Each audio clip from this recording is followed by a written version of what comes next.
themselves, that would be hard. They just don't know to like call. And then you'll pick that.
All right.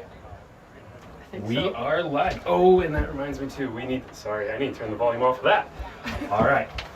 All right, and welcome to the 2025 Iowa Youth Rugby Association Girls State Championship here from Southeast Polk Junior High, hosted in Pleasant Hill.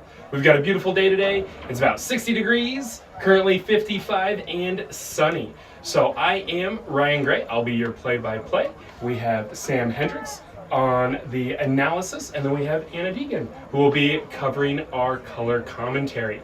So a full day of action. It could not happen without our sponsors. So a huge thank you to Direct Voice Servicing LLC. Looking for a flexible multilingual call center support without high minimums or long-term contracts? At Direct Voice Services, a longtime supporter of Rugby in Iowa, they deliver first-party call center solutions customized to your business with no minimum agent requirements and services that go far beyond just collections and customer service. Also, a shout out to Trent Schwab, Realtor with Century 21 Signature Real Estate. This championship broadcast is brought to you by Trent Schwab, Realtor with Century 21 Signature Real Estate, serving the greater Des Moines area with a mission to defy mediocrity and deliver extraordinary experiences. Also, we'd like to say thank you to Coach Mike Isaacson with Lead Now Coaching and Consulting.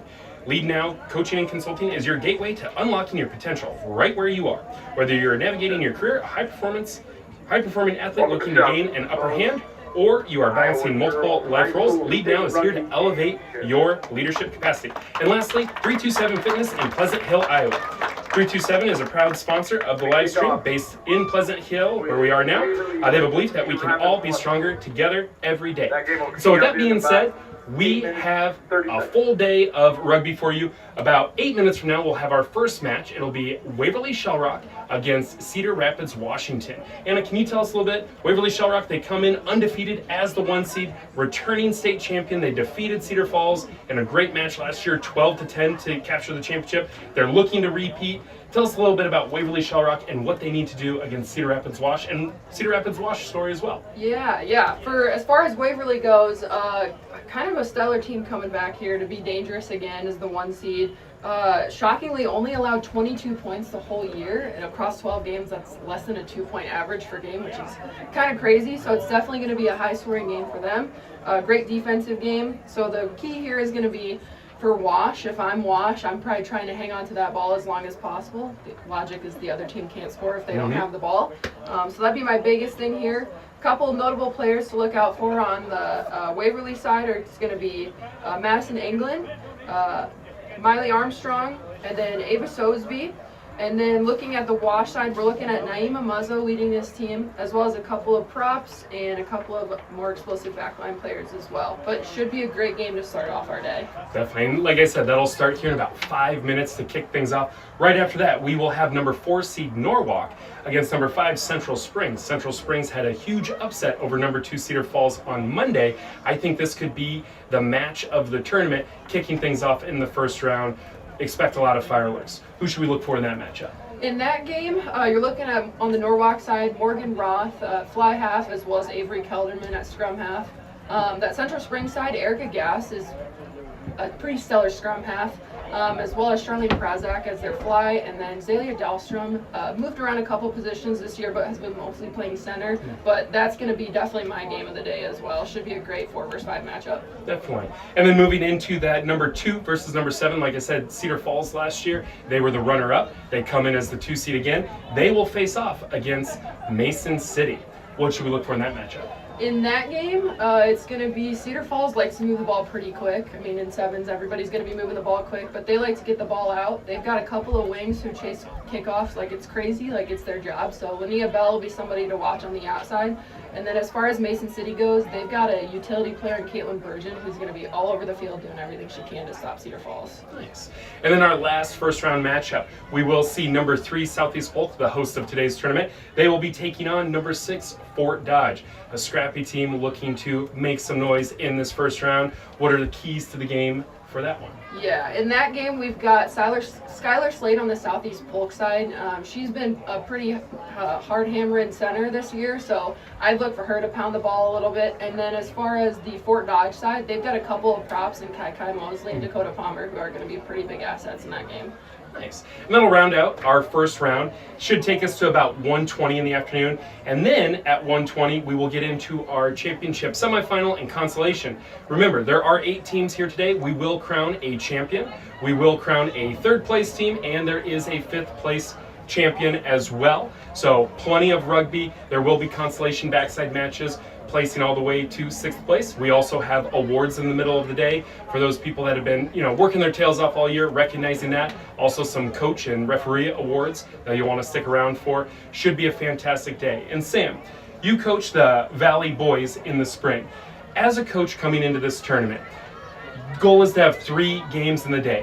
What do you tell your players as you're getting the day started to keep them focused on the task ahead, but also knowing there is a lot of high-level rugby about to be played? Yeah, obviously it's all about game management, making sure you are catching your breath every second. Obviously there's going to be opportunities in the game where you can kind of catch your breath, but you're playing, if you get to the end, the state championship, that's a lot of rugby you're playing. So it's important to be able to maintain your breath, be able to anything that's going to help you stay 100% throughout the whole day.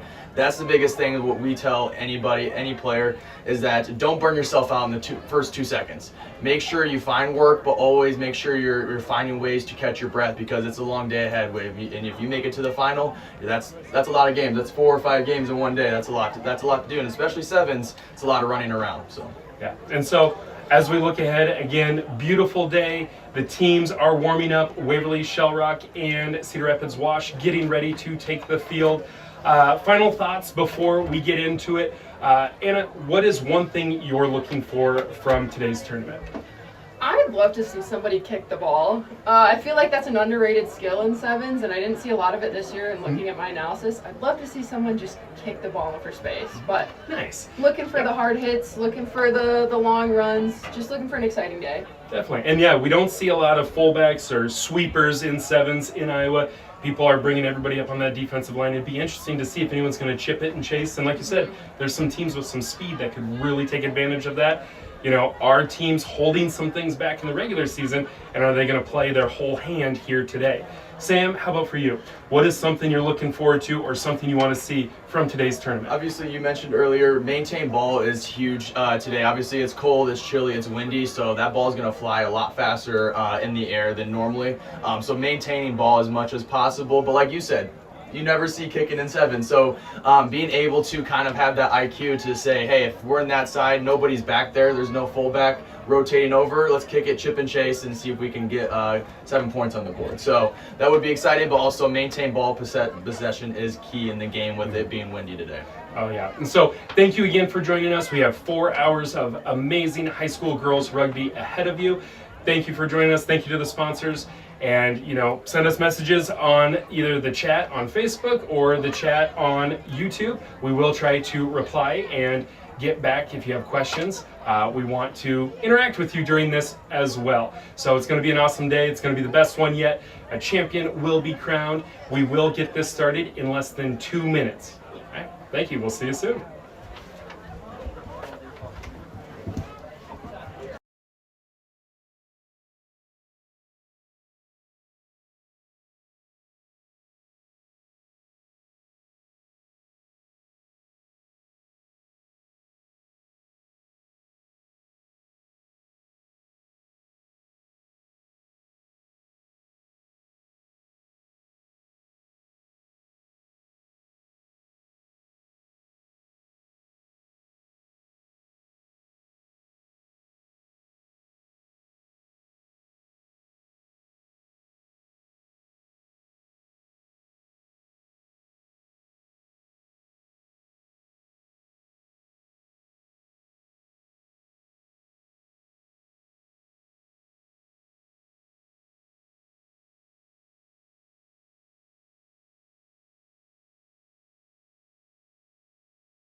All right.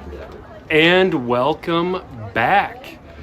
We are here for our first match of the day. Number 1, Waverly Shell Rock in white is going to be kicking things off. Then we have Cedar Rapids Wash, the 8 seed, in blue, earning their spot that last week of the season. And the kick is up. Lets it bounce. Waverly's coming up, applying pressure. And it looks like we're going to have Waverly ball, creating that turnover immediately. We're off and running. Attacking the edge, finding space. Good cut, and that's going to be a try to start the match for number 14, Waverly Shell Rock. No, that was really impressive right there. They got it to the edge quickly, and that's going to be the big thing. You're going to hear me say that a lot today, is get it to the edge. With sevens, you don't have a lot of players on the field, but you have so much space to work with, and they got a ball to the edge as fast as possible, and you saw how that worked out. So getting into the edge like that is going to be key today for any team to be able to work the ball. Kick is up, and it is good. So that is going to be 7 points starting off here for Waverly Shell Rock. It's freshman Collins Ryan on the first try of the day. Kick is up. Takes a bounce. And goes into touch. So we will have a line out here for Waverly Shell Rock. Actually, sorry, that is a knock-on, so we will have a scrum to Waverly Shell Rock. And with the first scrum of the game, Sam, what are we looking for here from Waverly Shell Rock and this set piece? Yeah, you see Waverly Shell Rock already, like they're using so much, those backs are spread out wide right now. They want to kick it out to the edge as fast as possible, try to repeat what they just did. Finding space inside, so like Sam said, there was a line. Cedar Rapids was watching to see if that ball was going to go out wide, and the Waverly Shell Rock player cuts back inside, finds the space, and makes a score. See, and that was a smart play because by spreading wide, you're spreading the defense wide, creating so many open gaps for her, and she just cut right up the middle, so that was a very, very smart play.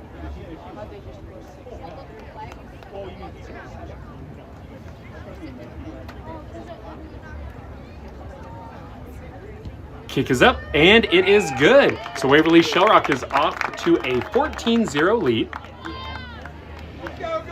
A good mix of play here where Waverly Shell Rock applying pressure on the kickoff, creating turnover, and able to spread it wide, and then this next try, they ran right up the middle. That ball is gonna go into touch, straight out, so we're gonna take it to the 50 for a free kick. In the center, we have Addison Spear as our center referee. Great group of referees we have today. Many of them here all across the state represented, really helping that level of play in Iowa increase. So here's the tap, and she's gonna try to make something happen here in the middle. Good tackle there by Waverly. Good pressure from Waverly.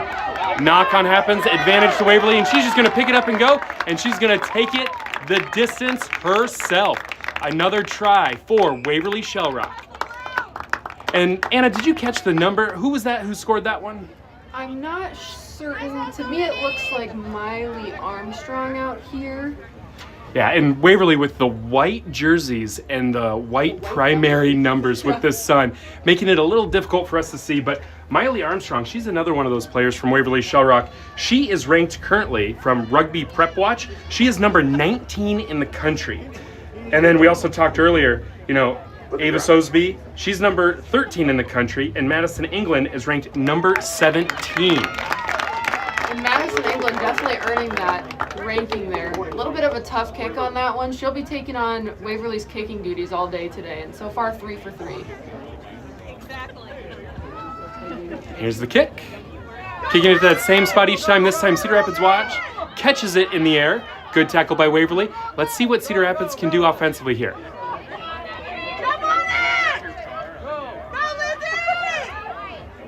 We have advantage. We're playing on here. Got a little messy, so we do have a penalty. High tackle against Waverly. So Cedar Rapids is going to go here. This will be Naima Muzzo on the quick tap here for Wash. It looks like they're going to opt for the scrum. She's definitely the workhorse for this team. Taking quick balls, getting out in space. She's a quick one. She's definitely one to watch for this Wash team today.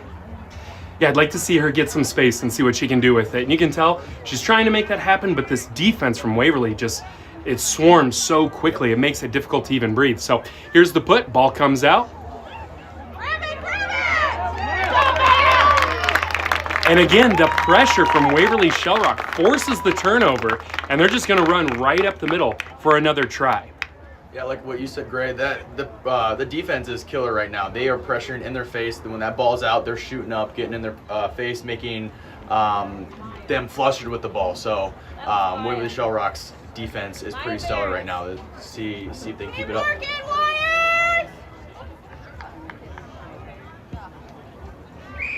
And another kick makes it 28-0. I will say too, these teammates for Waverly, they're making the kicking duties easy by touching it down in the middle. She's now 4 for 4 in this first half with about a minute to go.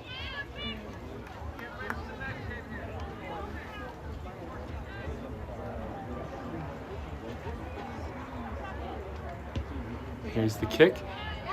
Always looking in that same spot. Trying to find some space, a little shifty running there. Hard running, she goes down. Ruck is set. And let's see Cedar Rapids here. Again, there's that pressure. Pressure defense leading to a bad pass, but it looks like a penalty. Maybe it was a no wrap or maybe offsides. We'll say the one thing that Wash is doing really well is getting to the breakdowns. They are rucking really fast, allowing them to be able to set something up. Like those rucks are there instantly. That's what you need. Go, go, go! And a turnover again created by that tenacious defense by Waverly Shellrock. We're going to go back to the knock-on. And one thing I look for here, like you said, Sam, the rucks are there for Cedar Rapids, Washington, but because Waverly Shellrock is pressuring so hard, it feels that these runners for Cedar Rapids, Washington, their hands, they're losing them a little bit just because they feel the pressure.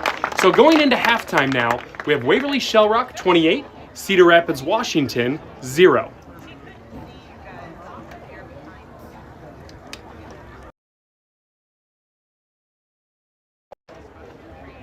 Again, this stream is brought to you by Direct Voice Servicing.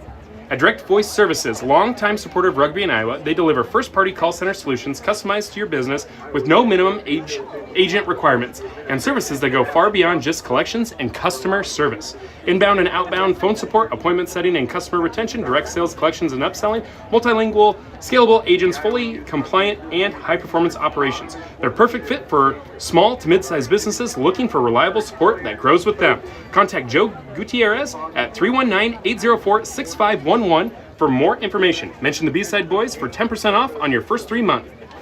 So, in this contest, Sam, 28-0 right now.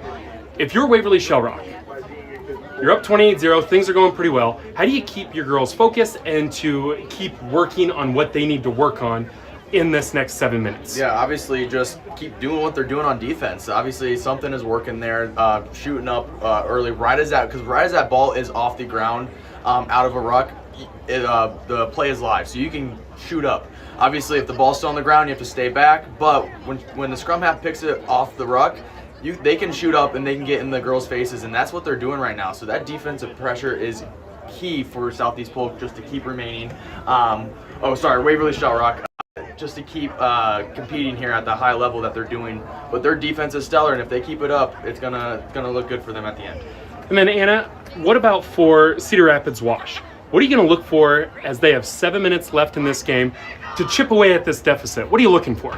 Yeah, as far as Wash goes, I'd like to see a little more of the ground and pound game, kind of taking those quick pick and goes off the rucks, just to recycle a bit quicker, maintain possession of the ball, and keep getting the ball into more hands of more people. Serenity Malone, number 10, big number 10 prop out there for Wash. She had a couple good gritty pick and go runs in there, so I'd like to see a little bit more of that, maybe draw in some defenders and then be able to get the ball out wide. Definitely, and we're going to get started here. Look for some more action as we have 7 minutes to go in this first round matchup, first match of the tournament. Number 1, Waverly Shell Rock up 28-0 over the 8 seed, Cedar Rapids Wash.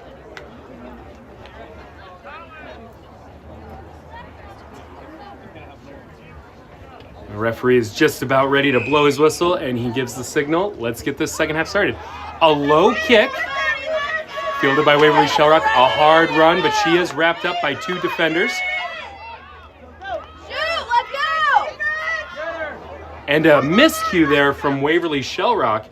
They had something set up there in the back line, and it looked like the runner just got a little ahead of themselves before they caught that ball. It is a knock-on. We are looking for a scrum. And, Sam, this is the best field position of the day for Cedar Rapids Wash. They need to make the most of it, don't they? Yeah, absolutely. Like anything, like they're not doing anything wrong right now. It's just Waverly's defense in their face. So how they are able to beat this is just spreading the ball out as fast as possible. Like they have to go quick to be able to kind of get that defense off on their back feet. They have to be able to go quick to get the ball out. So, but no, nothing that Washington doing is bad. It's just Waverly Shell Rock is shooting up early, so they have to go fast if they want to be able to get downfield here. We're gonna reset here. Ball comes out the tunnel again. That's 2 times in a row.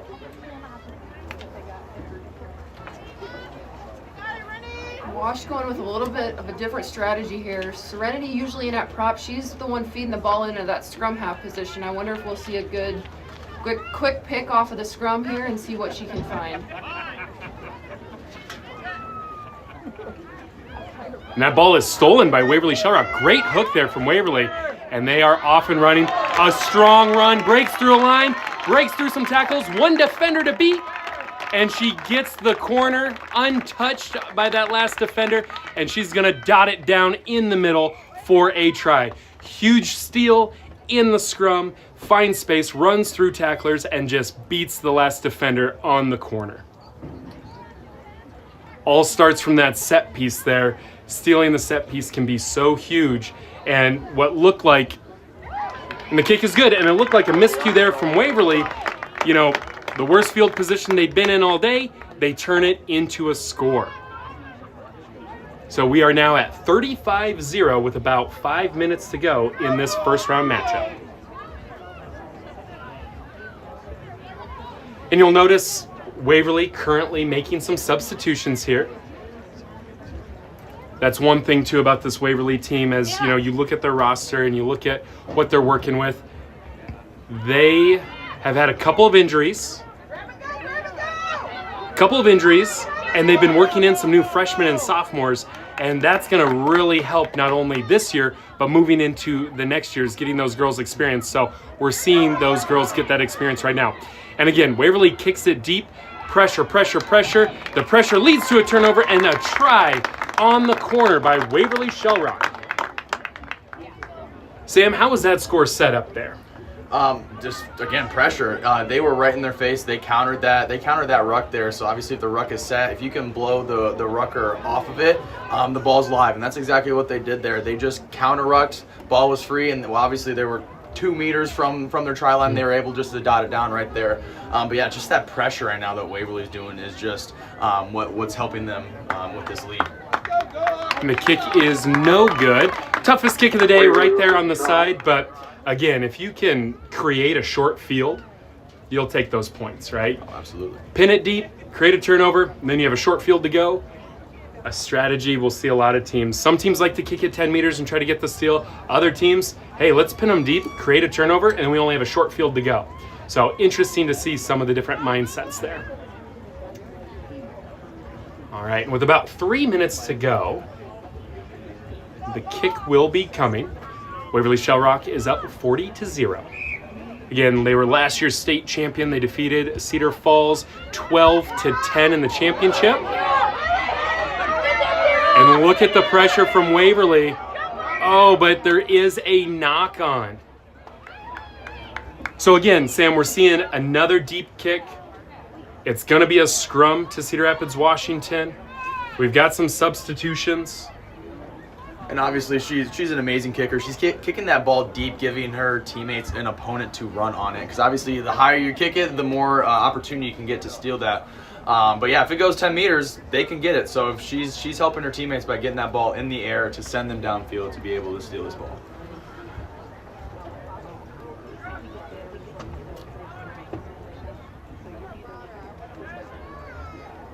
And again, this Waverly team, they love to play out of the scrum. They like to manipulate. Notice, look at the looping, look at the layers there.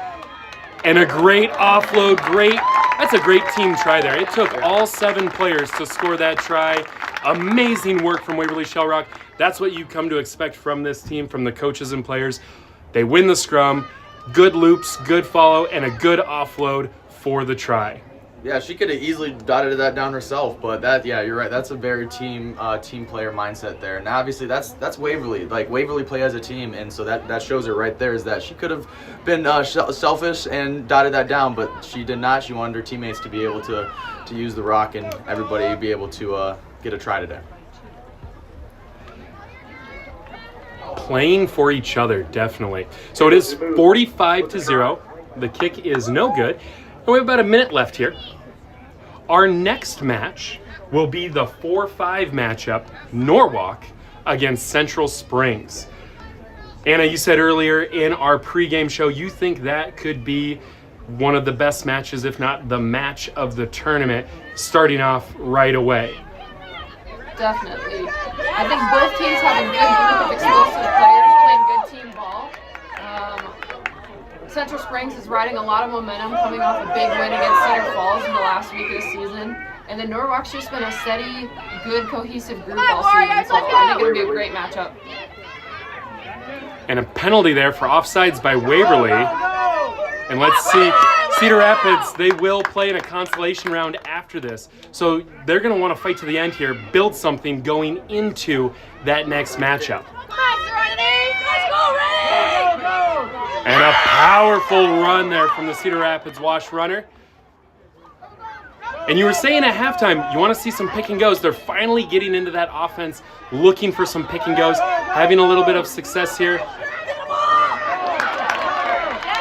And that ball was just a little too high, bounces into the hands of the Waverly Shell Rock player. And looking for space on the sideline. Good dominant tackle there from Cedar Rapids Wash. But we do have a scrum to Waverly Shell Rock. Yeah, overall, great tackles today in this game so far. Been one high tackle call right in the first 30 seconds. So other than that, very well disciplined as far as tackling. The coaches are doing a great job keeping safety first by tackling low and make sure nobody gets hurt.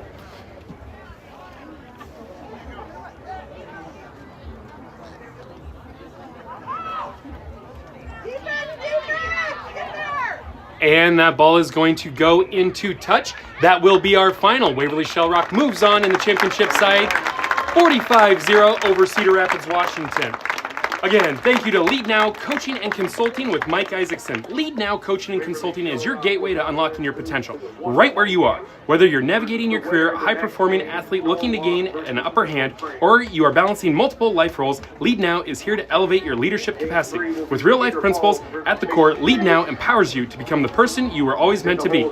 Ready to enhance your skills? Get a hold of Ike Isaacson at CoachIke@leadnowcc.com. And we will be back in just a minute with our Norwalk versus Central Springs matchup.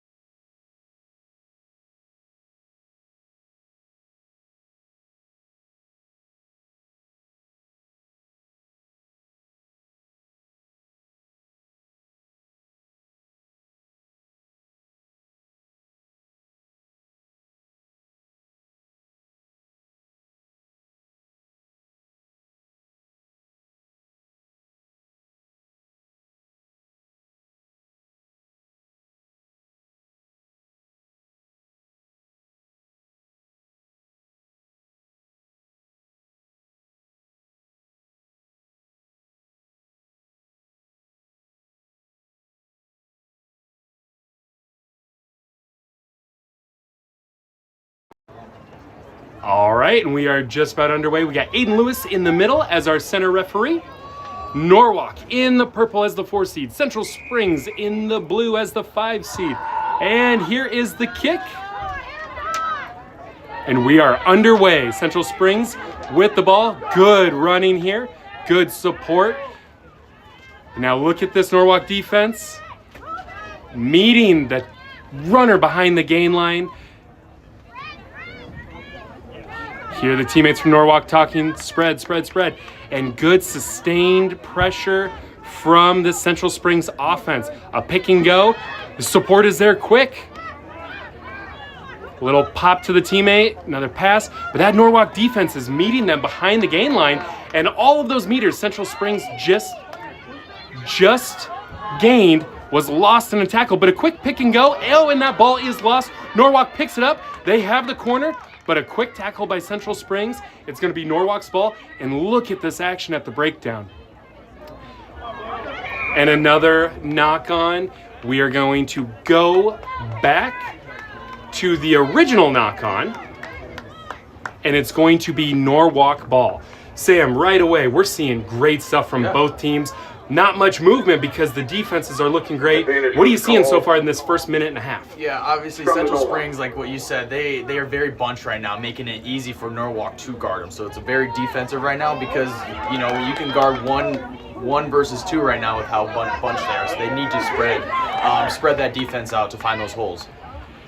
And Central Springs comes away with it and a pick and go, but that ball is lost in contact again. Great physical tackles. So Norwalk has the ball. They're off and running. They do have advantage, but another knock on. You wonder, you know, we did say it is nice out, but it is a little chilly. Fingers might be a little cold. It's about 53, 55 degrees with a gust of wind. The sun looks great. It's going to keep warming up. But do you think these players, Anna, like their hands, do you think they got to warm them up a little more? Or do you think it's just those tackles? A lot of knock-ons. What are you thinking? I think it's probably the excitement, the nerves a little bit. This is a big game. Loser obviously goes down into fighting their way back to that third place game. So this is a big game. Nerves are definitely on the line. That's what I'd be thinking about. I'd be a little nervous, hands a little sweaty, trying to hang on to that ball. Definitely. And again, they're so evenly matched. The fact that this game has been played now for 2.5 minutes within about a 15-meter span. These teams, you know, nobody's giving an inch. Great physicality. They match up against each other so well. So Norwalk is going to have the put again. And a steal from Central Springs. She's going to pick it and go weak side. But look at that defense. It's swarming. And she goes down. She stays in touch. Great set. She's got a backline set, but that Norwalk defense is there to meet her. Great offensive ruck there. Pick and go, and that's where they're gaining a lot of their best meters. Again, pick and go. This looks very much 15 style. Breaks through the line. She's got support with her, dragging defenders. And just look at them, all lined up inside the red zone. But we have a penalty not rolling away from Norwalk. They're going to quick tap, and they're just going to go for it. Try awarded, Central Springs.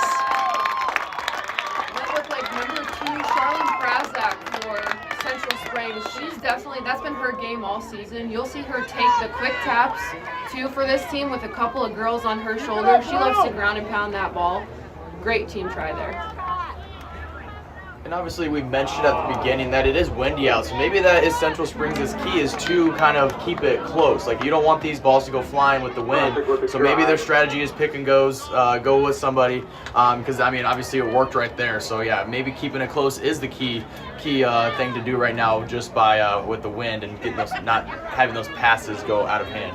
And not only that too, I've noticed when Central Springs is going out wide, that Norwalk defense is flying around. And if they're going to meet them there, why not challenge them right off the breakdown? And there's a kick, goes to no one. It allows Central Springs to come up, but Norwalk fields that ball, and they are off and running. Let's see what they can get going on offense here. Norwalk player picks it up, unsure what to do with it, and hit on the tackle. Knock-on advantage goes to Central Springs, but they are going to play on, off and running. And another knock-on. Referee says play on, straight down. We're good to go.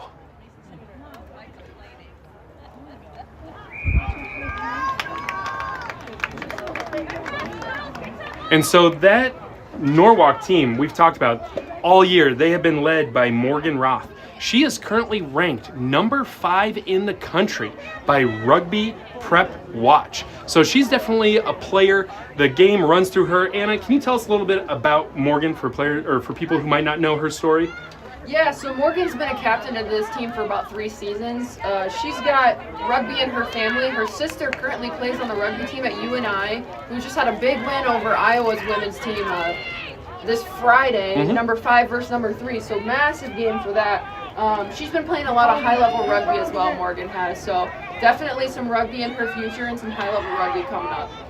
Definitely. And so we haven't seen her get too many touches yet, and maybe that's a big plan by Central Springs too. If you can limit her touches, it's really going to slow down this Norwalk team. And again, pick and go, and they are just mauling forward. You don't see many mauls in 7s. This team is playing like a 15s team. Pick and go, pick and go, pick and go. A little pop, a stiff arm, offload. Oh, and the space was there, but just outreached off the fingertips. Norwalk, with less than a minute, will get this scrum. Sam, they got 90 meters to go. What are we looking for out of this scrum for Norwalk? Obviously, win that ball, because last time scrum, Central Springs got it. So it's important for this hooker to get the ball back as soon as possible, whether it's just taking a step over it instead of kicking it back, because you don't want to kick it back too far and the ball's live. So just usually I teach my kids to step over the ball to give it to your scrummy. And Central Springs with another steal. She picks it weak side again. And Norwalk is there. And now looking to challenge in space. It looks like they have space on the edge, but Norwalk's backline speed is so quick. Will Central Springs look to pick and go and challenge up the middle? They found success there all day. Very short time. So you'd think at the next dead ball, it's probably going to be a halftime. Central Springs definitely wants to take a 2-score advantage going into half. And notice they're bunching up, looking for those strong, powerful takes. They're about 1 meter out. Ooh. Oh, a knock on going into the try zone. That takes us to halftime. It is Central Springs 5, Norwalk 0. And again, we want to say thank you to 327 Fitness for being a sponsor of today's live stream. They're based in Pleasant Hill, Iowa. 327 Fitness is built on the belief that we can all be stronger every day. After longtime trainer Travis took ownership in April 2025, the gym entered a new chapter, continuing its mission to build strength, confidence, and community through hard work and consistency. From day one, 327 Fitness has been about more than just workouts. It's about working hard, growing strong, and reaching goals together. Check them out on their Facebook or their website for more information. All right, guys, we're going into the second half here. As we looked at this game, Central Springs has had the ball most of the time. Sam, how can Norwalk retain possession? How can they get on the front foot offensively here in the second half? Obviously, winning those scrums, number one. Those are 2 scrums they just lost right there, and that led Central Springs into their Norwalk's territory multiple times. So those scrums are key play to retain ball. Like, you have the ball, you should be able to retain it. So I think the biggest thing is scrums. Those are important. The middle. So you have your 2 props, and then middle position is the hooker. Hooker's job is to kick that ball back and to retain ball. And as we look at this Norwalk team, I know a lot of times a lot of the attention goes to Morgan, and we've talked about her. Who's another player we should look for in this second half to step up if Norwalk wants to get this win in this match? Yeah, a big player that I've enjoyed watching this season is number 9, Audrey Clay. She plays on the center there. Massive try scorer for this team. She's quick, she's versatile, she's still a hard hitter here. But then also keep your eye on that scrum half, number 1, Avery Kelderman. A lot of players on this team, on this Norwalk team, have got a lot of speed here. So they'll run it through Morgan, but I'd be shocked if a lot of the tries don't end up with, Avery or Audrey out on the edge. On the Central Springs side, we're looking at that same, both number 4. Morgan wears number 4 in the purple, but we're looking at number 4 here for blue as well. That's Erica Gast, another leader of the Central Springs team. She's been electric all season. Ended that Cedar Falls upset last week with a pick-off try that was pretty electric. So I'd look for her to be effective too in this second half. Love it. So we are just about underway here. This is exactly what we predicted. 5-0, great matchup. I feel like that first half flew by with all of the action. It feels like anybody can score at any moment. Central Springs kicks off. Ball's on the ground. A little messy there, back and forth, back and forth. Referee's going to say knock on. And the scrum is going to be awarded to Central Springs. Their scrum has looked fantastic today. Sam, how are they getting the edge in these scrums? Offensively, defensively, Central Springs feels like they're winning every single scrum. Yeah, like I said, it all starts with the girl in the middle, the hooker that gets that ball back. Like right there, she just kicked it back instantly. Like that is beautiful work. Getting that. I mean, Gray, you're a hooker, so you know how important it is to get that ball back immediately. They're doing a good job at it. Definitely, and that's how you want to retain that possession. And a good line break there from the back line. Kind of the first time we've seen either team able to do something out wide. Central Springs really trying to challenge the edges. But again, Norwalk is so quick to defend. I think Central Springs should be looking to keep going up the middle with their hard running. They do a great job supporting. That ball hits the ground, they pick it up quick. And again, notice that wing comes in because she knows, all right, I'm going to have to either be here for support or to ruck. She gets the offload. And a good little challenge there. But notice Norwalk has 2-3 defenders on the outside when there's no offensive players there. There's going to be gaps. If they don't, straighten things out, Central Springs is going to find those gaps in the middle. But we do have a scrum now to Norwalk. This is a huge opportunity for this team to be on offense. They need to win this to make sure they can get on offense. Big scrum for Norwalk here. They need to be able to retain this ball out of the scrum. You hear the coach, big drive. And they do retain. Goes weak side, cuts back in, and she sets the ruck. All right, and she picks weak side. Oh, and that Central Springs, they're looking to rip that ball out. And look at the pressure. But there is a break. That is going to be Morgan Roth. Again, you give her a little piece of space. She takes it the distance. That is exactly what we come to expect. She finally gets her hands on the ball. One cut, breaks the tackle, and she is gone. Norwalk looking to go quick here too. Morgan, we saw her score that try and immediately run back and take that kick. So we'll see here what the plan is with going quick. Trying to catch Central Springs off guard.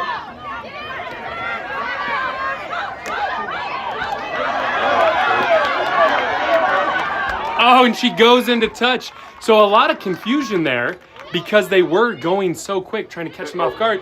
But Central Springs is able to get that ball, run down the sideline, gain a lot of meters, but the runner loses track of where they are. They do go into touch, and here's our first line out of the day. And that conversion kick in the chaos, did they convert? Yeah, yep. So it is Norwalk 7, Central Springs 5. That all happened within 10 seconds there. So Norwalk did a good job by going quick, throwing Central Springs off. A good line out there by Norwalk, and they are moving. You can see they're very motivated, but a little too excited. They lose the ball, a great line out. They're moving it out wide. This Norwalk team, where they want to use space out wide, Central Springs counters in the middle. Just got a little too excited, and a big scrum here from Central Springs. About 3.5 minutes to go. Their bread and butter is the strength and the power. And again, great hook there. Goes weak side, looking for support, running hard, good offload. Continues to go outside, good ruck. Digging that ball out. Hard run, but we do have a penalty for offsides, it looks like. We're going to play the advantage. More hard running offloads. Offload turns into a knock, but again, we're going back to that advantage for offsides. Notice too, Sam, the wing for Central Springs isn't even past midfield. They are very bunched up. Yeah. And look at that, a pot of 3. This looks like 15s. But you see it's working though. Those crash balls are working for them. So like I said, maybe it's the game plan not to get it wide and just hit those crash balls up the middle, bunch that defense in to then allow space on the edge when all the defense is next to each other. But again, hard to do that when the defense makes a dominant tackle like that. About 13 meters away from the try line, getting it to the wing. She cuts inside. Hard running, but she goes down to ground. We're about 7 meters away from the try line. Pick and go. Both teams want this so badly. Look at the train that's forming there. You can see they're trying to bind on. All 7 players for Central Springs are around the breakdown. Hard running, in the try zone. And it is held up. Great defensive stand there from Norwalk. A tough break where you do all that work for Central Springs, you get into the try zone, but you gotta find a way to apply that pressure down. Unfortunate there for Central Springs, and they are going to... So that is a strategy. If you're new to rugby, that is a strategy that Central Springs is doing. It's called turtle ball. It's basically a pick and goes, but only get in a couple meters, like 1 meter each time you pick and go. So that is called turtle ball, and they're doing it really well by bunching that defense in together. So 5-meter scrum here for Central Springs. And they're going to attack the edge. But again, I don't know if that's the wisest thing because that Norwalk team flies around, and you can see some gaps opening up in the middle.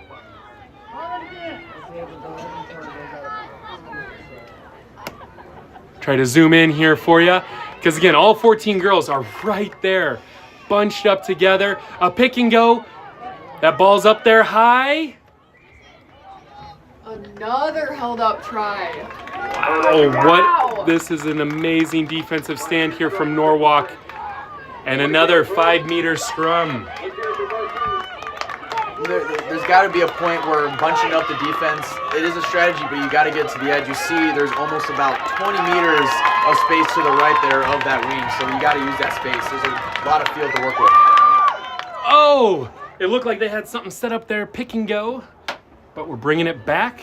Looks like the ball came out the tunnel. Sir calls ball coming out of the chute. Boy, this game has definitely lived up to its expectations. Definitely, as we have very short time here. Pick and go, she's trying to do it herself. Teammates are there to ruck. Another pick and go. And again, everybody's just bunched up. Pick and go, offload, and Norwalk is there. That ball is stolen. And that ball is stolen 5 meters out. She's going to go 95 meters to seal the game. Amazing defensive stand there by Norwalk. Amazing to steal that ball and just puts the exclamation point on this game. It is now 12-5 with a kick to come. Norwalk will advance to the second round in the championship side of the bracket. That looked like number 9, Audrey Clay, on that steal and try there. Definitely one of those players to keep watching throughout the rest of the day. Anna, Wow. you're very right about this game. It lived up to its expectations because both sides were so good defensively, offensively, and yeah, very impressive Norwalk there. Almost a whole half inside of their own territory. Yeah. And they held them up and were able to score probably a 90-meter try there. So very impressive, very fun game to watch. Obviously the crowd loved it. The crowd is loud and roaring here, so that was a good game. Good game for Norwalk. With that win. Up next, we have Cedar Falls against Mason City. Cedar Falls versus Mason. And we want to take a time to thank one of our sponsors, Trent Schwab. This championship broadcast is brought to you by Trent Schwab Realtor with Century 21 Signature Real Estate, serving the greater Des Moines area with a mission to defy mediocrity and deliver extraordinary experiences. Whether you're buying your first home, investing creatively, or making a move, Trent is the relentless agent who's truly obsessed with better. From residential homes to innovative investment solutions, Trent goes beyond the standard. He's about more than more. So when real estate's on your mind, think Trent. 515-689-8553, Trent at c21sre.com, licensed in the state of Iowa.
All right, and we are back.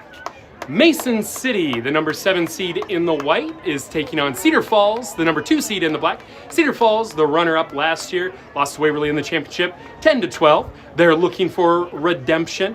We have Andrew Ridgway as our center referee. This is our third match of today's contest, third of 4 in this first round. So far, it's been awesome action from all the clubs. I expect more of the same as we have 2 great programs ready to face off. A couple of players to watch here on this Mason City side. You'll see the gal taking the kickoff. That's number 13, Caitlin Virgin. Massive utility player for Mason City, going to be all over the field playing multiple positions. And then as far as the Cedar Falls side, I'd be looking at number 17, Lady Waziska at center. She's got some quick legs. She'll do a lot of their conversion kicking and be all over the field as well. And as you can see, you said in the pregame, Cedar Falls has the burners. They have the speed, and they're showing it there. Oh, and a forward pass. We're going to bring it back. So when you're watching this, we have this wide view of the field. You'll notice Mason City was really bunched up around the breakdown. Cedar Falls is going to look to use the speed by having all of their players spread across the entire field. That's what they did. That's how they were able to find the edge. But unfortunately, a forward pass is going to bring them back. A Mason City scrum here. But I really want to see this Mason City defense spread out more to be able to match the speed of Cedar Falls. Scrum is won by Mason City and a hard run forward. A pick and go. Maybe taking notes from last match. Hey, you know what? If there's space in the middle, I'm going to take it. Support follows. And if you're getting 4 to 5 meters on each run, if it's working, keep going. But Cedar Falls there on the third one, they get a nice stop. Hey, they're going again. And again, when you're facing a team like Cedar Falls who is built around speed, the pick and goes are successful, but they dive over in the ruck. So it's going to be a penalty going to Cedar Falls. I'm happy you guys came. Yeah, it was fun. Yeah. And the referees are going to have some time off here to have a little conversation.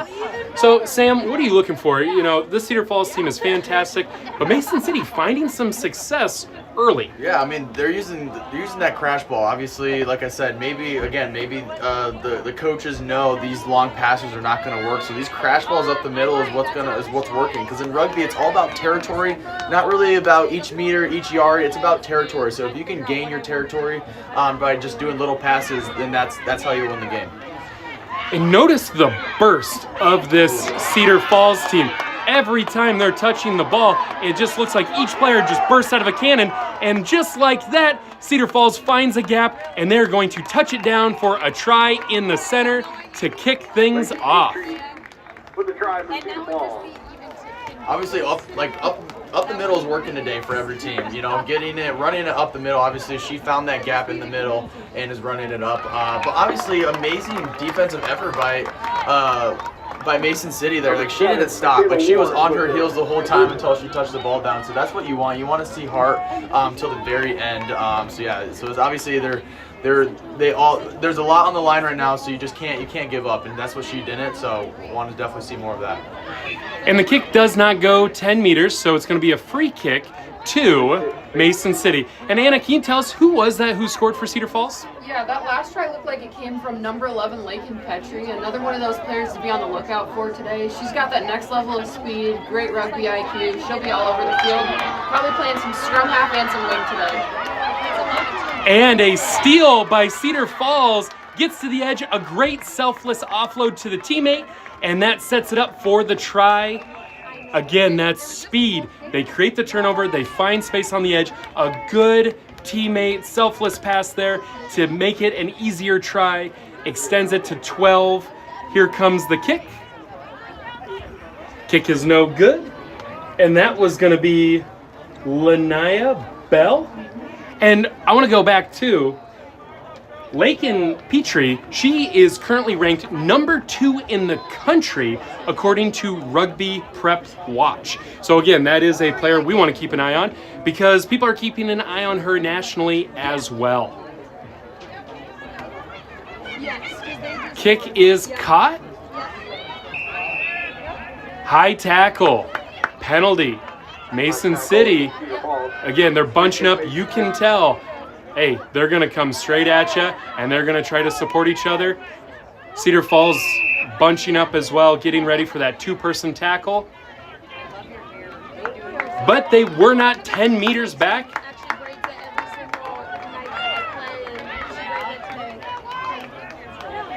So you can hear the coaches saying, get back, looking at the ARs.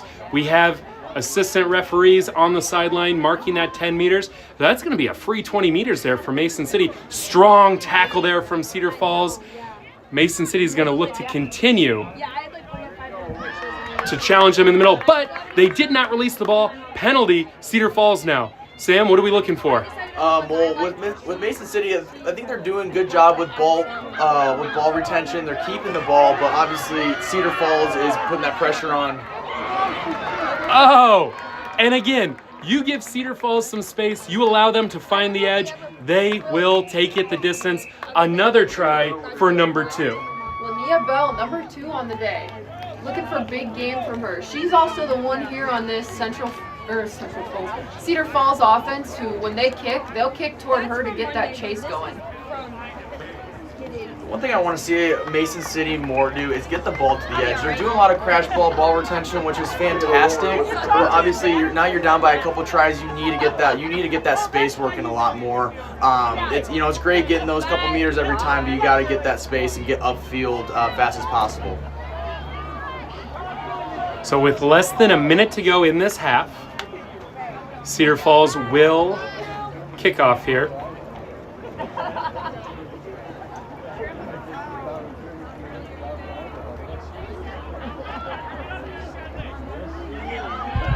Ball hits the ground, goes into touch. Referee's just confirming we are going to have a line out to Mason City. So ball was touched by a Cedar Falls player in the chaos. So let's see Mason City getting this ball out of a set piece. How are they going to attack offensively? Short time here before halftime. Ball is stolen by Cedar Falls. And again, looking to work the side.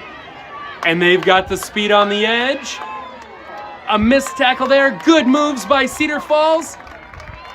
And touches it down in the middle for another try as we head into halftime. That'll be try number 2 for Lakin Petrie as well.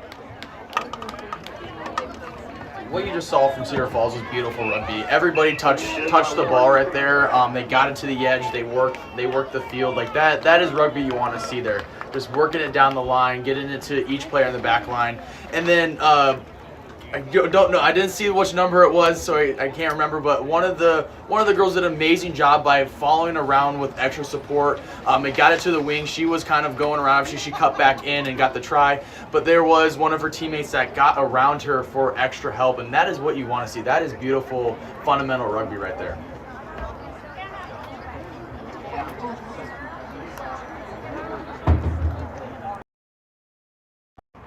And we want to take a minute here to say thank you to our title sponsor for today's event, Direct Voice Servicing, LLC. Looking for flexible, multilingual call center support without high minimums or long-term contracts?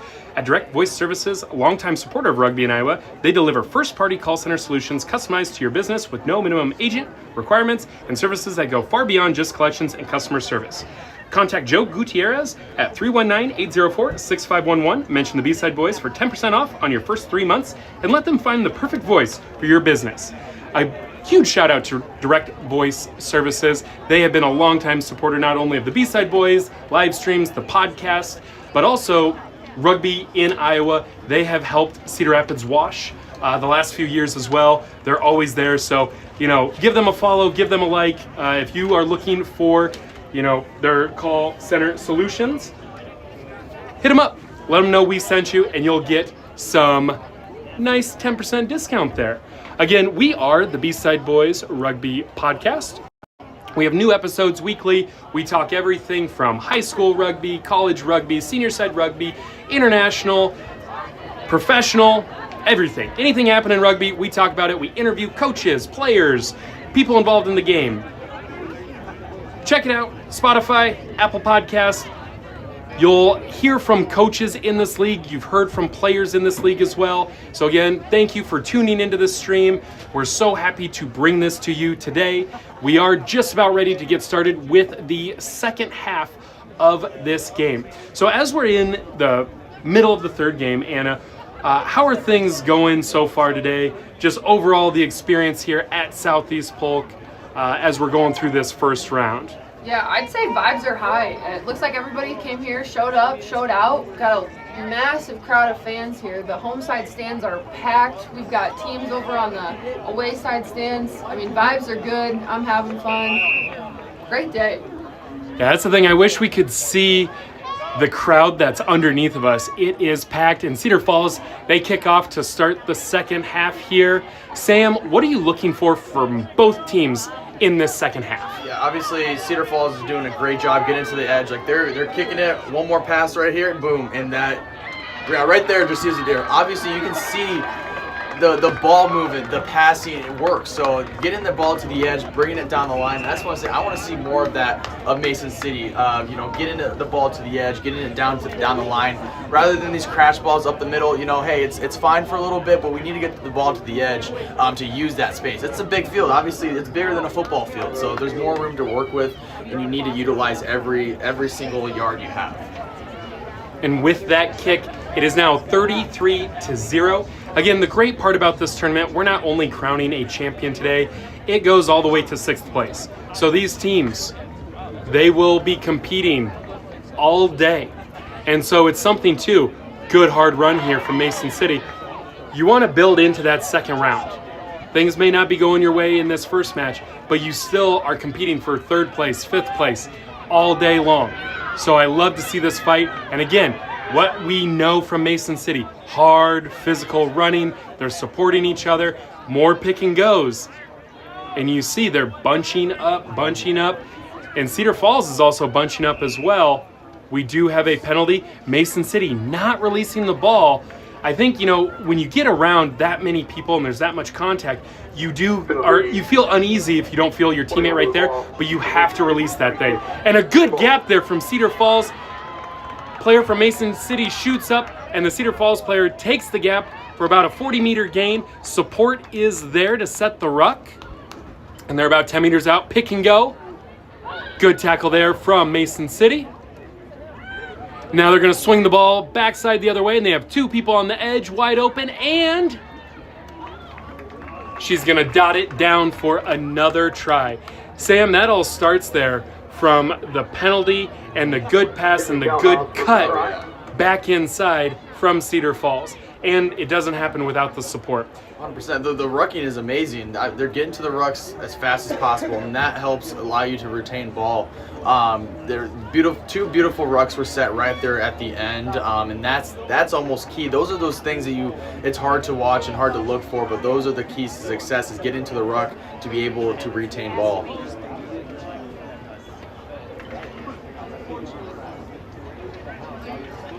And with about 4 minutes to go, Cedar Falls is going to kick this off short. Goes 10, bounces back, and Cedar Falls retains that ball. Lucky bounce there. I mean, you'll take it, right? That's something about sevens. Sometimes the ball just bounces your way, and right there, goes 11 meters, bounces back. And again, we're seeing this is exactly the type of offense Cedar Falls wants to run. They find their space on the edge, and they're going to dot it down for another try. That's fundamental rugby right there. Like you've seen it in 3 tries now. They have just worked it to the edge, getting it to the winger every time, and that obviously it shows something. The outcome shows results. What happens if you just stick to the fundamentals of getting those clean passes and spreading the defense out wide to be able to take advantage of those gaps. Obviously, we saw the previous try where they ran up the middle. It's because when you spread out the defense, those holes will be there. Exactly. And so we do have a knock on here by Mason City. So it will be a scrum to Southeast Polk. And, you know, as we're watching this, and not to look too far ahead, but again, this tournament is all day long. This Cedar Falls team is going to look to attack the edge against other teams they face. As an opposing coach, Sam, as you're getting ready for this Cedar Falls team, you know they have speed. How are you looking? Mason City's going to steal this scrum. How are you looking to counter what Cedar Falls is doing? Obviously, working that outside shoulder, or pushing them to the edge. If they want to go to the edge, you're going to use that edge, that sideline, as an extra defender. There's 7 girls on the field, but that sideline is an 8th defender. So you want to use that to your advantage, and use that sideline as your 8th teammate and push the girls to the edge. If they want to go to the edge, push them to the edge and push them out of bounds. That would what I would be scouting against Cedar Falls there, because they're doing a great job getting to the edge. So use that sideline and push them out. No, exactly. And in this too, as you were talking about that counter, Mason City with some of the best offensive go forward we've seen all day from them. You want to use this moving into that consolation bracket in their next match. So this is definitely something to build off of. And wow, another big strong run. And again, this is why we see them do these pick and goes. Look at this hard running. I love to see this fight all the way through. Doesn't matter the score. They know they're still competing today. Good little pass outside. They are supporting each other so well. I love to see this fight all the way down to the final minutes of this match, building for their next match. I think this is going to challenge Cedar Falls too. They're going to run into some teams who are going to want to run hard at them. Yeah, this is going to, they're obviously, Mason City is doing these crash balls. And there it is. They're doing these crash balls, bunching up Cedar Falls, so that might, when Cedar Falls goes against another opponent, that might throw them off being able to space, because this whole game, Cedar Falls has been bunched up together because Mason City is just doing these cross balls up the middle, which is working. They're good at it, they're hard runners, but it's almost might give us false reality to the defense of Cedar Falls if they play somebody else that kicks it to the edge, because they're so bunched up this whole game that they have to remember next game they play, they have to remember to spread out, because they've been so bunched this whole game. So that takes us, it is now 43-5. You can see the wind is picking up here.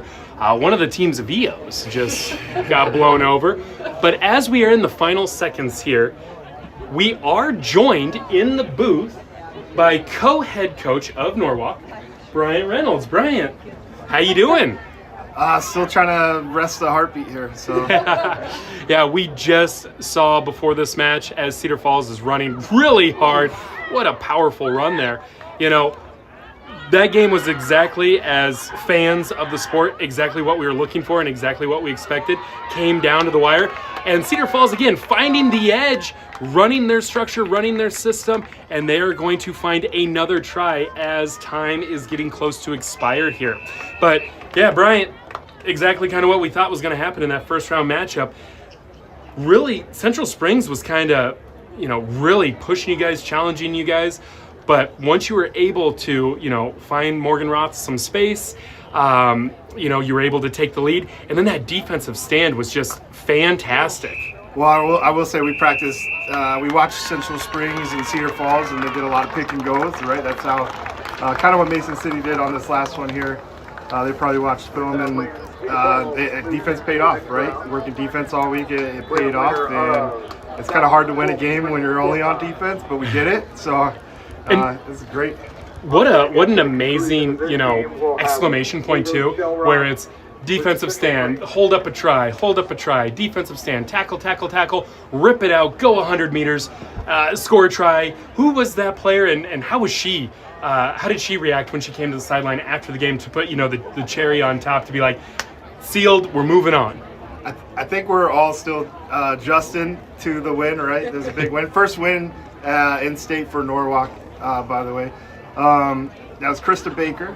She's our wing. She was actually out with illness for two to 3 weeks, and kind of getting back in the into the system and killed it. Yeah, she could run when she needs to, and finally got it out. And I was kind of nervous, like don't have anything happen, right? Because we could have just kicked the ball out, but the exclamation point on it was awesome. So I mean, you work that hard, the ball's in your hand, and you see green space, you're not going to not run to the try line. You know what I mean? Like, she's fast enough. Yeah. Like, keep it, all right, you go. And she had support. Like, we're a very supportive team. And she, if you noticed on that play, two other players were with her. So I wasn't stressing, but I was also stressing. I mean, as a coach too, but what are you going to do? Say, hey, kick it out. Like, yeah. And she's... Don't have your state moment. Yeah, exactly. So yeah, super excited. Obviously, we run into a juggernaut next. See how that goes. And I told the girls, the first we played them last week. I said, we've met them. We've seen their offense. They haven't met us yet because we were kind of shell shocked in that first game, and I think they kind of took that. So, now I told them now's the time we introduce ourselves and get it figured out and see what happens. They're a well-coached team and obviously have some really good players. So I'm excited. No, it's going to be a fantastic match. And again, we know exactly what to expect with Waverly Shell Rock. And so it'll be very fun to see, how are they going to bounce back? And again, get that heart rate down, that adrenaline. Like, hey, you know what? We're in the semis. We got to keep playing. The job's not done. You have at least 2 more matches today. That and then either a first place match or a third place match. So which is super exciting. We put us in the top 4, right? And that some pretty good company with those other 3 teams. So it's just super exciting. I do have to go warm up because we are going to play here again. But I appreciate you all doing this. Thank you so much. I can't wait to listen to this back. Yeah, no, thanks for joining us. Good luck, Coach. We'll see you around. All right, and so up next we have Fort Dodge, the number 6 seed. They're going to be in that navy blue kicking off. And Southeast Polk is going to be in their bright pink jerseys.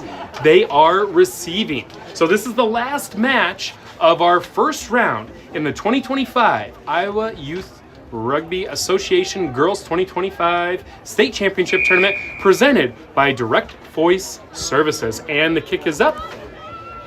And we are off. That ball's going to bounce around into the try zone, and they are going to field it. Offload there. But that Fort Dodge defense, we know, boys and girls teams alike, they are great at tackling. They play some great defense. But Southeast Polk going to the breakdown, offloading to their teammates, keeping the ball alive. Fighting for every meter here. Fort Dodge kicking it deep, challenging Southeast Polk. Hey, if you want to score on us, you have to go all 100 meters. And they have space on the sideline. And she finds it. Great pass. And she looks like she is going to take it the distance. So Fort Dodge challenging Southeast Polk to go 100 meters, and challenge accepted. Way to use the entire field. They spread that thing out. Sam, what did you notice from the defense matching up on the offense? It looked like that overload was set up from the jump. Oh, absolutely. They recognized that overload. They recognized there was only 2 girls on the edge, so they took advantage of that. And like I've been saying all day, and I'm going to keep saying it, use the edge as your friend, offense or defense. Getting into the edge has obviously showed kick is no good right off the uprights. But yeah, all teams have showed if you get it to the edge, there's more room to work with. You send your fastest players there to take off like what you just saw. So getting to the edge has worked for every team so far. And Anna, did you catch a number? Yeah, that last try came from Maddie Martin and Clara Sjogren on the doink kick there. But I love to see in sevens, I feel like you see a lot of different positions doing a lot of different things. Clara's listed as a prop out there taking the conversion kicks, which I love to see. Hey, they say, coaches always say the best ability is versatility, right? Like, how can you help your team in any aspect? And you love to see that in sevens, like you're rucking, you're tackling, you're kicking, you're passing, you're doing it all. The more things you can do, the more playing time you will find. Some good offloads here from Fort Dodge, but that defense from Southeast Polk really swarming, and it looks like it turns into a maul, and it is going to be held up, and it's going to be a free kick to Southeast Polk. And she's just running right at them. Hard physical run. Goes down to ground. Ruck is set. And look at that back line again. There are 4 Southeast Polk offensive players against 2 Fort Dodge players on defense. Great pursuit there, but she gets out of it. And again, there's 2 players on the wing from Southeast Polk. 2-on-1. But plays it safe. Goes to ground. She picks weak side. Tackle made. Another weak side pick. And she finds space. And that is number 7 again. Off to the races to dot it down. She's in the middle. And Clear. Shrogan try awarded. with a try. Don't Children there. don't want to jump the gun too much because you never know. I know like you see that player running, they cross, they should touch it down, but we've seen crazier things. Seen people when they go to touch it down, they knock it, and that it's been called before in games. It's been called before, so it's just as smart to keep 2 hands on the ball. But that's also a strategy in sevens. If you're new to rugby, it's a strategy in sevens to kind of to hold the ball in the center, obviously give a good kick, but there's not a lot of time in sevens. There's 7 minutes, so if you can try to waste some time on the clock by sitting there before you dot it down, that is a good strategy to do. It's time management and taking advantage of it. Yeah, and especially that's her second score. She's had a couple of long runs. Hey, catch your own breath, right? Yeah. You're helping Yeah. yourself out. Yep. You're helping your teammates out. I mean, there will be a time where a referee might say, use it. Like, hey, you need to touch it down. Like, we need to play rugby.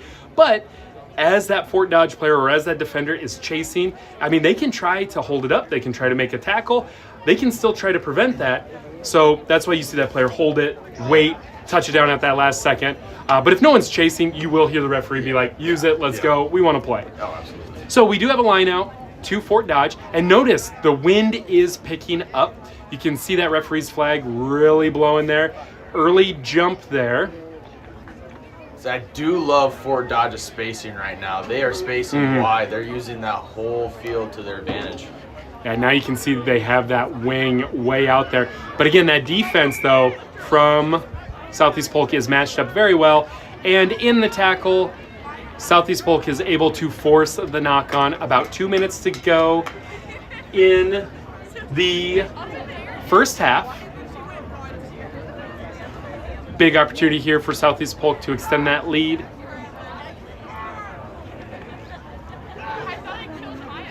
And here comes the put. Oh, and they have a play set up. They have the spacing. But again, I think just some of that excitement, right? You see the space, you see the try zone, you start running before that ball is secured in your hands. And now we have a knock-on scrum to Fort Dodge. Anna, who are some players from Fort Dodge that we should be looking for going into halftime here?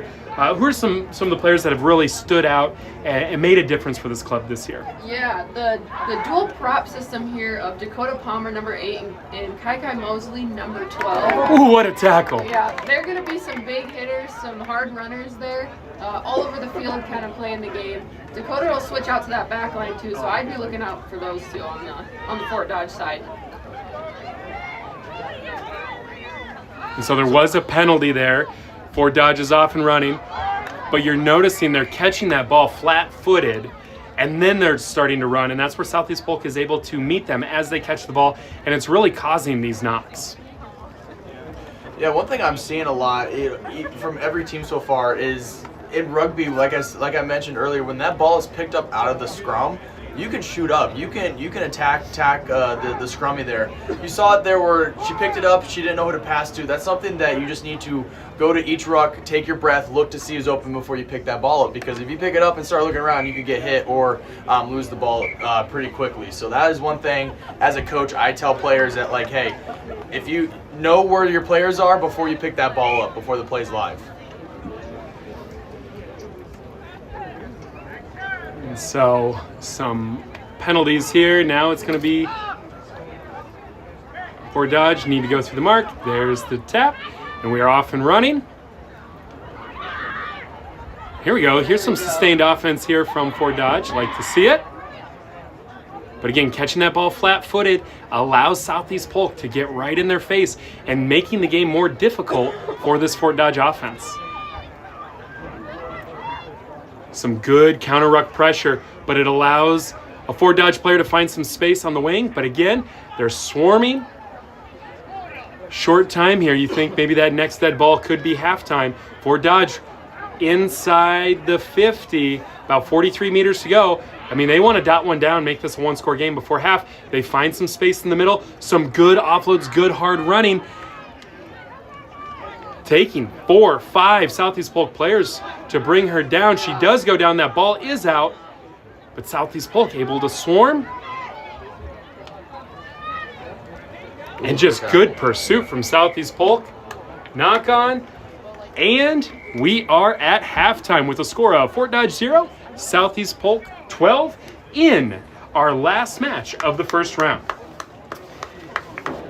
We want to take time to say thank you to 327 Fitness in Pleasant Hill. They're a proud sponsor of today's live stream for the B-Side Boys Rugby Podcast. They're based in Pleasant Hill, Iowa, built on the belief that we can all be stronger every day. After a longtime trainer, Travis took ownership in April 2025. The gym entered a new chapter, continuing its mission to build strength, confidence, and community through hard work and consistency. From day one, 327 Fitness has been about more than just workouts. It's about working hard, growing strong, and reaching for goals together. For more information, check out their website, 327fitnessphill.com, or their Facebook page, 327 Fitness. All right, we are getting ready for the second half here. You know, what have you seen, Sam, in this first half, and what do you expect to change for this Southeast Polk team as they look to try to advance to that semifinal? Both teams are playing very stellar defense. They're both shooting up, tackling really well, really hard. Their tackles are very smart tackles, low but very strength tackles. Obviously, Southeast Polk is doing well by spacing, and I want to see a little bit more of that from Fort Dodge.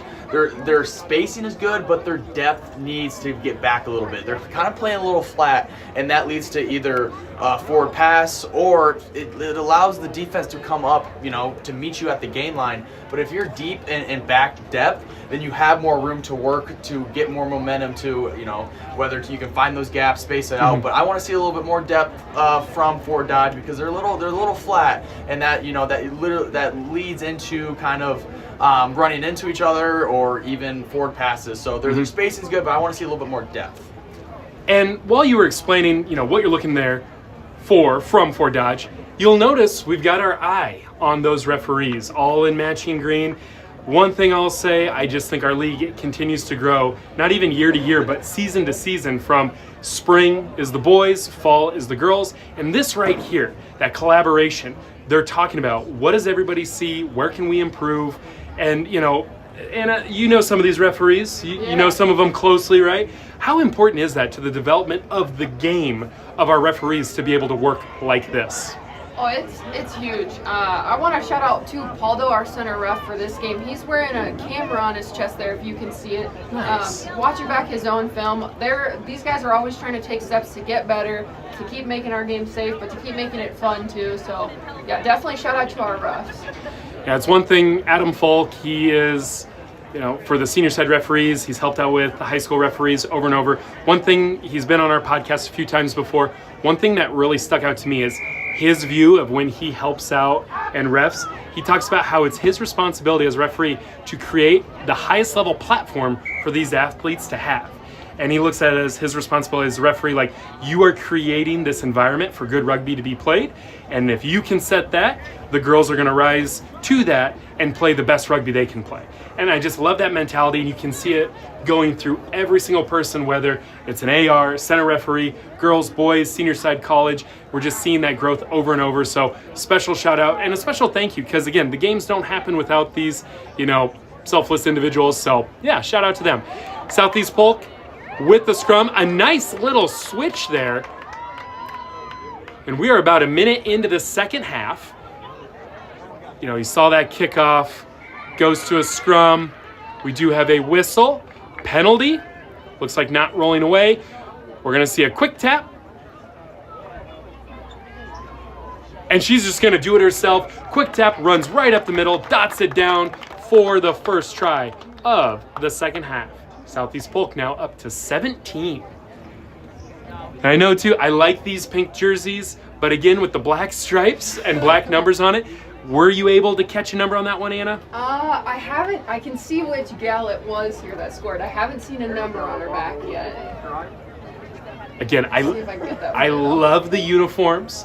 I love the different designs and people creating their own brand, their own identity. But I will say, when it comes to, you know, spectators, fans, it is a little hard to read these numbers. But again, we do love the fun, you know, colors and like Fort Dodge here. If you notice, they're the Fort Dodge Gazelles for the girls team. They have that gazelle on the side of their uniforms. Really unique jersey. Great catch in the air and great run forward there from the Fort Dodge player. Now let's look for some offense. Fort Dodge trying to get back into this game.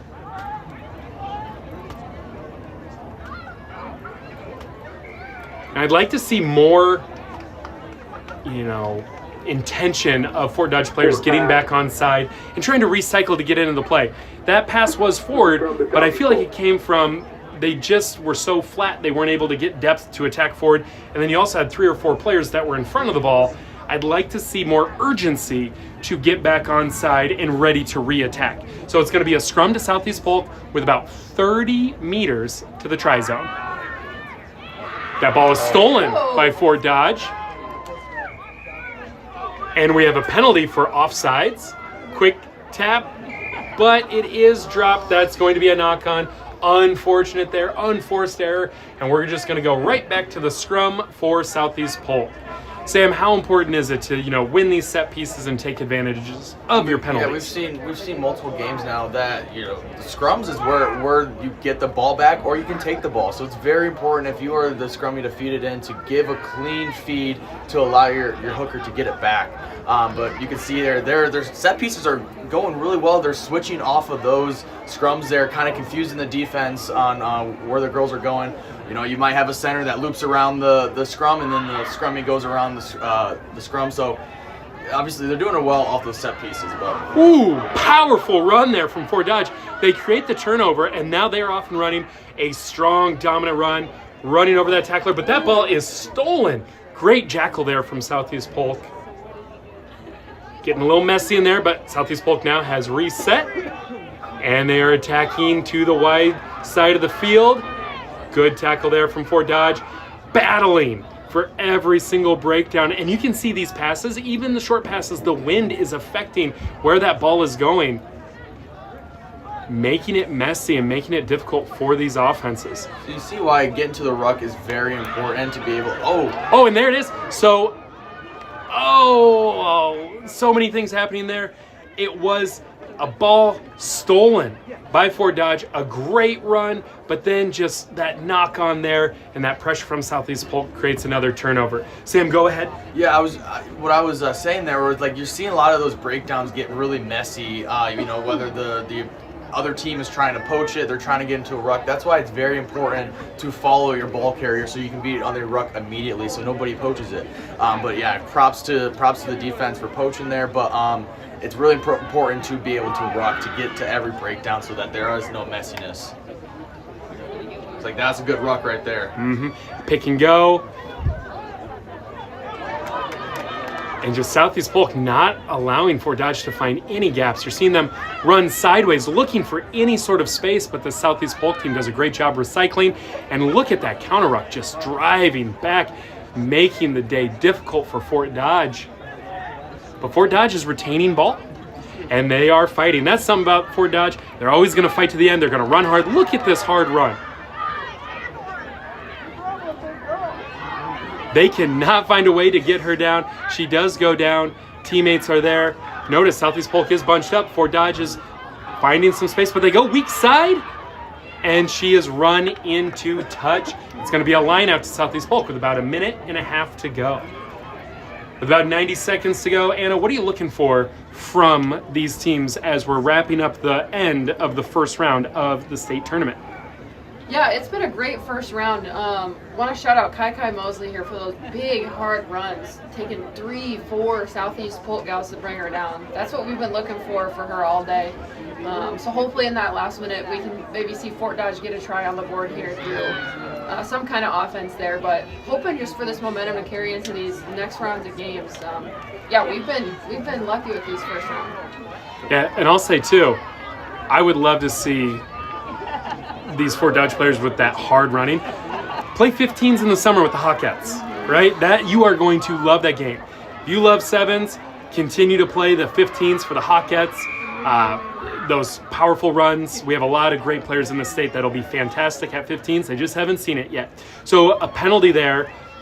Southeast Polk takes it and goes. One thing I want to see a little bit, all these girls are getting low, which is fantastic, but they're putting their head on the inside when they tackle, which can lead to injury. So I really want to like see more, like when you go to tackle, your head should be on the outside, so that a lot of times you don't want those accidents to happen. I'm seeing a lot of tackles where their heads are going inside. And hey, rugby's fast, you know, you have to get them down, but I'm seeing a lot of heads on the inside by their knees, and that kind of scares me because I don't want to see anything bad happen. So when you go to tackle, make sure your head is on the outside when you tackle there, so it gets a nice breakdown. But they're getting low, which is great, but I want to see that head on the outside so there's no injuries or anything like that, more preventative.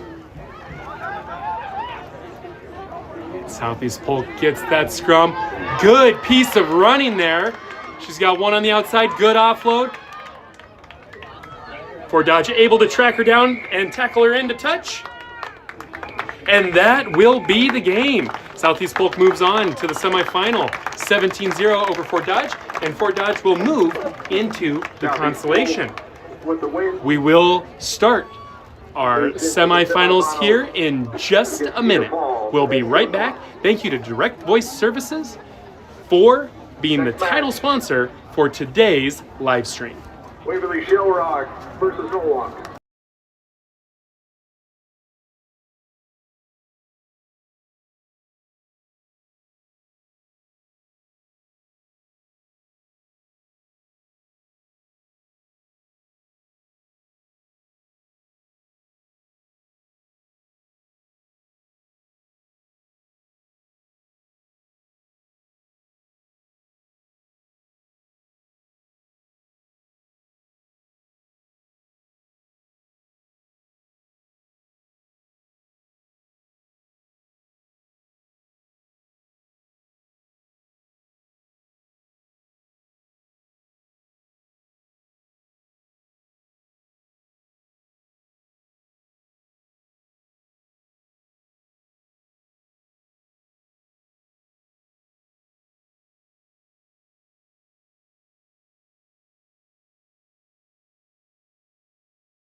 We're trying the best we can. Yeah, Ben. Sorry, I don't see you in the booth. Yeah, he didn't get the call up. All right. Oh, whoops. All right, here we go. We are back. Some friendly banter. We have number 1, Waverly Shell Rock in white, and number 4, Norwalk in purple. Norwalk with the kick. Catch by Waverly Shell Rock, and right away, what a start for Waverly Shell Rock. She's just going to take that the distance. Try awarded. Wow, what a perfect start for Waverly Shell Rock. And for this Norwalk team, I mean, not how you want that to start. Just directly kicks to one of the players. She just runs straight the entire distance. Great speed, great power, great finish. And within 30 seconds, it's a 5-0 advantage, Waverly Shell Rock. But we've also seen Norwalk already today. They have stellar defense. So as of right now, I wouldn't be worried if I was Norwalk. Those things happens. It happens. But I wouldn't be worried if I was Norwalk right now. They know them. They know themselves. They know their defense is unstoppable. So they just need to be able to retain ball. But those things happen on kickoff. So you just have to bounce back from it. Yep. That's what we'll be looking for here. How does Norwalk respond? And that ball is kicked to space. There is a penalty. So as Waverly went to go grab that ball, they were hit in the air. You got to make sure that the player's feet are on the ground when you go for that tackle. So unsafe play there. They do have a penalty in Waverly Shell Rock. They elect for the scrum. Why do they elect for the scrum? Because they love to put those players like chess pieces, right? They know where they're at, they know the plan, and they want to manipulate where those players are at. So, the pick, but it was not seen there by the referee, so play on, and some good running there, so no knock on, we're going to play on. And good spacing and timing there, but that ball is dropped, so there is a knock on. So you can see what Waverly is trying to do. We do have a scrum to Norwalk. Sam, what does Norwalk need to do here with this offensive put? Obviously, the main thing we stress all day, just ball retention. Obviously, you see Morgan there right at fly half. She's talking right now to her teammates, kind of setting up something here, using that space.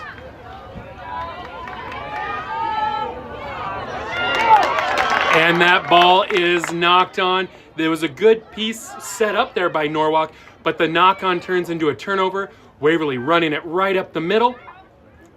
Cuts out, cuts back in.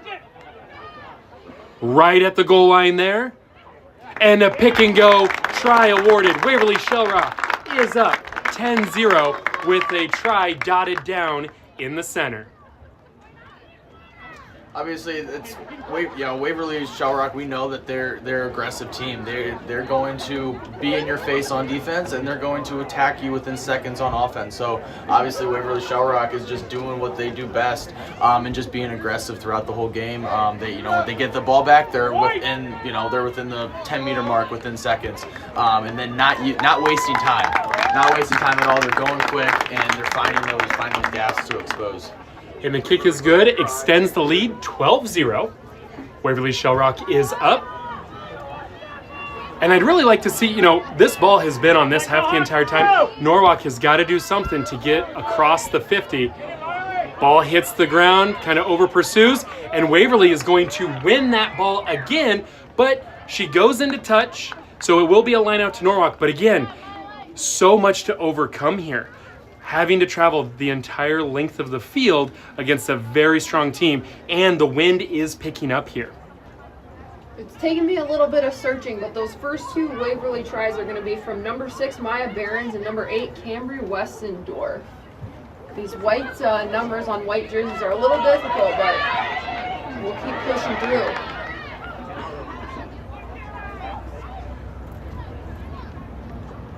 Look at the tenacity, again, from this Waverly Shellrock defense. Just when Norwalk thinks they have a gap, it closes immediately. Oh, and almost an intercept there. So it is a knock-on. We are going to go to a scrum, but there was an initial knock-on by Norwalk. What an opportunity here. Again, this Waverly team, they love to battle out of the set pieces. They love the scrum. Notice, they run a split. They have their 3 backline players using the entire field. Even with the wind, they want to spread people out to find their gaps. And she's just going to do a pick and go. Great tackle there by Norwalk. But notice how quick they are to the breakdown to set that ruck. Great defense there. Norwalk, they were just here with their backs against this try zone to win that last match. But a penalty, quick tap, right up the middle. Try awarded.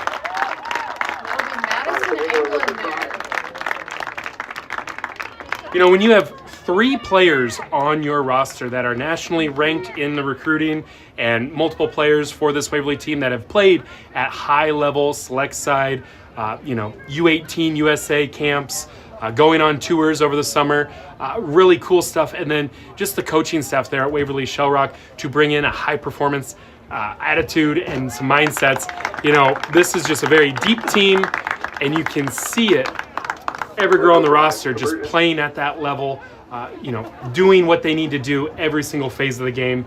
It really makes it difficult to overcome, because as a team, you're looking for, okay, where's a weak spot we can attack? Hard to say where Waverly has a weak spot. So again, a deep kick again. Ball goes to ground. Norwalk touches it down. Smart play there. Yeah, and you talk about this Waverly team with a lot of those gals playing at a high level, and this whole team actually later this week will be traveling to Idaho for the Girls Sevens High School National Championships. playing against teams from Idaho, Washington, Oregon, Utah, Colorado. I mean, you name it. There's a team from the states there. So they are playing some high-level rugby two weekends in a row, which is going to be crazy. They'll be competing on October 24th and 25th. And yeah, through the support of the Iowa rugby community got there, and yeah, we'll look for them to do big things that weekend as well. Definitely. Yeah, just amazing level that they're playing at here. But the wind and maybe some, that adrenaline, we're seeing some errors that we haven't normally seen from them. Ball hitting the ground. This Norwalk team is flying around, really trying to get in their face, create some pressure. And Norwalk stepping up to the challenge to meet them, to make these tackles. You love to see it. A little pick and go there, but good defense by Norwalk to shut it down. And Waverly is off and running again. Again, that ball is behind, but they pick it up. And that is going to be a knock-on, and that will take us to halftime. We will be back in just a moment.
All right, and we're just about underway here to start the second half. Waverly Shellrock, everything going their way here with a 19-0 lead over Norwalk. We did see a few mistakes. It feels like the wind is causing some of their passes to, be a little errant, go behind, hit the dirt a little bit, but they've been able to recover well. Norwalk, the winner of this match, goes to the state championship. Norwalk, they're 3 tries down. Sam, what do we need to see from Norwalk to get back into this game? Yeah, obviously maintain ball, clean passes. Waverly Shellrock has been playing in their territory this whole game, so I really want to see Norwalk push down the field a little bit with some passes, create some space. Because they've been playing in their own territory all game, and that is just tough for defense. It tires you out when you're constantly on your back heels playing defense in your own territory. So if you can try to get in their territory a little bit, kind of create some pressure for Waverly, that would be good here. And off the jump, unfortunate start for Norwalk. They catch that ball, goes into touch. Short field now for Waverly. Line out for Waverly. Hard running there to the middle of the field. Great support by Waverly Shellrock. Quick little offload, runs between 2 defenders and dots it down in the middle for the first try of the second half. Waverly is up 24-0, and that's exactly what you said can't happen for this Norwalk team, Sam.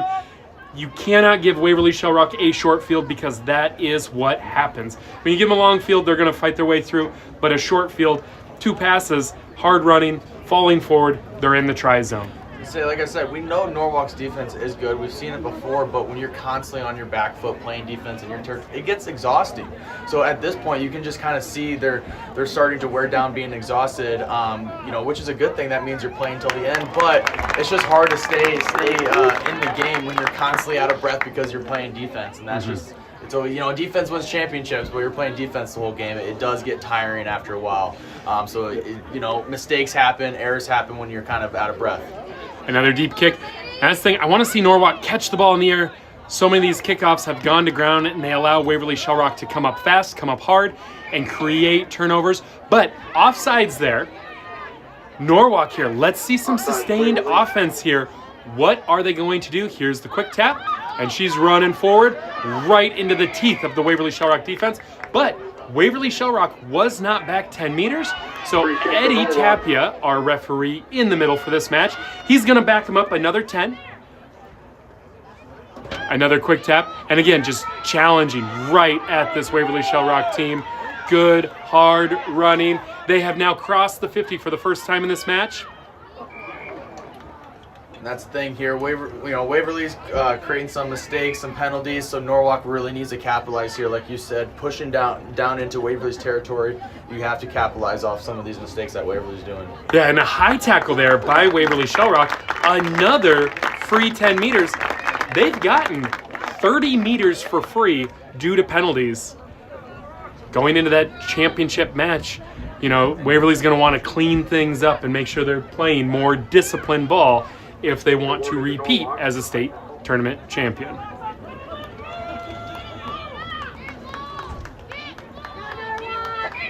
Here comes the quick tap. And we're seeing these pick and go straight up. And that defense is just right there on Norwalk. Hard for them to find anything. Strong challenge in the ruck. And we're seeing the power from Norwalk come through. And Waverly Shellrock trying to contest. And they do. Those hands were in for the steal. Penalty on Norwalk. Hard running. Dangerously close to the touchline. But Andrew Ridgway, AR, watching closely. And look at that backline setup by Waverly Shellrock. But an unfortunate knock-on. Just drops the ball. You like to see that spacing. They had something on. We will go to a scrum for Norwalk. With Morgan Roth here on the bench, it looks like we'll see. Looks like Audrey Clay slide into that fly half spot. You're seeing a set piece where they're pushing all of their back line on one side here. Watch for a loop around of the scrum of the weak side. Yeah, and even though that came out, you could see that player. She was starting to. It looked like maybe that's what they had on. Because you're gonna put all your players in defense on one side. If that scrum can get it, there's nobody on this right side here, on this weak side. So if the scrum can get it quick, go around to that weak side there. But instead they challenged that inside channel. Good hard running there. But Waverly Shellrock quick to the breakdown. And Norwalk off and running. Hard tackle from Waverly Shellrock.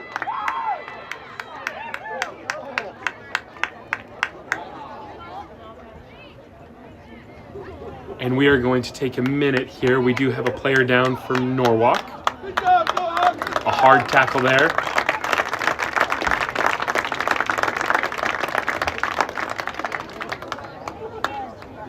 And we will be right back.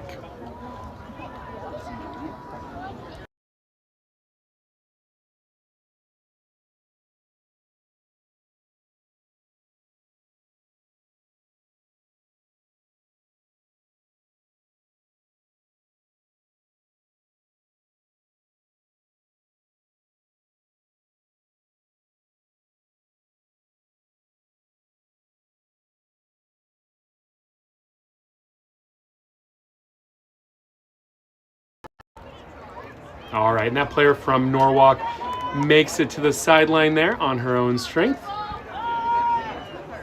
Here comes a scrum. And Waverly Shellrock with that ball, and look at the spacing here. Cuts it back inside, running back across the entire Norwalk defense.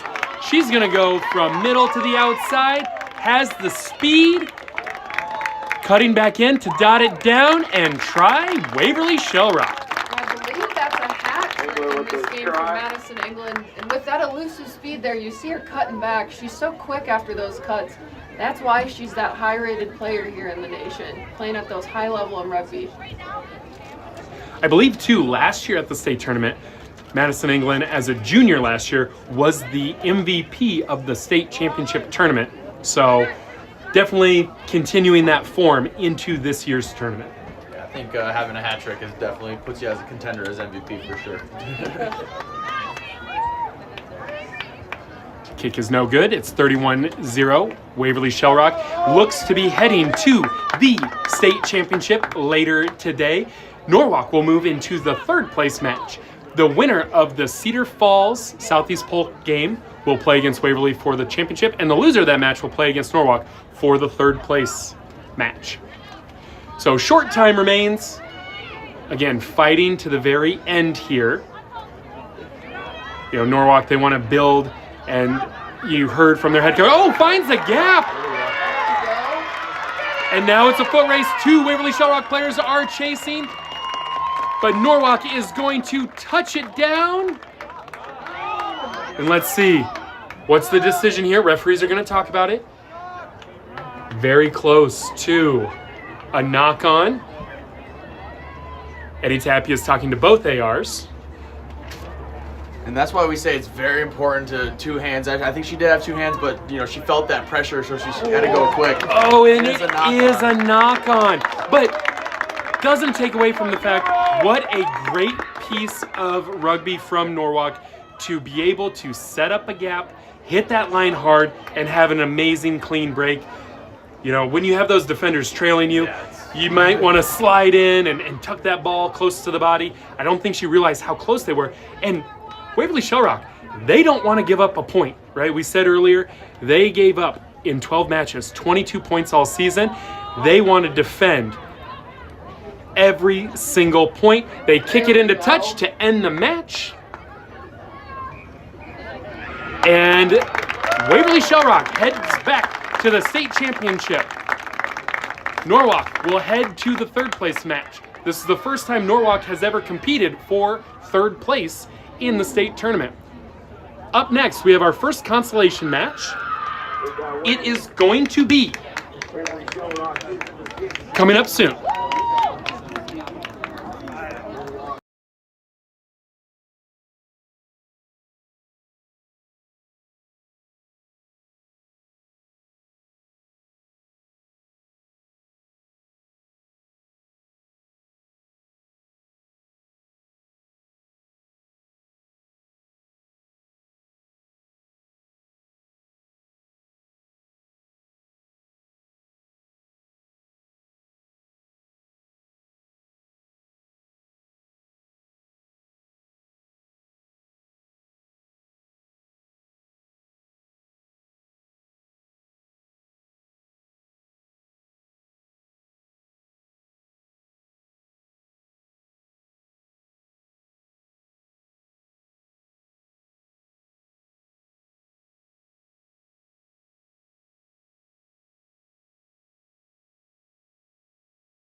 Up next, we do have our first consolation semifinal, Central Springs against Cedar Rapids, Washington.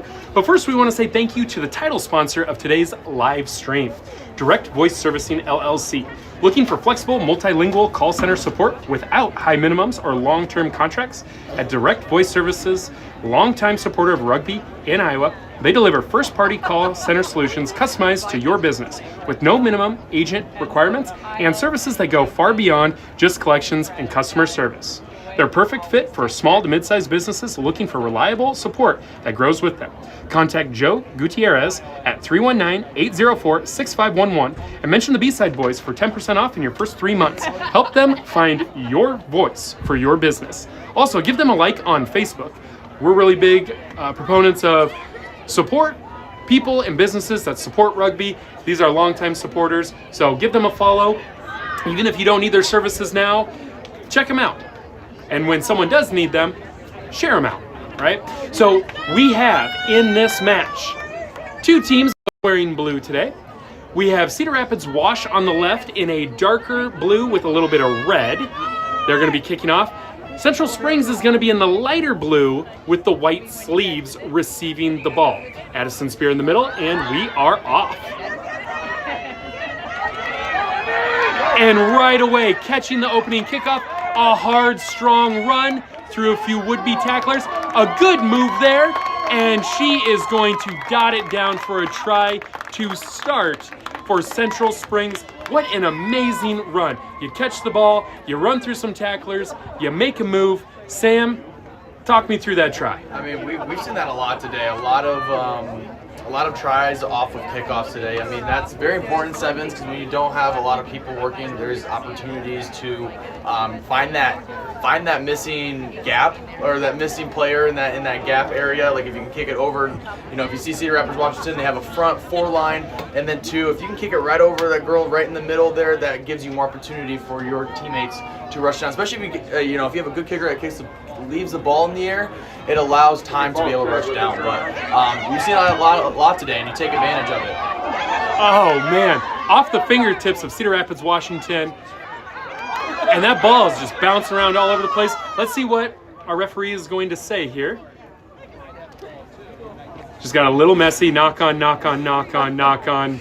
We'll play the first knock on, and that is going to go to, waiting for the arm.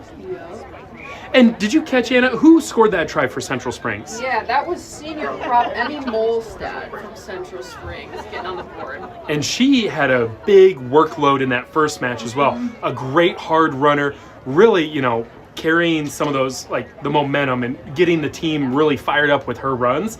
Not afraid to run through the middle of a defense. No, she's been stellar trying to put her head down on those pick and goes. It's been great to watch. They've got a lot of seniors here on this Central Springs side. A lot of them in there now, playing that ground and pound ball like we saw in this first match. But yeah, definitely something special to see. And as we get things figured out here, it is going to be a scrum to Central Springs. Great field position. That ball is in.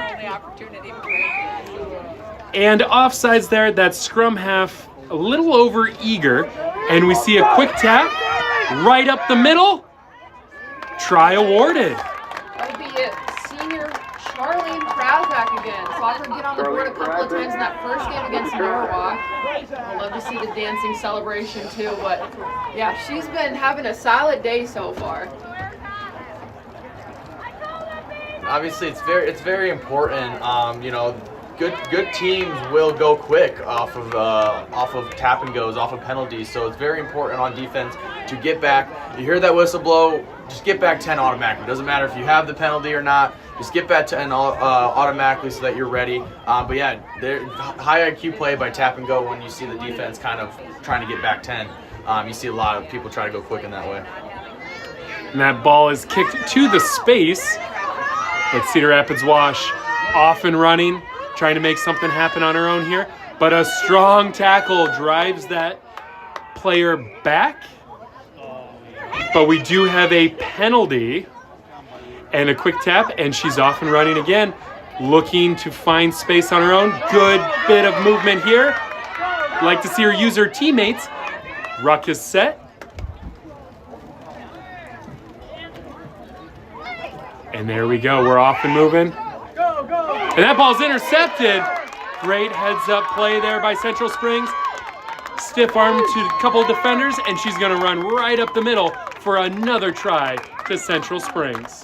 Zayla Dahlstrom on that one. So 3 seniors for Central Springs getting on the board early in this one. Yeah, you love to see, they want to compete for that third place. Ooh, off the bottom of the crossbar.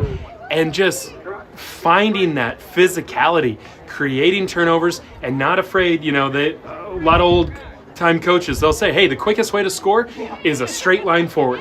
And that's where Central Springs is looking, right? If there's no one in front of me, I'm going to keep running. If there is someone in front of me, I'm going to run through them. And that's what we're seeing. And they haven't had to look to the wings yet. They just keep running straight ahead until they're going to be stopped. I like to see that from this team. And caught in the air by Cedar Rapids Wash. And now we're off and running. Good strong running there. And she breaks through. And now it's a foot race. And dotted down for the try. Cedar Rapids, Washington says, not so fast. We have a response. Naima Muzo on that one. She's been a fierce leader on this Wash team as one of the only seniors and only three-time player on this team. So great to see her get on the board in her last state tournament.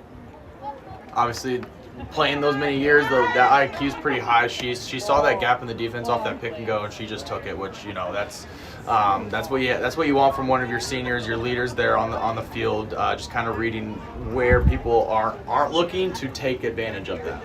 And also, she kept her feet moving. It looked like she was wrapped up, was getting ready to say like, oh, here comes a breakdown. And next thing you know, she just kept driving her feet. And then the speed took it the rest of the way. I will say too, this Cedar Rapids Wash team, one interesting piece of information, talking to their coach, they did say how this was a little bit of a rebuilding year due to the fact that, wow, what a great catch on a burst. Straight up the middle. She catches that kickoff running forward and just runs straight through the middle. She's going to dot it down for a try. Great piece of work there from Central Springs to respond immediately after that positive momentum for Cedar Rapids Wash. So I was going to say about Cedar Rapids, Washington, they were combined with Cedar Rapids Prairie and any other girls from other Cedar Rapids high schools since their inception. But this year, Cedar Rapids Prairie was able to split off. They had enough players. So Cedar Rapids Prairie competed as their own team. Cedar Rapids Wash competed as their own team. So this was the first year. And so Cedar Rapids Wash lost some of those senior players who are now with Prairie. So shout out to them as we've seen, a lot of movement in our league. We want to continue to grow. We've seen some teams struggle and have to combine forces where Cedar Rapids, I think it needs to be celebrated. They split their team in half to create a brand new club. And the Cedar Rapids Wash team was able to make the state tournament. So just wanted to give a little background there. Great work that is coming out of Cedar Rapids in rugby. Love to see new programs and love to see them competing at the state tournament. So Cedar Rapids here with short time. They want to get on the board put one more on the board before halftime. They do have advantage here. And there is a penalty. Offside, Central Springs.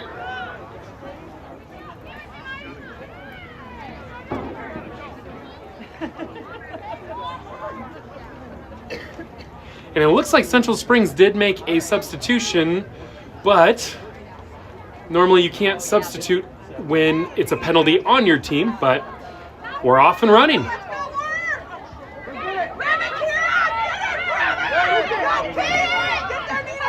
And there's an errant pass, turns into a turnover, and now Central Springs pick and go. Tries weak side, wraps up, but she breaks through the tackle. And they've got numbers on the wing if she can get it outside. That ball hits the ground again. The wind is causing some interesting passes. She finds space, but Cedar Rapids Wash is able to make the tackle. Central Springs, they want to punch this in. One more before halftime. Little pop weak side. Running hard on the edge, getting close to the touch line. Touch to the try line. Pick and go weak side. And that's a try for Central Springs. Sam, how are they able to get that done? Just simply offloads right there. They were feeling the pressure by Wash, but then they would make the simple play go down, and then when they were being upheld, they would offload. Obviously, she's going out of bounds and made a beautiful offload that led to a try. But just being selfish and not trying to do too much with it, and making sure doing the smart plays. Hey, if I'm wrapped up, I can't go anywhere. Just go down if they get the ball out. Or if my hands are free, they're wrapping my my waist. My hands are free. I can still pass pass it off to my teammate, and that's exactly what she did, and that led to a beautiful try. Washington, 5. And that brings us to halftime of this first consolation semifinal match. Central Springs 29, Cedar Rapids Wash 5. We're going to take a moment to give a shout out to Trent Schwab, Realtor with Century 21 Signature Real Estate. This championship broadcast is brought to you by Trent Schwab, Realtor with Century 21 Signature Real Estate, serving the greater Des Moines area with a mission to defy mediocrity and deliver extraordinary experiences. Whether you're buying your first home, investing creatively, or making a move, Trent is the relentless agent who's truly obsessed with better. From residential homes to innovative investment solutions, Trent goes beyond the standard. He's about more than more. So when real estate's on your mind, think Trent. 515-689-8553 or email him at trent@c21sre.com, licensed in the state of Iowa. Thank you again for joining us. This is the B-Side Boys Rugby Podcast live stream of the 2025 Iowa Youth Rugby Association Girls State Championship. 8 fantastic clubs have traveled to Pleasant Hill to compete for first place, third place, and fifth place. We've got all state awards. We've got all sorts of things coming up here. A beautiful day in Pleasant Hill, Iowa. Thank you for joining our stream. Remember, you can catch new episodes of the B-Side Boys weekly on Spotify, on Apple Podcasts, where we talk about all things rugby from youth to international, pros to college, senior side, and everything in between. Interviews with players and coaches, referees, admin, Hall of Fame people. It's a great time. So check us out. Thank you again for joining us. We are just about underway here for the second half. Central Springs, I really enjoy watching this team. A lot of great hard running. We're just seeing them run straight forward. Sam, I expect more of the same in the second half. How about you? You just took the words out of my mouth. They are hard runners, and they just run straight, and that is rugby. Don't do too much. Don't be running, run north-south. Don't be running east-west, or cutting off your teammates' lane. Stay in your lane, and when you just stay within your shoulder width of your lane, run straight and hard. That's going to lead into tries, lead to 29 points where they're at right now. So if they keep doing that, obviously good things are to come, but they're just fundamental. Fundamental is the key to everything, and that is the most fundamental thing in rugby is just run straight, run forward, and that's what they're doing. And Anna, this Central Springs team, throughout the season, they have been building and building. A unique thing is they're kind of on an island, right, where there's not many other rugby clubs around them. They travel a lot. For these girls to continue to play and grow and get better, who are some of the leaders on that team? And can you tell us a little bit about their season this year from things you've seen in their film and just things you've heard from their players and coaches?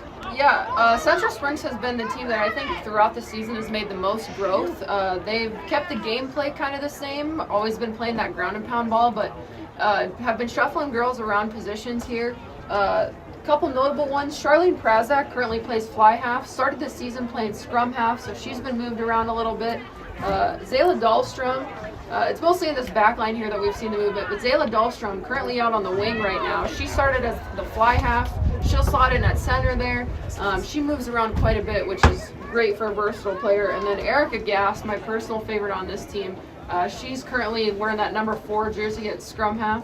All 3 of these gals are seniors, big leaders for this team, but Central Springs kind of did a little bit of a hot potato with players throughout the season and found what worked, and definitely aided their success here.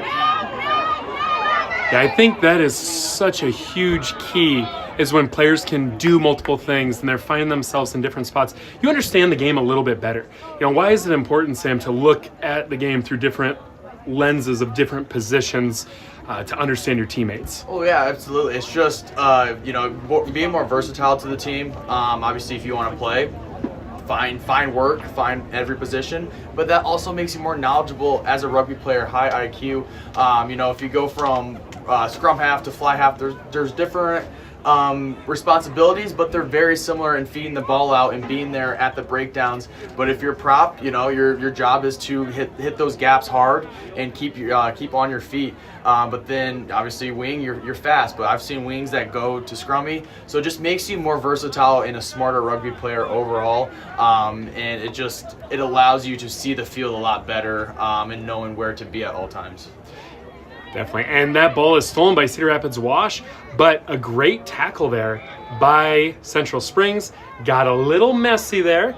Penalty, either playing on the ground or offside. So Cedar Rapids Wash will get this ball and look for them to try to use that speed and looking for some powerful running right up the middle, giving Central Springs a little taste of their own medicine there. Go, go, go! A low pass makes it difficult. And again, players on the ground. A little confusion there, but it's going to be a penalty. Central Springs has the ball. Okay, it's going to be a free kick. And always trying to look at the referee's hand signals because that's going to tell the story, right? So he said that on that penalty, the ball did not leave the hands of the player, so that's why it was brought back, right? When you have a penalty, you got to tap it. It's got to leave your hands. That's why I always like to put the ball on the ground, tap it with your toe, then pick it up and go, because sometimes you just lose it, or just like that, right? Free kick, she taps it, loses control, now it's a knock. So a little back and forth here. You just got to find what works for you, what works for your team. But there's a great scrum there. Central Springs struggling to get a hold of it, but they finally get on it and now look for some hard runs. And again, straight up the middle, great pick and go. She finds her gap, she takes it the distance. Another try, Central Springs up the middle. That'll be senior Erica Gass. So a lot of seniors getting on the board here for Central Springs. Erica Gass It'll with be the try. interesting to see. They do have some freshmen and sophomores here on their roster still returning next year. So I'd be interested to see how deep this team can go next year as well, losing so many seniors. Definitely. You really hope to see, these seniors leaving those lessons behind for those younger players and teaching them kind of, hey, this is how we do things for our club going into the next year. And I definitely think Central Springs has that culture because, like you said, you saw them dancing earlier. The vibes when you watch their team, they're just so supportive of each other. Everybody. You can't tell who the seniors to freshmen are.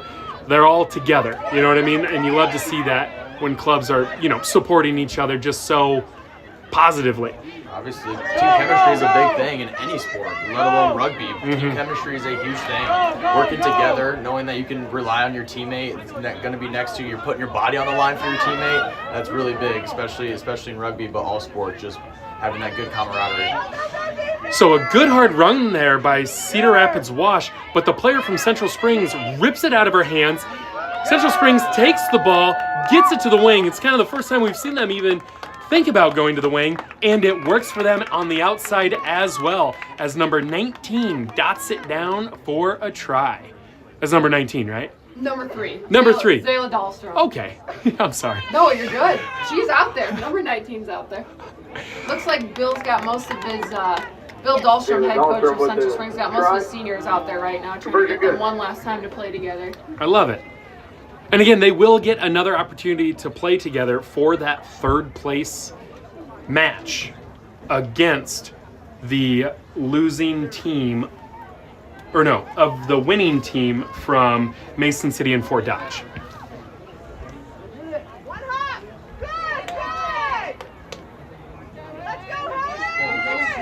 Good, strong running there from Cedar Rapids Wash.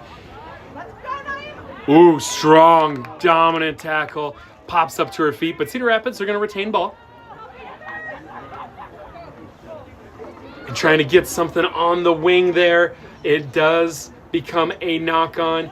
And again, as time is running out on the Cedar Rapids Washington season, want to give a shout out to their coaches, their players on a fantastic year. Again, like we said earlier, this was a rebuilding year in a sense of they split into 2 clubs, Cedar Rapids Wash, and now the newly formed Cedar Rapids Prairie. They lost a good number of their players, but rugby is growing in Cedar Rapids. Sam, I expect some big things to come out of Cedar Rapids in the coming years. So shout out to Cedar Rapids Washington. What are you looking for from their girls team in the next season? How can they build off this? Absolutely. It's funny that we say rebuilding year and they made the playoffs. Yep. They're in the top 8, so it's funny to say rebuilding year because they did have some success. They're here. They're a reason why they are here in the top 8. But that just shows you that if it's their rebuilding year, that's going to be scarier for teams next year, that they're just going to keep getting better. And some amazing running there by number 4. cutting it up, back and forth, breaks a tackle, and a try to end this match. Yeah, going off that, what you said, Sam, about Wash is only losing 2 seniors, so they'll be returning a majority of their squad, so definitely something to build off of next year. All right, and that looks like that is going to be our final. Central Springs moves into that 3rd place match. Cedar Rapids Wash, great season. Congratulations on qualifying for the state tournament. Again, we look forward to see what's next for these clubs. And the next match we have is our next championship semifinal. We have Cedar Falls against Southeast Polk. We will be right back in just a moment.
All right, and up next we have Cedar Falls against Southeast Polk. But before that, we just want to give another shout out to Lead Now Coaching and Consulting with Mike Isaacson.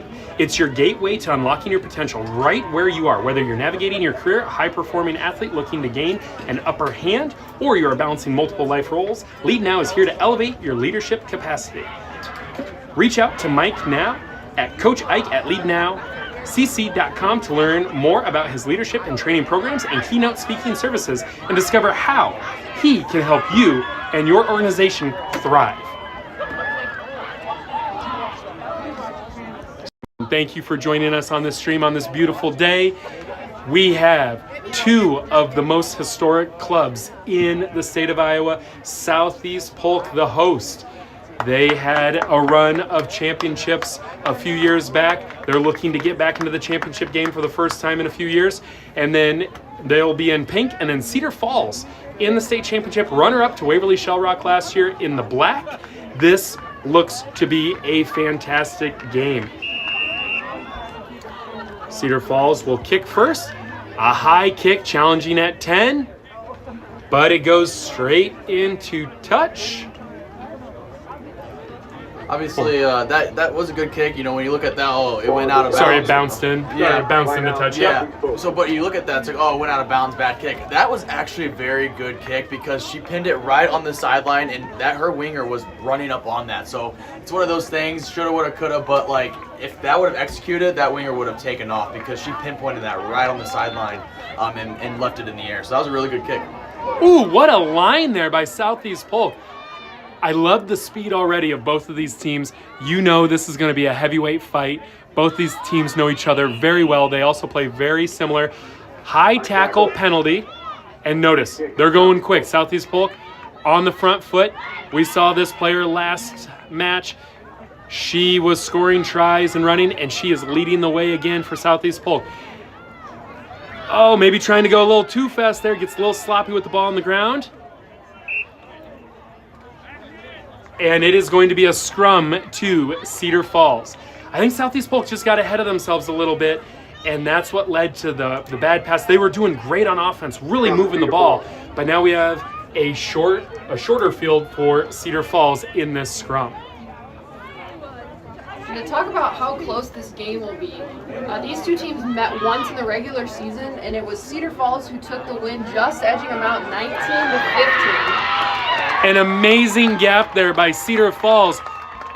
Runs between the 2 defenders right on the wing for number 17. And then the speed is going to take it the distance. What an amazing play off of that set piece. She finds the gap. Her teammate sets her up nicely. Great job from Cedar Falls. Great finish. I mean, that was a beautiful read because she saw that edge defender come in front of her to try to cut off the wing's path. And, you know, when somebody shoots up, that backside is open. And she read that perfectly from that defender on the edge, and she just cut right behind her and took off. So those are really good reads there. That was Lainey Wazcook on the try and the kick. She's doing the kickoff duties there. You'll likely see her most of this game kicking that short ball to get it contestable for her own teammates. So definitely something to keep your eye on. And on this kick, doesn't go 10. We're going to have a free kick at the 50. Maybe the wind is playing a factor. Maybe a little bit the legs. You just had a long run. She missed the conversion kick. It's hard sometimes to get your adrenaline down and you know, get back to where you need to be for that kick. But Southeast Polk is going to take it at the 50. Oh.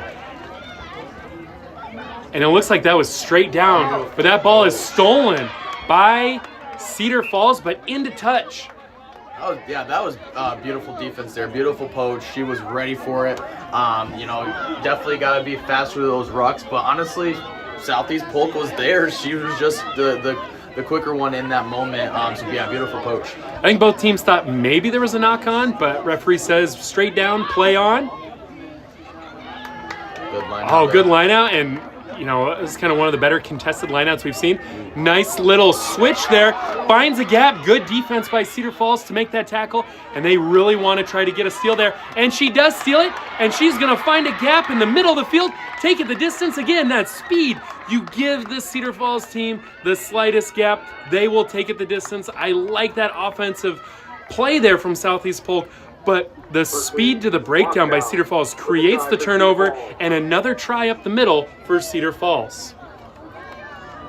Berkeley Waskow on that one, and she's had sort of a little bit more of a quieter day today so far, but she's definitely a player to watch. Super smart rugby IQ. She's got that speed, obviously, with that pick and go, or the poach try right there. Definitely somebody to keep watching as the day continues.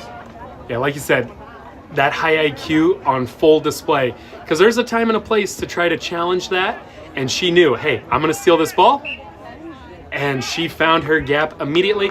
Again, that ball does not travel 10, so another missed conversion and another kickoff that ends up in a free kick at the 50. Another little switch, breaks a tackle, cuts it back inside, defense is swarming, and she's dragging defenders, offload, and she's getting so close. That ball is set. Cedar Falls fighting with their heels on the try line. You see Southeast Polk is spaced. All of Cedar Falls is bunched up right now. I would try to get to the edge as fast as possible.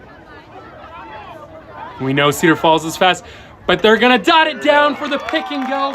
What an amazing job by Southeast Polk to respond. They like that little soft switch, finds the gap, hard running. Cedar Falls, though, with that speed, is able to chase down, make the tackle, but not enough to stop that goal line stand. And it is now. Wow, what a kick.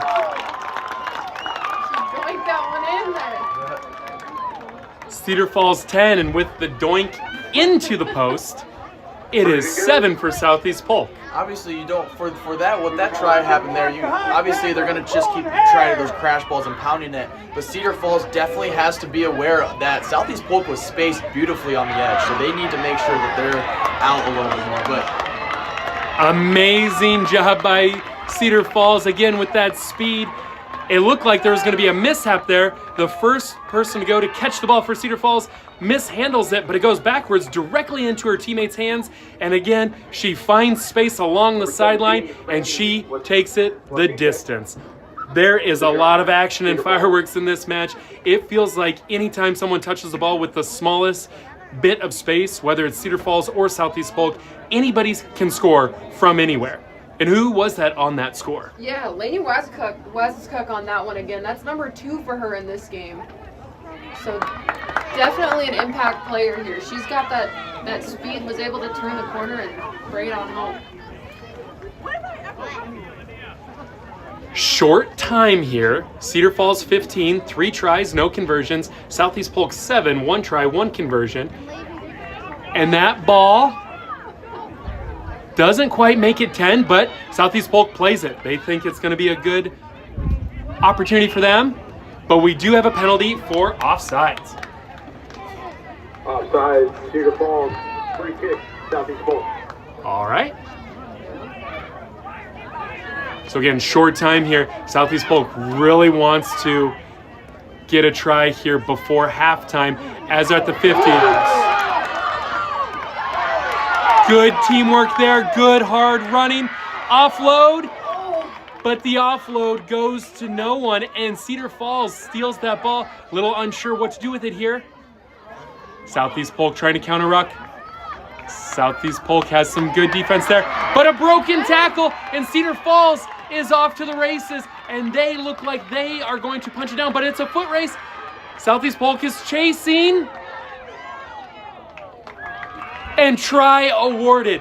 What a turnaround from what looked like could be a score before halftime for Southeast Polk turns into a try for Cedar Falls to extend this lead to multiple tries.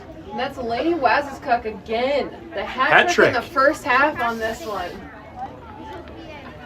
This I is bet her legs are tired. Oh, and this is definitely one of those times where it's like the winner of this match is going to go to the state championship, and that kick is no good. So that'll take us to halftime.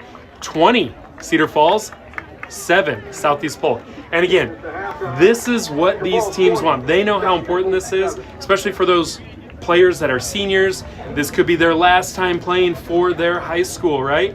They know what is on the line. They're giving it everything they can. And this player here, I mean, her third try of the game, she really is just, she sees her moment, and trying to be careful about the words here, she's not being selfish. No. If it's presented to her, she's taking it, and her teammates are supporting her. And then she's also, that's what I love about both these teams. Look at the support. When they are having line breaks, there's 2-3 players of their own team that are chasing with them. These girls are going to be gassed after this game because of the running we're seeing from both teams. Well, it's the thing is, like what you said, it's not being selfish. She's putting herself in the right position to find, like, she's on the edge there, she hit that gap hard. Other times she's cut up the middle. She's just putting herself in the right position to be able to take off and take advantage of their defense and of Southeast Polk's defense. So she's just putting herself in the best position. And obviously when you're on a breakaway, multiple times, your legs are starting to get tired. But let's see what the second half brings. But it's exciting so far. Definitely. And Anna, give me a player from each team that we haven't heard from today that we could hear from in the second half. Yeah, this Southeast Polk team has been a little quiet. We've seen Maddie Martin, number 4, kind of start these breakaways here on the close side, but I'm looking for a gal like Clara Sogan to step up. We saw Skylar Slade score the try that Southeast Polk had in the first half, but we're going to need more girls like Skylar Shogan to step up. Arabella Barvel, a great player, versatile player, playing hook and scrum half, had a little bit of a quieter first half in this game, so we'll need her to step up. And then looking on the Cedar Falls side, Linnea Bell on that, let's see, she'll be that number 2 there, usually the one contesting those kickoffs. A little bit of a quieter first half for her as well, so we'll see if she can turn up the heat in this second half as well. Definitely, and we are 7 minutes away from finding out who will be the other team that will meet Waverly Shellrock in the state championship final. Southeast Polk with a short kick. Cedar Falls is able to retain ball. And again, I love the go forward line speed. They're hitting the line of pace. And what a counter ruck there by Southeast Polk. And that's going to be stolen in the breakdown with a great counter ruck from Southeast Polk. Again, these girls, they want it. They know what's on the line. They need to make up 2 tries. And they've got numbers on the outside. Oh, tries to offload it. And she's able to scoop it up. Great job getting there for the ruck. And now they're bouncing it back the other way. Running through tacklers. Smart there to keep the ball. There's been a lot of offloads when going down to the ball, and you need to retain ball right now for Southeast Polk. Yeah, you saw her think about it. Oh, and she looked to go pick and go, but it's a penalty. So even though she knocked it, there was an offsides there. Southeast Polk knows they're 30 meters away. Look at this, just running straight into the defense, willing their way to that try line. Look at Southeast Polk here spaced and taking advantage of the Cedar Falls being bunched up. A nice little, that soft switch that Southeast Polk loves to run. Cedar Falls, very quick on defense. It looked like Southeast Polk had the edge, but Cedar Falls was able to match and breaking some tackles, but caught by her shoestring, goes down. Pick and go right up the middle, breaking tackles, but Cedar Falls makes the tackle. I love these pick and goes. They're working, but when you have 3 people on the edge against 1 defender, you have to get it to the edge right now. And there it is. Oh, exactly what you were looking for. And just off the hands, unfortunate error there. We have a knock-on scrum to Cedar Falls. So I love this offensive pressure that Southeast Polk has been putting on. So many phases. They probably just had 20 phases in a row. Unfortunate error there. It is going to be a scrum to Cedar Falls. Sam, how is Southeast Polk going to get the ball back with about 5 minutes to go? Obviously, left in the this half? scrum is probably going to be the biggest scrum, most important scrum all day right here. They have to win it off. They're in Cedar Falls' territory. If they win it here, they're in great position. Cedar Falls wins that. And Southeast Polk, they're able to make that tackle. And that ball is stolen. So even though they didn't steal it out of the scrum, great defense there from Southeast Polk. And again, you're seeing the space on the edge. And she had the corner, but it's just that speed of Cedar Falls is able to track them down. But they are 10 meters out. But she does not release the ball. Penalty. Ball goes to Cedar Falls for not releasing. Southeast Polk is doing a great job right now by slowing down the game. So when they have the ball, they are waiting until their offense is set up before doing anything. And so what happened there, the ball did not leave the hands of the Cedar Falls player, which means a free kick. Ball goes back to Southeast Polk. Unfortunate error there. You got to make sure it leaves your hands on a penalty or a free kick. Did not happen, so Southeast Polk gets the ball right back. Heads up play. They go quick. Great try there. And I feel like even though it came off of a penalty, it is the reward of just these continuous phases by Southeast Polk. That kick is no good. Crucial because that means it is still a 2-score game. Southeast Polk needs 2 tries to win. If they would have made that kick, it would have been, a try and a conversion. So with 3 minutes to go, Southeast Polk is going to want to be quick here. They need 2 tries to take the lead. And that was Skylar Slade again on that last Southeast Polk try. So definitely doing her best to will her team to stay in contention with this game. And we've seen some great defense here from Southeast Polk. Cedar Falls trying to use that speed. They hit the line at such great pace, but Southeast Polk is ready. Can they find that speed on the edge? Great tackle. And it's getting messy. What do we got here? Diving in on Southeast Polk. You know they're amped up. They want that ball. They see it. Great tackle. But you got to keep your feet. You got to stay safe. So penalty to Cedar Falls. They're going to elect for the scrum. This is going to take a lot of time off the clock, Sam. Oh, yeah. Well, I mean, Southeast Polk, they are fighting. You have to give them credit because they are fighting tooth and nail. They have probably 5 poaches in this game alone. So their defense is incredible right now. So let's hopefully they can get that breakdown happen to be able to poach it again. A nice gap there by Cedar Falls. Great defense there by Southeast Polk to not let it end in a try. Ball hits the ground, but that's something that we've seen from Cedar Falls is sometimes when the ball hits the ground, things get messy. People get out of position. Another poach there. And it almost helps Southeast Polk now on the front foot. Less than 2 minutes to go. Finding gaps, running hard, looking for support, offload, down to ground. And you notice they have numbers out wide. Quick tap on the penalty. Southeast Polk is off and running. Does she have the support? Yes, she does. Her teammates are there. Another penalty. They got to get to this ball to the edge again. But it looks like they're just going to decide, hey, we want to run forward. We are going to challenge you. We're going to run you over to score. I'm seeing a 3-on-1 right now, so they won. Offsides. Another penalty, but we only have about a minute left. Southeast Polk, they need to score quick. And try awarded. Amazing to stick with it there. Less than a minute to go. It is 20-17. Cedar Falls still has the advantage. Here comes the kick. This is, you almost think too, just kick it off. You need more time because the kick doesn't really matter. You need to try either way. Was Skylar Slade again for her third try of this game, so the double hat trick, one on each side. Skylar Slade. What a crazy game. The try for Southeast Polk. All right, so short time here. Southeast Polk is going to kick off short time. All comes down to this, but the ball does not go 10 meters. Free kick. Be very interesting. Again, the time is on the referee, so our time says it's very close.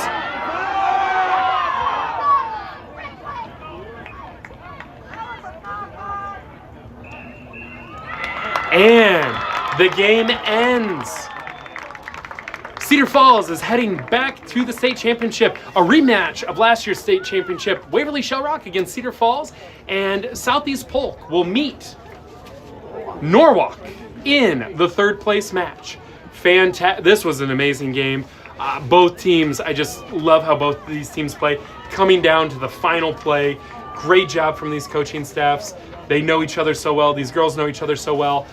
Sam, biggest takeaway from that match? The biggest takeaway is Southeast Polk's heart. Like, they played until the end. They came back. They scored 2 tries there. But it was their defense, their poaching, their counter-rucking is what put them back in the game, that allowed them to stay in the game. I think maybe 6 poaches I saw, the clear poaches, and that is that allowed them to be able to get within 3 points. Obviously, it came up short, but that effort was there, and that was incredible. That makes or breaks good teams right there, is to be able to keep fighting till the end. And I will say too, Cedar Falls did not score a single point in the second half. Yeah, it was all Southeast Polk, and so that was an amazing, halftime adjustment by Southeast Polk. They just came up just a little bit short.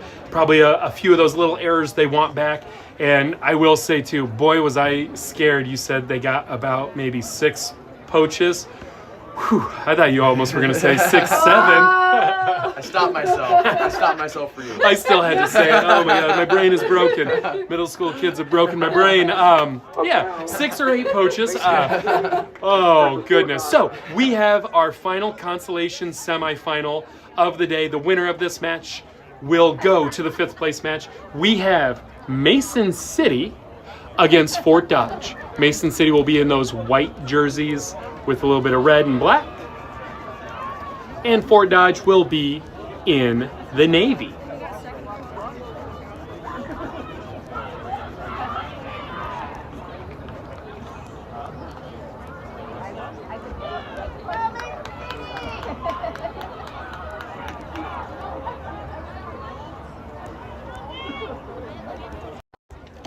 Again, we are the B-Side Boys Rugby Podcast. Thank you for joining us today on this beautiful fall day. Great championship level rugby. The crowd is great. The referees are doing great. The kids are playing great. Just an awesome day of rugby. Love to see it. If you're watching this and your high school doesn't have a rugby team, or maybe your high school has a rugby team, but it's a combination of multiple high schools, start looking for next fall. The season's going to start next August. We would love to see the league grow. We've been around 10 to 14 teams for the past decade, and the teams, they've come and gone, and here's the kick. Would love to see more teams get involved in this because there's so many college opportunities, great skill building, life skills, grit, determination, hard work, perseverance. Hey, here's some great running. What an inside switch and some hard running there from Fort Dodge. Finds a gap, and that was off of the switch and the hard running, and she is going to take that the distance. Great start for Fort Dodge, and the try is awarded. Almost got a chase down, knock on her, held up there, but she ends up with the try. And we saw great hard runs from her in the first match. Yeah. That's Kai Mosley from Fort Dodge. She's known for that harder, shorter running where she's knocking people down, but she found that second gear speed there and was able to take it the distance. Conversion is good. So again, that's just a little starting off the game here. Just a shout out to all the coaches and volunteers who make this league happen, but it's a lot of fun, and we'd love to see more teams and kids get the opportunity to play. And again, you're seeing a lot of these girls play on like the Hawkettes, and they're getting the chance to travel the country. Some of these girls are getting looked at by like IAYRA, the Eagle Impact Rugby Academy, or USA Rugby, to travel the world to play rugby.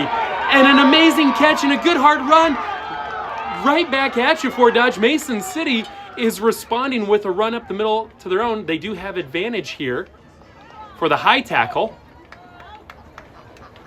We are playing on. And Mason City, no surprise there. Love to see the pick and goes.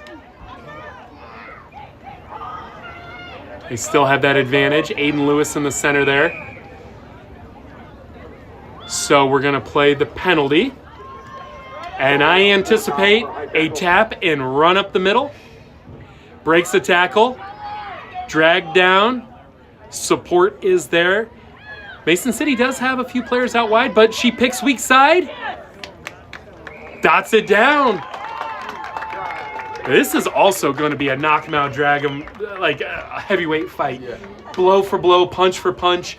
I think we're going to see both teams just really challenging to see what does the other team have left in the tank. We're going to come right at you. We're running right down the middle. Obviously, Mason City, they're just gonna run it right up the middle every time. And hey, if that works, if that's your game plan, then master it and do that. Obviously, I'm always yelling to get to the edge, but hey, it's working there. They're getting tries, so master, do what you're good at and play your game, play your style, and that's what they're doing, and they're doing well at it. So props to them. Keep they got to keep doing that. Always having a supporter, making sure they're with each other, and that's what they're doing. So yeah. A short kick here by Mason City. Fielded by Fort Dodge, but then lost in the tackle. We're going to keep playing, though. That ball goes backwards. Referee says we're good. Big contest there at the breakdown. Fort Dodge comes away with it. Good pressure there by Mason City. And Mason City ends up with the turnover. And great field position there for Mason City. Diving in, diving over. Penalty against Fort Dodge. Mason City with the penalty 20 meters away from the try line. After this match, we will have the awards presentation. What we'll do, we'll keep the camera running. We will have the audio on, and you'll hear the PA announcer, and we also will read through as well. So if you can just give us feedback during that time as well. If you can't hear the PA announcer, we'll make sure we can read those off for you. But we do want to let you know, at the conclusion of this match, it will be some different awards. Anna, what awards are they going to announce for everybody? Yeah, so we'll be giving out our ref of the year for the ref that was most influential and impactful for the game this fall. Ooh, a good pick and go there, a good little move on the sideline, but the player is caught and tackled into touch. Great chase down there by Mason City. We'll also be giving out coach of the year, and then we'll be doing 3 sets of positional All-State awards. First team will be Elite All-State, second team will be regular All-State, and then third team will be Honorable Mention All-State. Awesome. And I love this part of the year because it's like these kids, these volunteers, everybody has, contributed so much time and effort, and it's awesome to celebrate these kids, and, even though there's some teams that aren't here today because they didn't qualify, those players were putting in the work. It's awesome to reward them for a year of just progress and a year of hard work and growth. And that's something too. We know if you're watching rugby, it's because either you love rugby or someone you love loves rugby. Give them a shout out, right? Let's celebrate all the hard work they put into this sport. It is a very physical sport, a demanding sport. So I love the awards and naming the All-State players. It's going to be fun. We're seeing some good pick and goes here from Mason City. Exactly what we expected of these two clubs, just a battle in the middle of the field, more pick and goes. But Anna, I will say, I didn't hear, there's no Podcast of the Year award, or no? I think we're waiting to name that one in December. Oh, okay. There's still some contention in that one.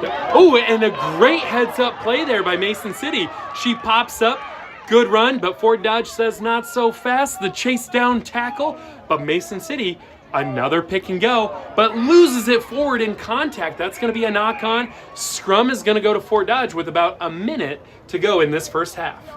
Obviously, if I was Fort Dodge right here, I would bunch everybody up in the middle. You know what Mason City is going to do. You know they're going to crash ball right up the middle, right off the rucks. I'd bunch everybody up, almost counter them, almost make it two people within that gap so they don't have room to work with, because you know what they're going to do. They're going to do what they do best and go up the middle. But I would bunch up the defense and kind of almost counter attack their crash balls. Mm-hmm. Yeah, we're not seeing these teams attack the sideline. So, I mean, if that's not a place you're going to play, then you don't really need to have a defender out there. But I also think, counterpoint, the moment you see the sidelines wide open, challenge it. You know what I mean? Exactly. And that's what I love about this sport, right? It's a chess match. You see something, you take it. Then as a coach, or a player, you counteract that. And then again, it's just back and forth, back and forth. You do this, I do this. You do this, I match it. You know, and that's what is great coaching, great, players. And a penalty there for Dodge. Quick tap. Short time here. Strong run here from Fort Dodge. But Mason City looks to try to steal. Fort Dodge ends up with it.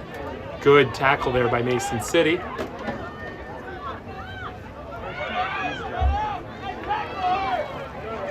And running it back on the inside. Again, almost 12 of the 14 players on the field are all bunched up. So Fort Dodge attacks on the sideline, just like we said, and we're seeing some speed from Fort Dodge. Can she get there? No, she steps into touch. It looked like she had a clear path to the try zone, but we go into halftime as the Mason City defender bumps her into touch.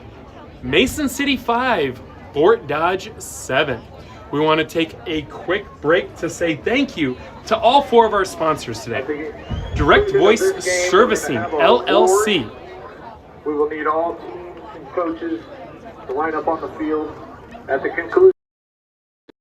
So again, shout out to our sponsors today. Our title sponsor, Direct Voice Servicing, LLC. Looking for flexible, multilingual call center support without high minimums or long-term contracts? Get a hold of Joe Gutierrez at 319-804-6511. Trent Schwab, Realtor with Century 21 Signature Real Estate. Whether you're buying your first home, investing, I've struggled on that word every single time. I apologize, everyone. Creatively, or making a move, Trent is the relentless agent who's truly obsessed with better. Get a hold of Trent at 515-689-8553 or email him at trent@c21sre.com, licensed in the state of Iowa. Lead Now Coaching and Consulting with Mike Isaacson. Ready to enhance your skills? Reach out to Mike at Coach Ike at leadnowcc.com to learn about his leadership training programs and keynote speaking services and discover how he can help you and your organization thrive. And lastly, 327 Fitness here in Pleasant Hill, Iowa. They're based in Pleasant Hill. They're built on the belief that we can all be stronger every day. After longtime trainer Travis took ownership in April 2025, the gym entered a new chapter, continuing its mission to build strength, confidence, and community through hard work and consistency. Check out their webpage or their Facebook page for more information. Again, the stream does not happen without sponsors like them. We're happy to provide this on YouTube for free, no paywall. We're happy you're here joining us. We're happy to share the sport of rugby, and also, these girls are playing awesome rugby today. Sam, what are some things, as we're looking at halftime here, these teams are fighting to get into that 5th place match. What do you want to see from Fort Dodge in this second half? Well, obviously, you saw there right at the end, they got it. They themselves got it to the edge, and you can see what you can do with the space. Spacing out, not bunching up in the middle, using that space, and then Cedar Falls using that sideline as an extra defender. But my biggest thing is space. There's so much of this field to work with, besides just 10 meters in the middle. There's so much space on that edge. Keep getting into the edge. You'll have a lot of room to work with. But also make sure if you have a player take off, go with them and be with support. But no, it's a tough battle right now. It's 7-5 right now. So these ladies are going to play hard until the end. And Anna, how about for Mason City? anyone we should look out for, or anything you're looking for going into the second half? Yeah, we saw Madison Hughes score the sole try in the first half for Mason City. I'd love to see a gal like Emma Bailey, their scrum half, who's been all over the field like a workhorse, maybe get on the board, or Caitlin Virgin, like in that first game, get on the board here too. See if they can turn to their playmakers and find a spark in the second half. And with that penalty, Mason City is off and running. Physical tackle there, dragged to the ground by Fort Dodge, but Mason City retains ball, and again, hard running through tackle, and then dragged to the ground again. Contesting in that breakdown. Hard running, but Fort Dodge is able to wrangle her down, makes the tackle, pick and go. Fort Dodge just meets her right there. Again, we're seeing everybody bunch up on offense and defense. It's making those pick and goes really difficult. There's no space there. They've got people marked on pillar, post, X, Y, whatever you want to call it. They can't find the space. So now Mason City will challenge on the side. There is an offsides call, and literally dragging the defender as she's holding on to the jersey. I like that where they're trying to get a little creative there. The pick and goes, they were working, but when you have 4 defenders, 2 on each side, there's not space there. I like you said, Sam, get creative. Go to the wing when it's there, and they did. So with that penalty, Mason City now is going to tap and go. And to their strong, hard runner, she is stopped. And if you can see the camera shaking, it's because we got our crowd here. They're kind of jumping up and down in the bleachers in front of us. Getting excited because this hard-hitting action. Pick and go, pick and go, pick and go. If they're going to make it to the 5th place match, they're going to earn it. What an amazing offload. But Fort Dodge stops them before the try line. Another pick and go. They're about half a meter out.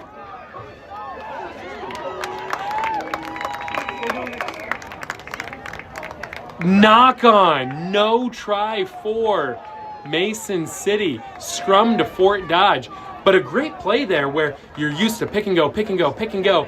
That was the first time we've seen that pick and go into contact, into an offload, 20 meters of space, just couldn't finish. Yeah, obviously, like I mentioned earlier, like if somebody's wrapping you around your knees or your waist and you have nowhere to go, but the ball and your arms are still free, that is those best offloads, and she took advantage of it.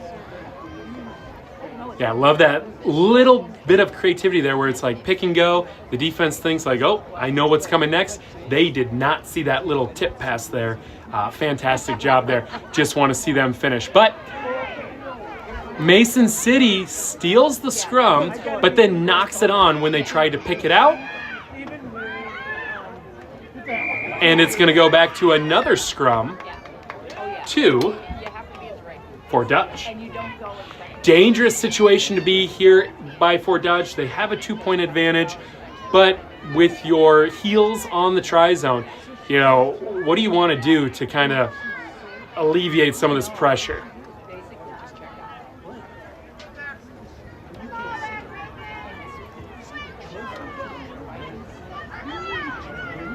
You can hear the sideline too, trying to coach them up. You know, even though you have the lead this close to your own try zone, you just want to get out of there. And like you said in the pre-show, would love to see a kick here.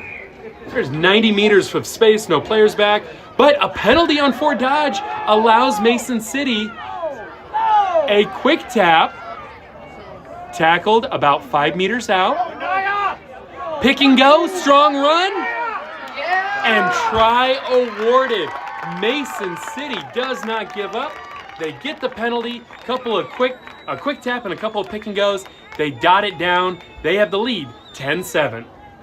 Well, Nia Smith there on that try. Nia See about Smith the conversion here.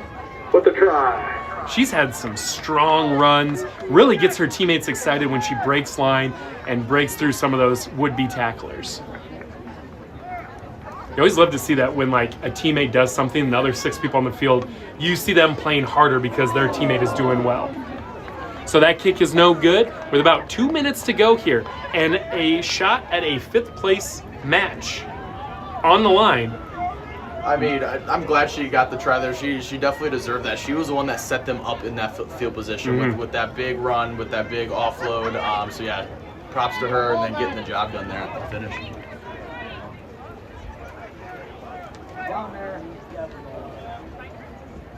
Short kick, goes 10. Knock on by Fort Dodge, so it's a scrum to Mason City with about a minute and a half to go. Fort Dodge, if they want to win this game, they need to act quick. They have about 90 seconds. You know, whether they win this scrum or they create a turnover quickly after, then they have to march down the field 60 meters. A try wins it.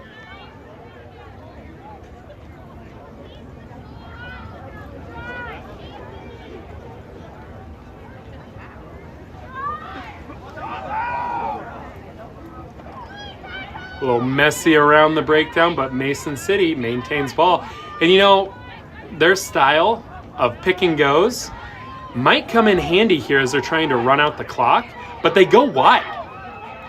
And when they go wide, it turns into a turnover, but a penalty for being offsides. So again, that's interesting, as you would think they're trying to kill clock and kill time. They went wing, they went wide. But now we see them run straight up, strong tackle there by Fort Dodge. And now you can see them lining up. But again, passing it out wide.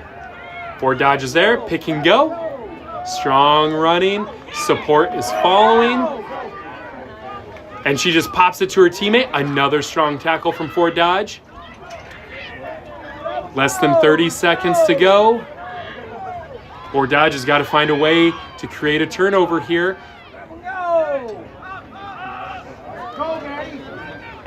And with Fort Dodge bunched up around the breakdown, Mason City tries to go wide, but there's nothing there. Hard running. And there's that turnover for Fort Dodge. They have to score on this possession here.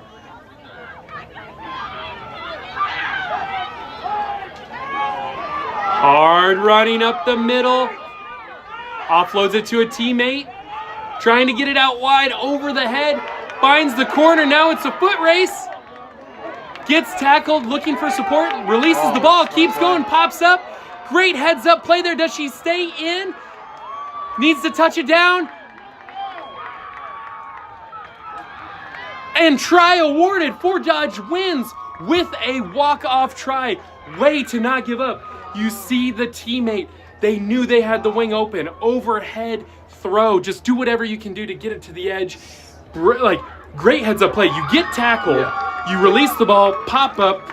Great heads up play there by Fort Dodge. They earn themselves a place in the 5th place match later. Congratulations to Mason City on a fantastic season. Their season ends here, but hold your heads high because what an amazing day of rugby from Mason City. An amazing match. Sam, quick reaction. Honestly, speechless right now. That was a last-ditch effort by Fort Dodge. Again, these girls are playing to the end, and that's what you love to see. They didn't give up, but that was high IQ play right there. That's somebody that knows rugby, that if you get tackled, you don't have to sit there. Once you get on your feet and your hands are release the ball, you can pick it back up again. So that was very smart, very smart high IQ rugby play there. That's still speechless right now. That was an amazing play.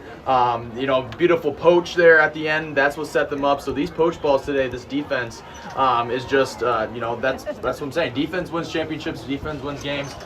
So you have to always keep your head up and know when that opportunity arises to be able to take the ball back. Exactly. No, I love the fight to the very end. Great job from these teams. Just a fun match, fun day. And let's see here. Up next, we will have the awards ceremony. So I'm going to zoom out here. You can see down here, Dennis Oliver, Casey Hansen.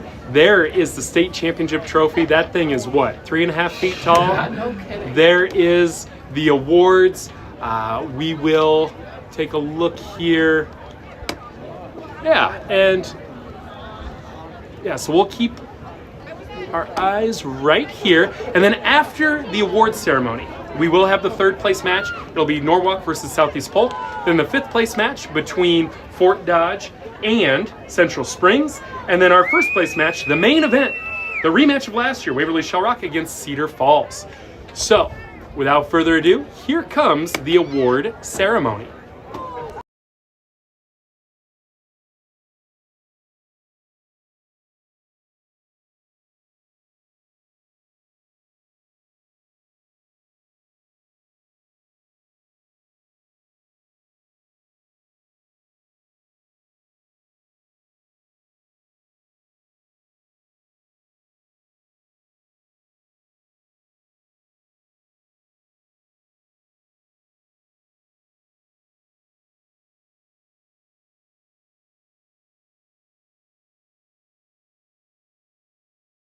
The awards, we can have Mason City join us.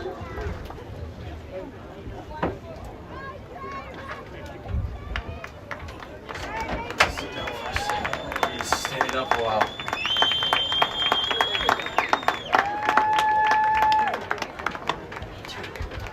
Nice little break. I know, there's a part I zoned out because I was staring at the trophy. Actually, I was like, damn, that's me too. That was huge. Sucker's huge. Congratulations to all these teams for representing their clubs. The 2020-25 Rugby State Tournament.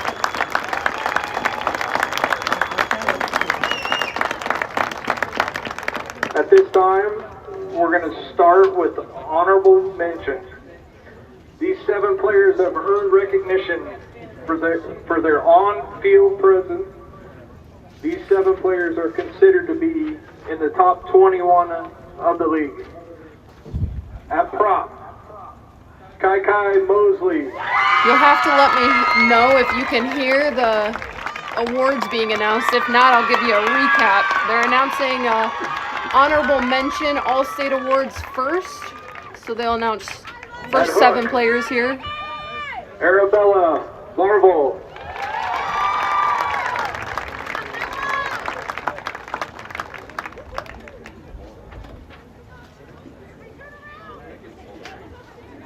At the other prop, Caitlin Bergen.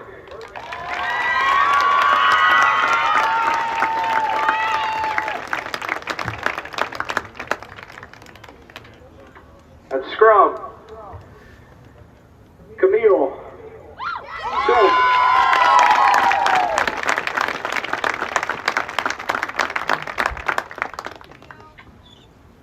At fly half, Maya Barons.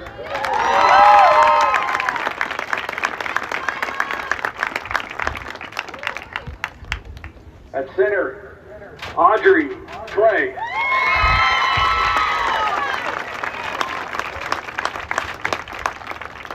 And at wing, Jocelyn Deal.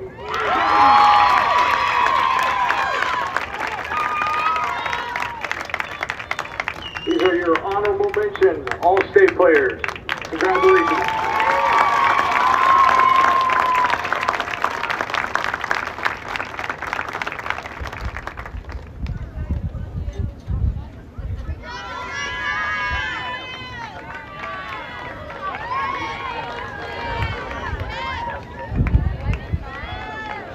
Next up will be your all-state selections. At prop, Dakota Palmer.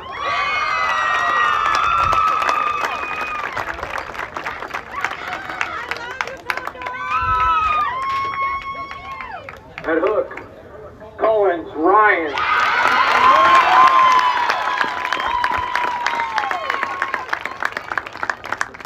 At the other prop, Clara Chauvin.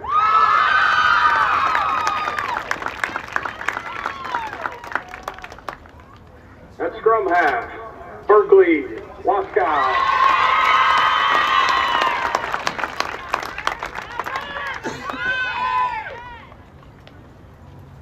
At fly half, Laney Wasikik. I'm sorry, Laney. At center, Skylar Slade.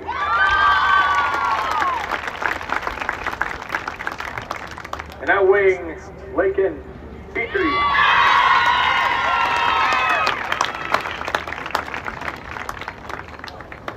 These are your all-state players. Congratulations.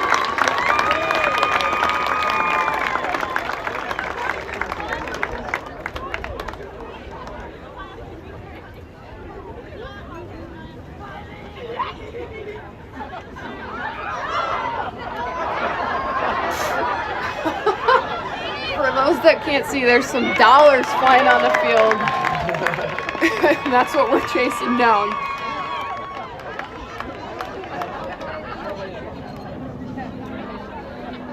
Now for the elite team. At prop, Ava Sosby.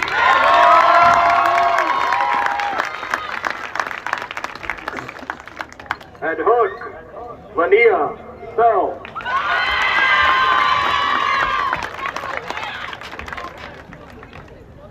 At the other prop, Briar Whitney.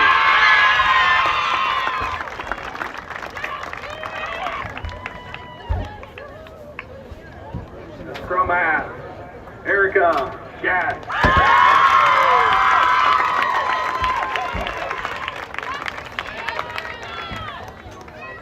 At fly half, Morgan Ross.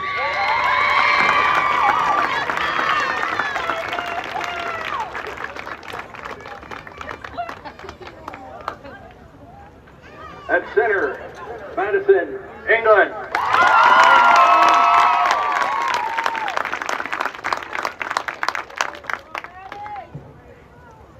And at wing, Miley Armstrong.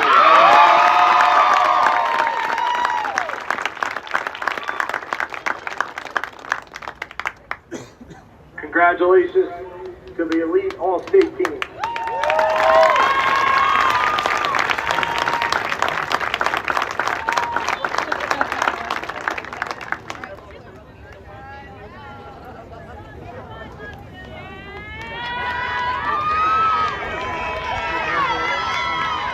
At this time, we'd like all the seniors to step forward.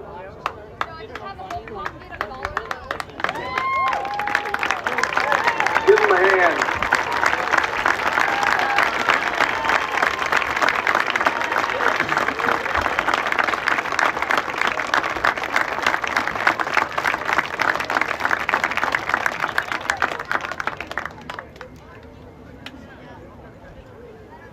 That is it for the presentation.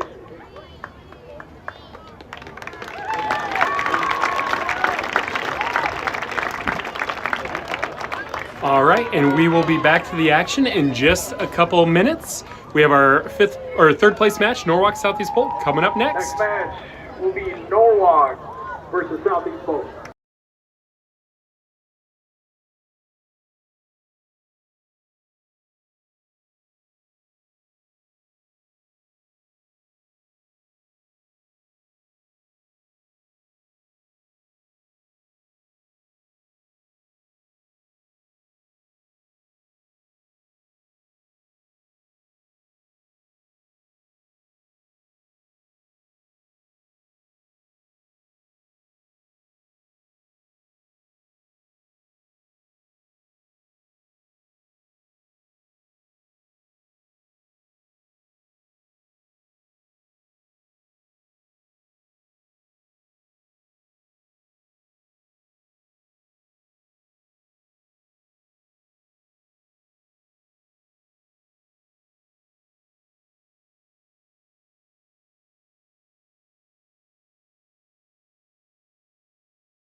Messing up.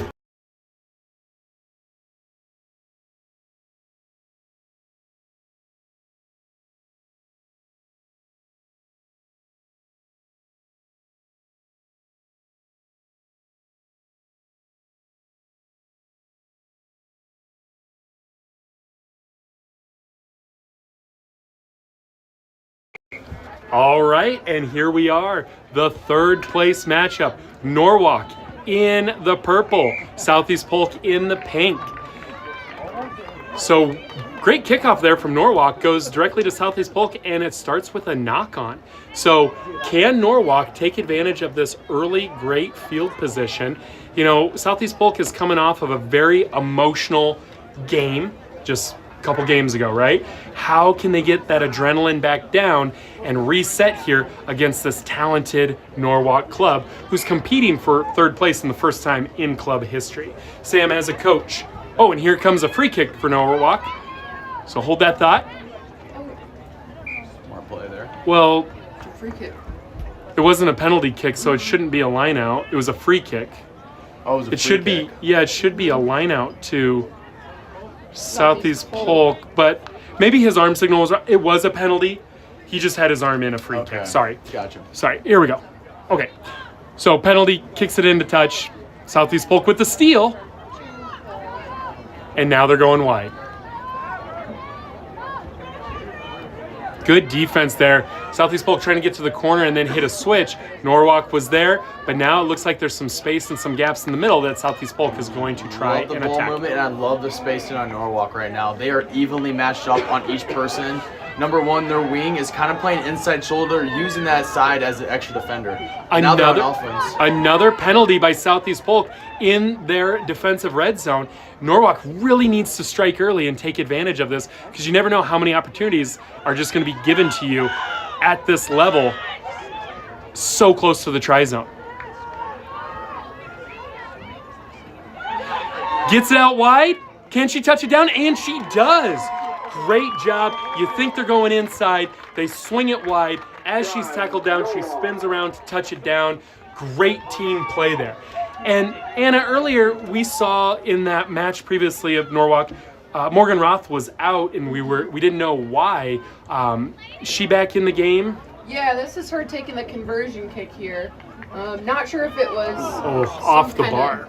some kind of injury related in that second game, but yeah, good to see her back out here, doing her thing like normal. She was the one who got the ball out wide to that wing there on the try. So. Yep. She can run, she can facilitate, she can kick. Unfortunately, that kick goes off the post for her. But yeah, she set her team up really well there. Again, if a team's going to have unforced errors, you have to take advantage, and they do. So a huge start, much different than their start against Waverly Shell Rock. And that ball bounces off the Southeast Polk player, but referee says play on. And now Southeast Polk is ready to work on offense. I love this defensive spacing right now. They're evenly matched up, creating it hard for Southeast Polk to get anywhere because they're meeting them at the line. Yeah, great pressure there from Norwalk, but Southeast Polk is able to recover. They get this ball out wide. They're moving it quick. 2-on-1. Finds a gap, and then there's that offload. Cuts it back inside. Great move there. But the chase down is on. It's a race, and great tackle. She releases, pops back up, and now the support is there on both sides. Pick and go. And Southeast Polk dots it down to equalize at 5. But that was a great try there. Sam, how did Southeast Polk set that up?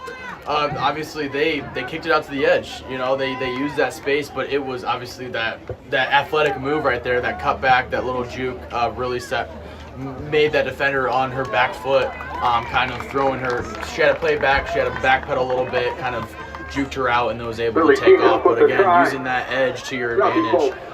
Norwalk did a good job containing her to the edge, but again, just athleticism just beat that one right there, and she just kind of cut back in, used that juke, and took off.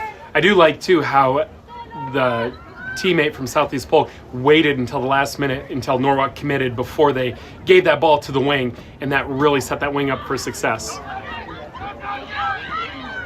Oh, you could hear the coaches yelling, don't touch it. That ball did not travel 10 meters. You can play that ball if you want, but Southeast Polk was ready, and then just off the fingertips, unlucky there.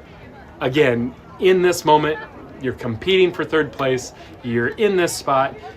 The adrenaline's going high, and you want to make the most of everything. It's so hard when that ball's right in front of you not to just go out and get it. Big scrum here from Southeast Polk. You can see their back line stretched across the entire field, but they're going to go weak side. But Norwalk is ready for it. They've been watching game film. They knew that was coming. So now Southeast Polk is going to try to attack wide. Again, good defense there from Norwalk. But when you use 2 tacklers, it opens up lanes for other people. Good offload. Southeast Polk is still on the front foot, but a knock-on in all that mess. Ball is going to be put by Norwalk.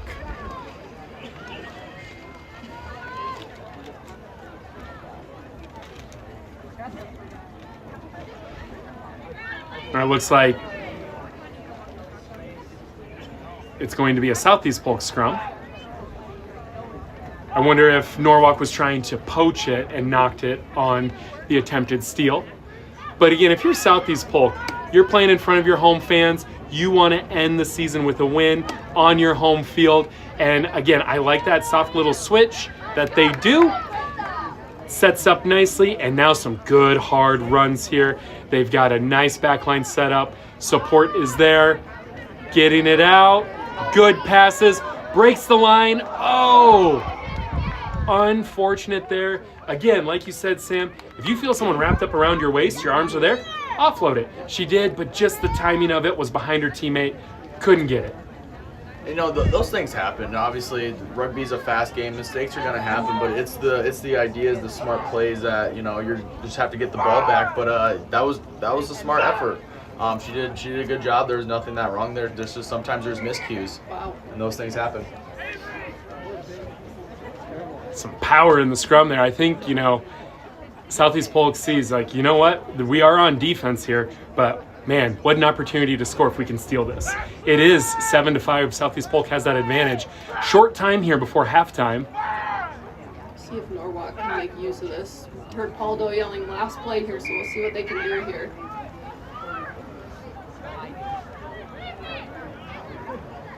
All right, so there is a penalty there. Looks like Norwalk wasn't back 10 there, so he gives them advantage again. Southeast Polk's going to try to punch it in before halftime. So he's going to bring it back to that mark. Penalty for offsides. So those girls need to be right there a meter ahead of the try line. Okay, they can be on the try line. They're 5 meters out. Tap. Go. Offload. What a hit. But Southeast Polk manages to get over the try line and punch it in right before halftime. Were you able to see who that was who scored for Southeast Polk? Looked like number 9, Arabella Barble, who just was named to that All-State Honorable Mention team at Halftime. Yeah, we haven't heard her score. I think that was her first try of the day. So going into halftime for the 3rd place match, Southeast Polk is up 12-5 over Norwalk. Wilhelm still here. Your wallet's upstairs. What was the name on that? like a wheelhouse something. All right, if someone lost their wallet, it is in the press box. There were dollar bills flying all over the field during the award ceremony. If they're missing money, it's flying out there. It is windy today. Again, our referees, thank you to them for the great job they're doing, a little conference. Going into the second half, if you are the coach of Norwalk, Sam, you know, they're in uncharted waters here. They came into this tournament showing, hey, we belong in that top tier. Everyone's talking about Waverly, Southeast Polk, Cedar Falls. Norwalk is like, you know what, we're one of these tier 1 teams. How can they make that statement in the second half? Yeah, obviously, you know, doing what they do best and use, Morgan Roth and use her to control the pace. Use her as the game manager. Let her kind of dictate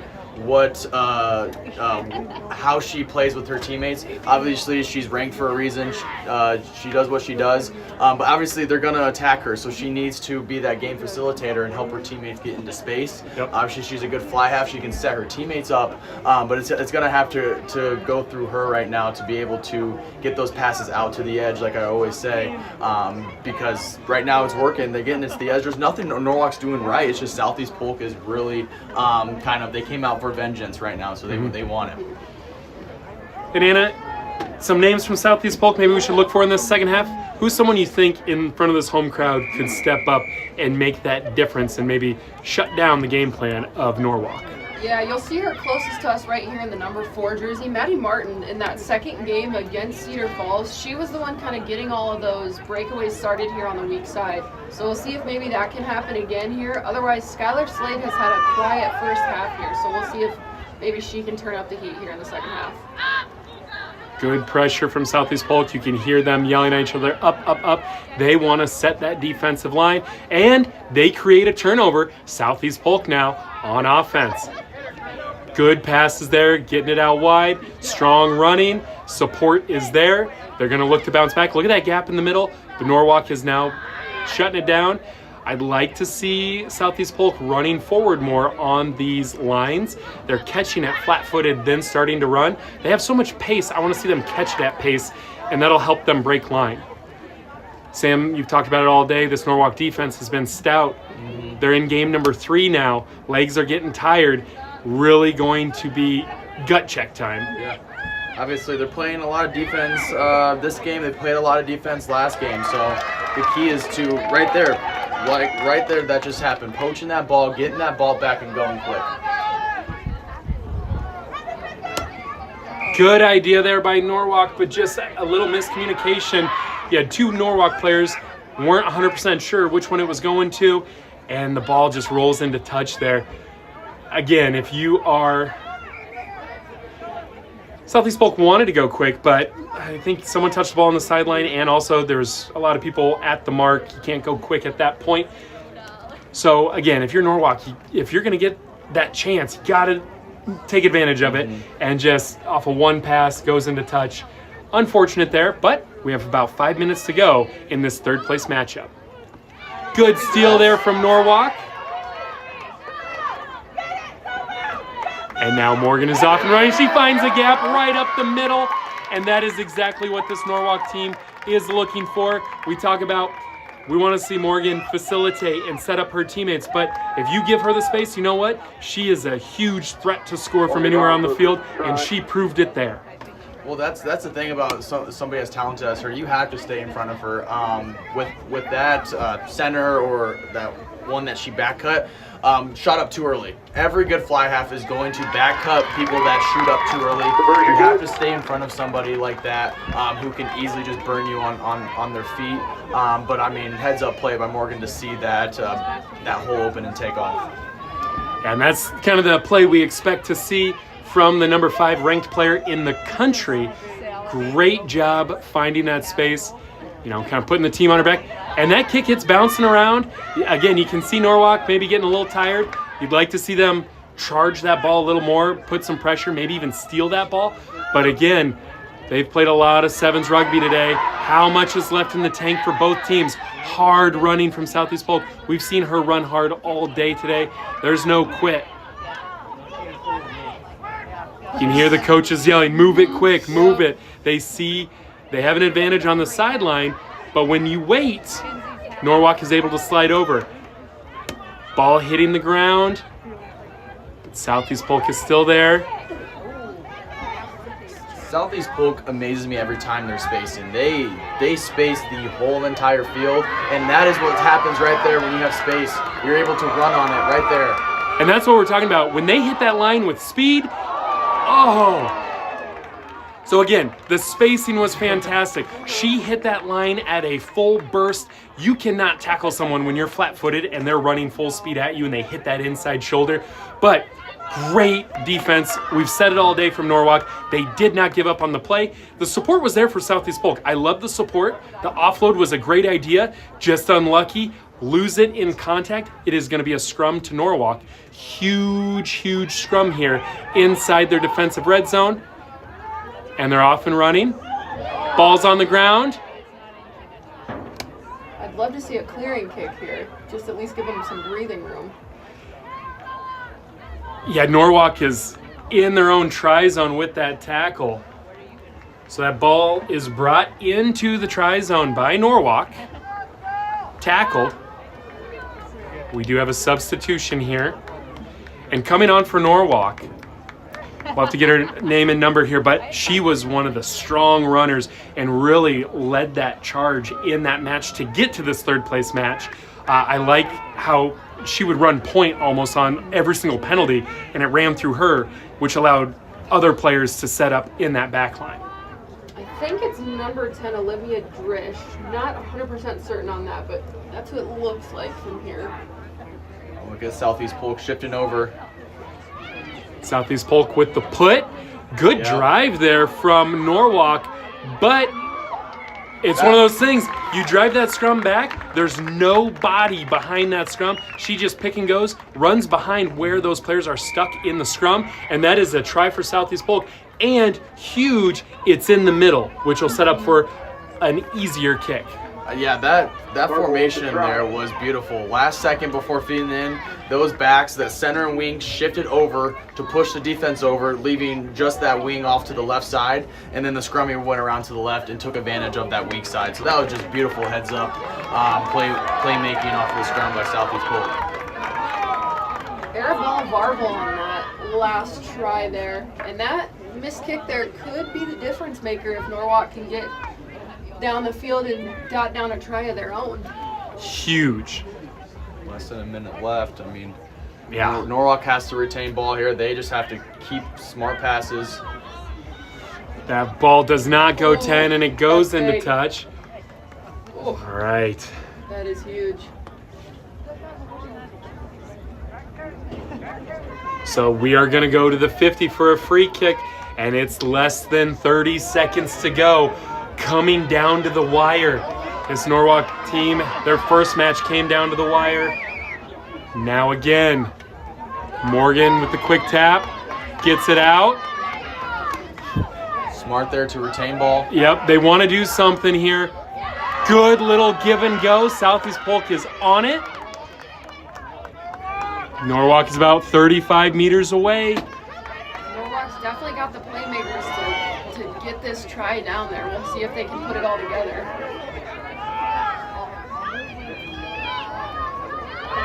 And they're moving it around Southeast Polk, though. They want to make something happen because maybe next dead ball might be the end of the game.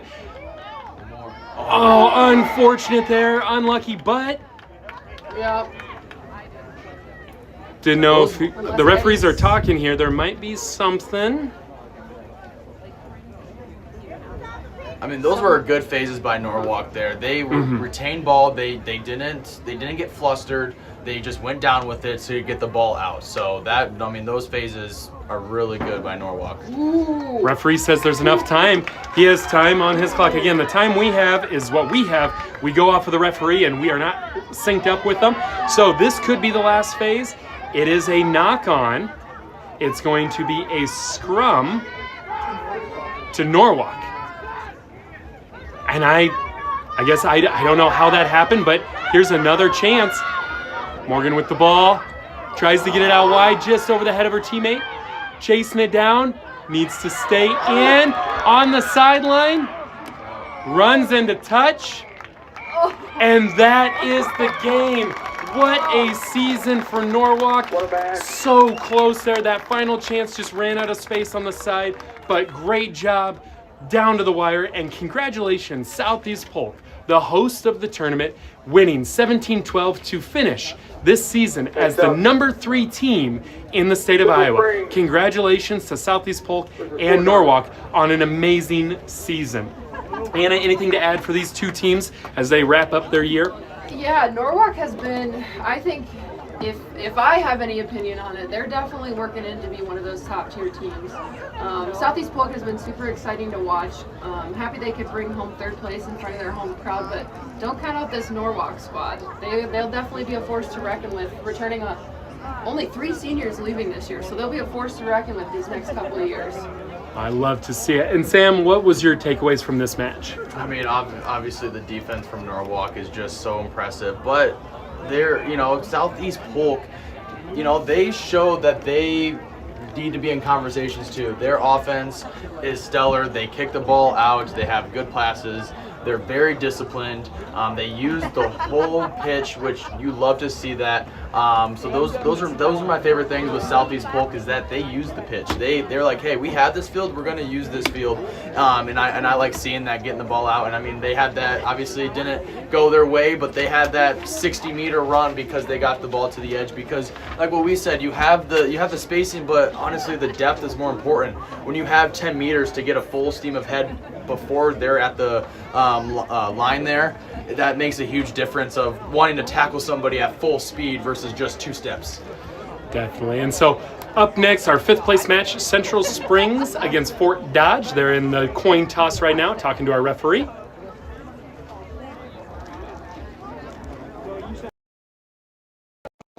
And before this match starts, we want to say thank you to our sponsors, our title sponsor of today's live stream, Direct Voice Services. Also a shout out to 327 Fitness in Pleasant Hill, Iowa.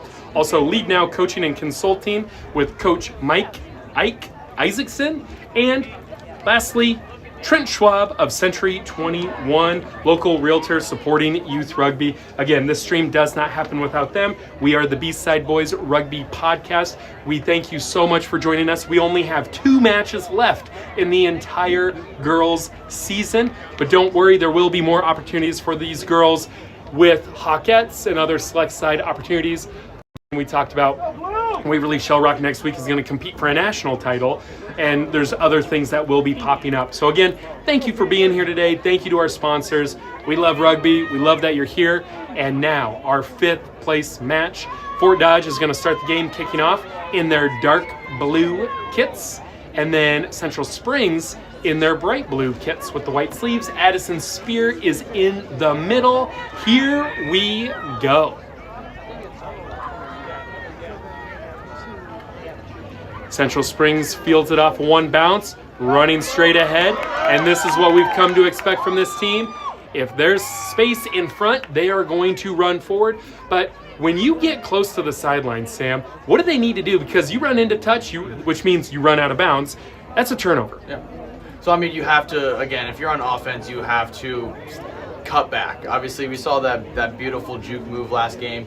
You have to cut back. You can't go towards the sideline. It's not like football where you go sideline and you keep the ball. No, this is you give the ball up. So you have to stay away from it. But then at the defensive side, you use that sideline as your second teammate. So it's just more of like just being aware of where you are in the field at all times. And Fort Dodge is going to come away with that line out, but that ball is lost in the tackle. Central Springs sets up a nice breakdown here, nice platform, and we're off and running straight ahead. But look for Fort Dodge to poach, dragging the ball carrier down. Central Springs going to look to go to the sideline again. She cuts back in this time and finds space, and then again, look at that. 3 teammates right there, 1 to ruck, 1 to pick, and then now 4 teammates are ready in that back line, but she's going to pick and go. Support's got to get there quick, and they do. Retaining ball, nothing crazy yet, but they do go to the wing. She cuts back inside, drag down. Again, maintaining ball, great support here. They're doing whatever they want on offense here. Nice little passes. Now we're back to the other wing, cuts it back inside. Offload to the teammate, finds more space. Cuts it back in. And a knock on. That's a very heads-up play, too. She was held up. Obviously, she could have just tossed it for her, but her teammate just ripped it out of her hands. And, you know, that's called a little rip and roll, you know? So you hold it, you just grab it and take off, almost kind of fooling the defenders, like, do I have it, do I not? So that's kind of what you saw there. She ripped and rolled it from her and just kind of peeled around and got a couple more meters there. But, yeah, you know, beautiful juke move there, staying away from the sideline, and her teammate coming around for support. A little rip and roll. I like that. But again, the Central Springs team, I mean, they see how close they are to the try line. Just trying to do a little too much, but hey, that ball squirts out, and we're going to bring it back. It came out the tunnel, not out the back. This Central Springs team, they've had some of the best scrums, offensively, defensively. I think, you know, they might have the best scrum in the state. Oh, for sure. I mean, yeah, when it's a defensive scrum, they can, like, it's just like the hooker in the middle, getting that leg out, reaching out, kicking that ball back, and winning every time. That's huge. I think too with those props, just giving that little push forward, that step forward. Again, Great steal there. Quick tackle though. She releases ball, picks it back up. They're off and running. They do such a good job in these tight spaces. They know exactly what's needed of them and how to support their teammates. Looks like it was lost forward on the try score attempt. So as she was going to touch it down, she lost it, which turned into a knock. Referees are going to talk about it, though. We have 4 referees in the area. But that opportunity wouldn't have happened without that scrum, without winning that scrum. And they did something that I talked about earlier in the day, where they, obviously it was Fort Dodge's scrum, but they won it because all they did was just take 2 steps forward in front of the ball. The hooker's not kicking it back.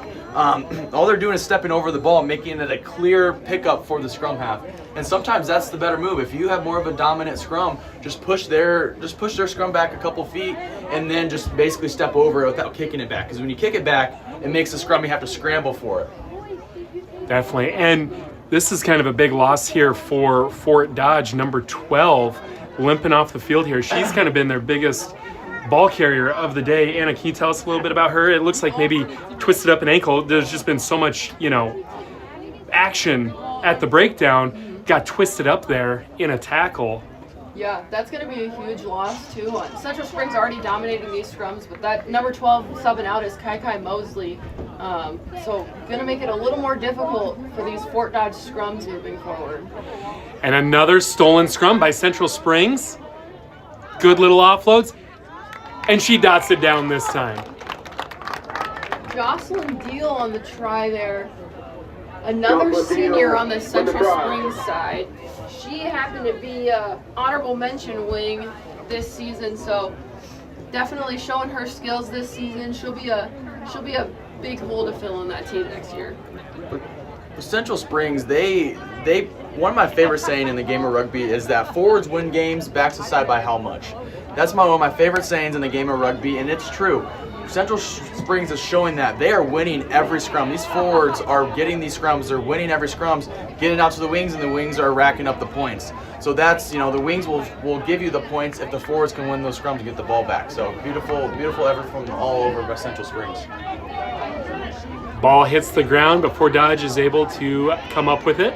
Now let's see some offense here, but look at the power in the counter ruck from Central Springs. They want that ball back, and they do get it back by stealing it in the counter ruck. And they have space on the edge, but she cuts it back inside, and she has her teammates right there. Pick and go weak side, hard run, shakes the first one, offload to her teammate.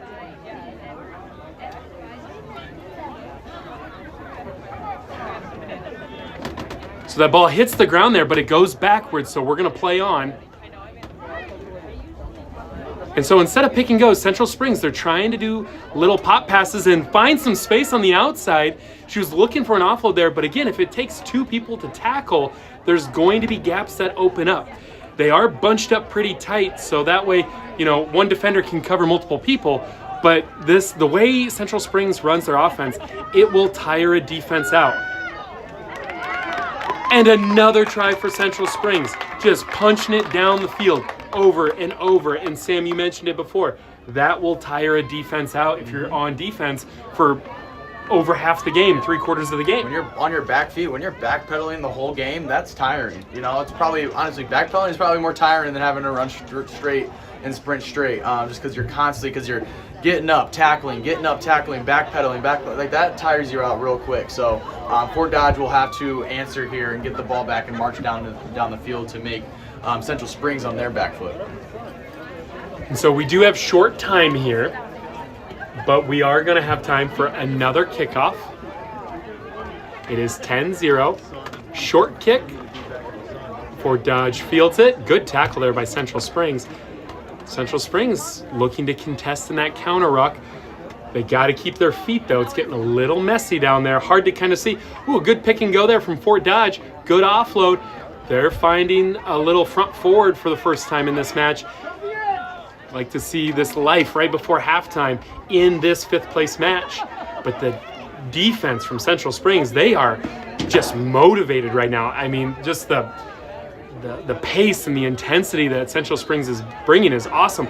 Fort Dodge looking for space on the sideline, but again, these Central Springs girls, they're at another speed right now. It's like they're playing in another gear. But Fort Dodge finds space in the middle, and they're doing a great job not turning ball over, retaining ball. But Central Springs, they're just driving.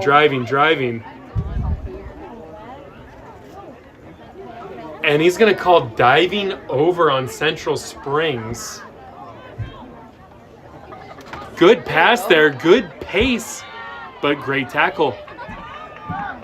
They've got numbers on the side, but that defense from Central Springs is just all over the place, flying around. You love to see it.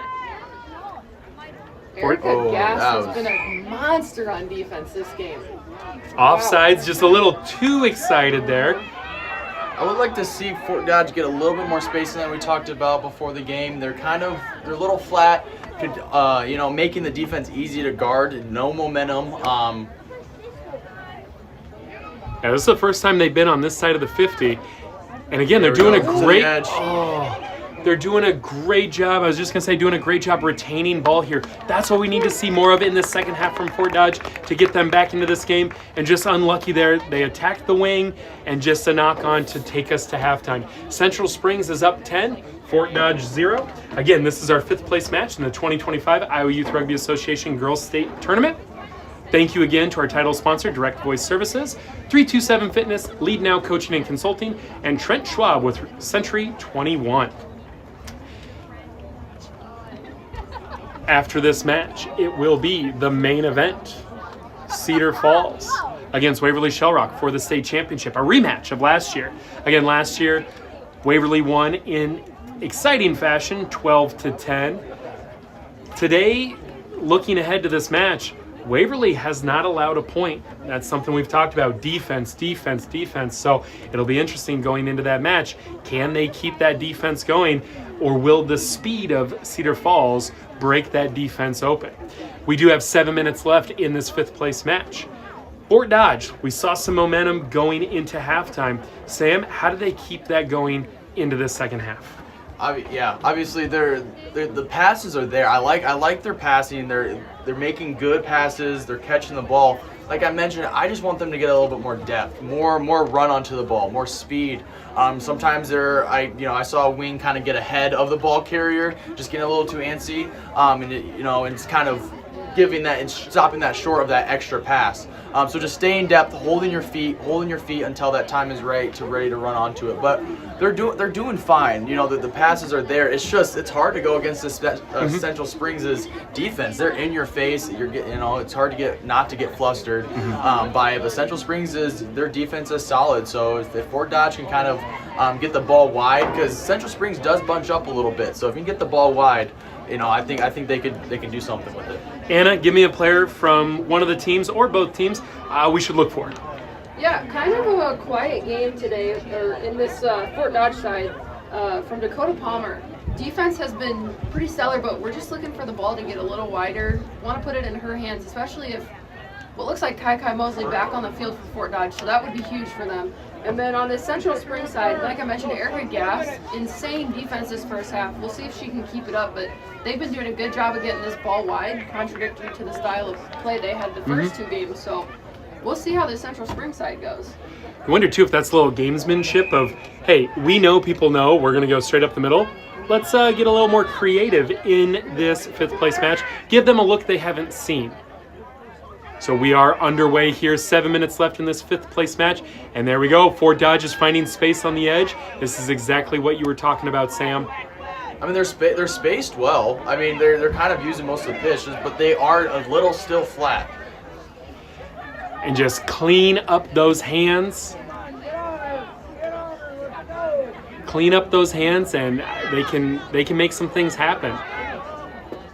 But I think, you know, the reason why we're seeing some drops in some of those, you know, the passes kind of going all over the place is they can feel that pressure from Central Springs. When you feel a defender, you know, I always like to jokingly say, you know, you hear the footsteps coming. That changes your pass when you know, like, hey, I might get hit here, and it can really change what that pass looks like. So, you know, Fort Dodge, hang in there, make a good pass, and your teammates are going to really benefit from it. So we do have a scrum here to Central Springs, 35 meters to a try line. That ball is out, little pop. Hard run forward, but a good tackle there by Fort Dodge. Central Springs resets. You can see she's looking both sides. Where do I want to go? Pops it left, but runs to the middle. And again, so quick to that breakdown. And another knock on. I like what Central Springs is doing. Again, just got to catch it before contact. Yeah, and the scrummy, they're doing a good job by looking before they pick the ball up. I said that earlier, where it's like, you know, if you don't know where defenders are, look and then pull the ball. If you pull the ball and start looking, then you can easily get hit or have that ball stolen. Another stolen scrum by the Central Springs team. What an advantage to have that anytime there's a knock on, you know, hey, we're probably going to get this ball back. All right, Fort Dodge player got a little too excited, lost her feet there. Diving over, it's going to be a penalty to Central Springs. Number 2 is going to take it quick. She looks for a teammate, and yeah, they're looking to get it out wide here. But again, you want to see a little more pace as they're coming forward. But they do have support there, so when that tackle is made by Fort Dodge, they're right there, ready to go. Good little pop. Good hard running. It's taking 3 Fort Dodge girls to get her to the ground, but the support is there. Passes it out right. They've got numbers. It's a one-on-one. Little step inside. Another little pop. Breaks the tackle. And try awarded. Oh, that was kind of scary. Yeah. So she was in the try zone, and she was thinking about trying to center it, and she was wrapped up, and then you hear someone just touch it down. She touches it down. Great try there, taking the whole team of Central Springs to get that done. But that almost looked like deja vu. That same thing happened in the first half where they run to the sideline, back cut it, and when they back cut, her teammate came around her on the edge, almost basically using that side, pulling that defender out of the sideline to tackle, and then coming around and offloading it. That was almost exactly what they just did at last half. So must be practicing that at practice or something, because they are really good about going over and having that extra help around the breakdown. I love to see the support that they have. They're just so quick at that breakdown, like you're saying. Just that's what it takes. You know, whether it's an offload or you're just setting that next ruck. Yeah. That's our ball. We're not giving it up. And that kick bounces. We're going to take it off the first bounce. Send it out wide. What a dominant tackle. You could hear that from up here. This Central Springs team comes to hit. And hey, number 12, she is back on the field for Fort Dodge. And just what a powerful runner. It is taking the entire Central Springs team to get her, but they cannot get her to the ground. She just continues to run. Shaking off just defender after defender. She goes down, and they have so much space on the edge because everyone was so concerned to tackle in the middle. Looking for space on the outside, but Central Springs is there. Good set. Pick and go. Support is there. Little pop.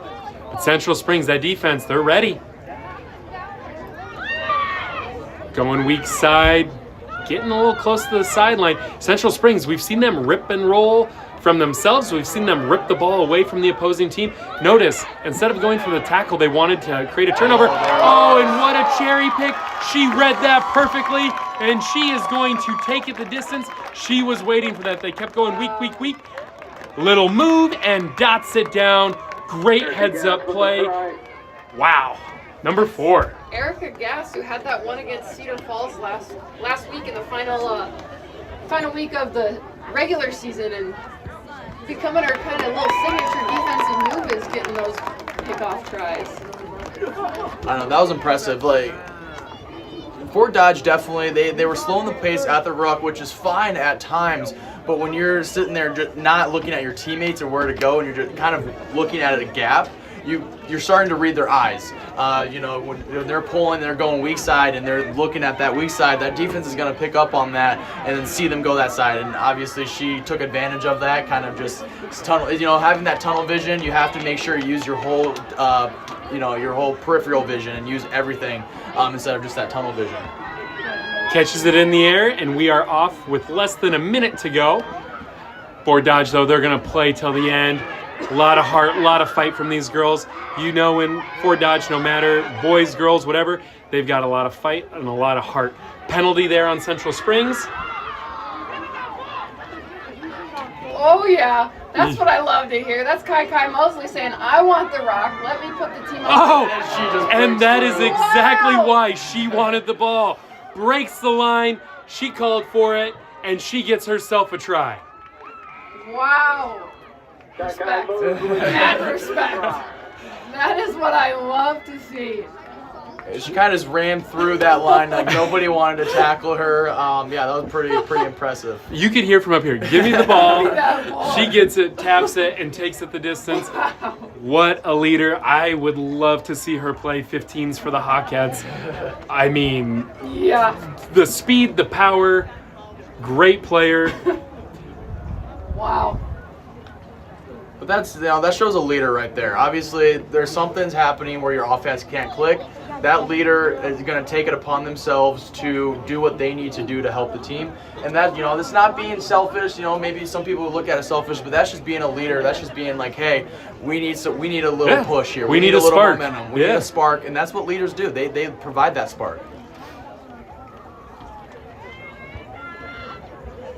And there is the kick. Bounces, fielded by Central Springs, and they kick that into touch, and that will be the game. Central Springs ends 5th place on the year. Fort Dodge ends the year in 6th. Great season from both these clubs. Congratulations. Again, Fort Dodge, fantastic season, ending the year as number 6. And Central Springs, great fight. We knew that first match against Norwalk was going to be one of the best matches of the tournament to decide who's going to be in that top 4, and they just missed out. But they come back and they end the day as the number 5 team in the state. Anna, looking ahead to next year, what should we look forward to with the Central Springs team? Yeah, they'll be graduating a solid amount of impactful seniors, so it'll be interesting to see what they can bring in and what they can develop on the younger side. Jocelyn Deal, young player for this team, she'll be coming back. Mentioned earlier, she was that honorable mention wing for this season this year, so we'll see if maybe she steps into a leadership role for that team, but they've definitely made something pretty powerful over in Central Springs, so we'll look to see if they can continue that this year. Without a doubt. Now the main event, a rematch of last year's state championship. Waverly Shell Rock coming into this game now 14-0, only allowing 22 points on the entire season. Looking to be back-to-back state champions and facing off against Cedar Falls. Won the state championship a couple years ago in the state championship last year. These two teams know each other very well. A lot of the girls play high-level rugby, select side rugby together. You're going to hear the crowd getting after it here. They're doing us a favor too, wearing those yellow jerseys instead of the white ones. Oh yeah. The one thing I want to see from Cedar Falls here is spreading out on defense. Waverly, they're gonna spread out on offense. And I feel like Cedar Falls, just because of their opponents and the way they crash balled, were really bunched up. So I really want to see them spread out on defense and really cut off that inside shoulder, push them out to the edge. All right, so that ball, it looked like she was going to go left. She changes last minute, kicks it to the right. It rolls into touch. It's going to be a line out. The biggest thing we're looking at here in this game is the center versus center matchup. You've got Madison England on the Waverly Shell Rock side, and then you've got Lady Waziskuk on the Cedar Falls side. They're the two players definitely to watch here. Madison in the number 4 in the yellow, and then Laney in number 17 in the black. So I keep my eyes on those two and see what they can do for their teams. Yeah, a fun head-to-head matchup.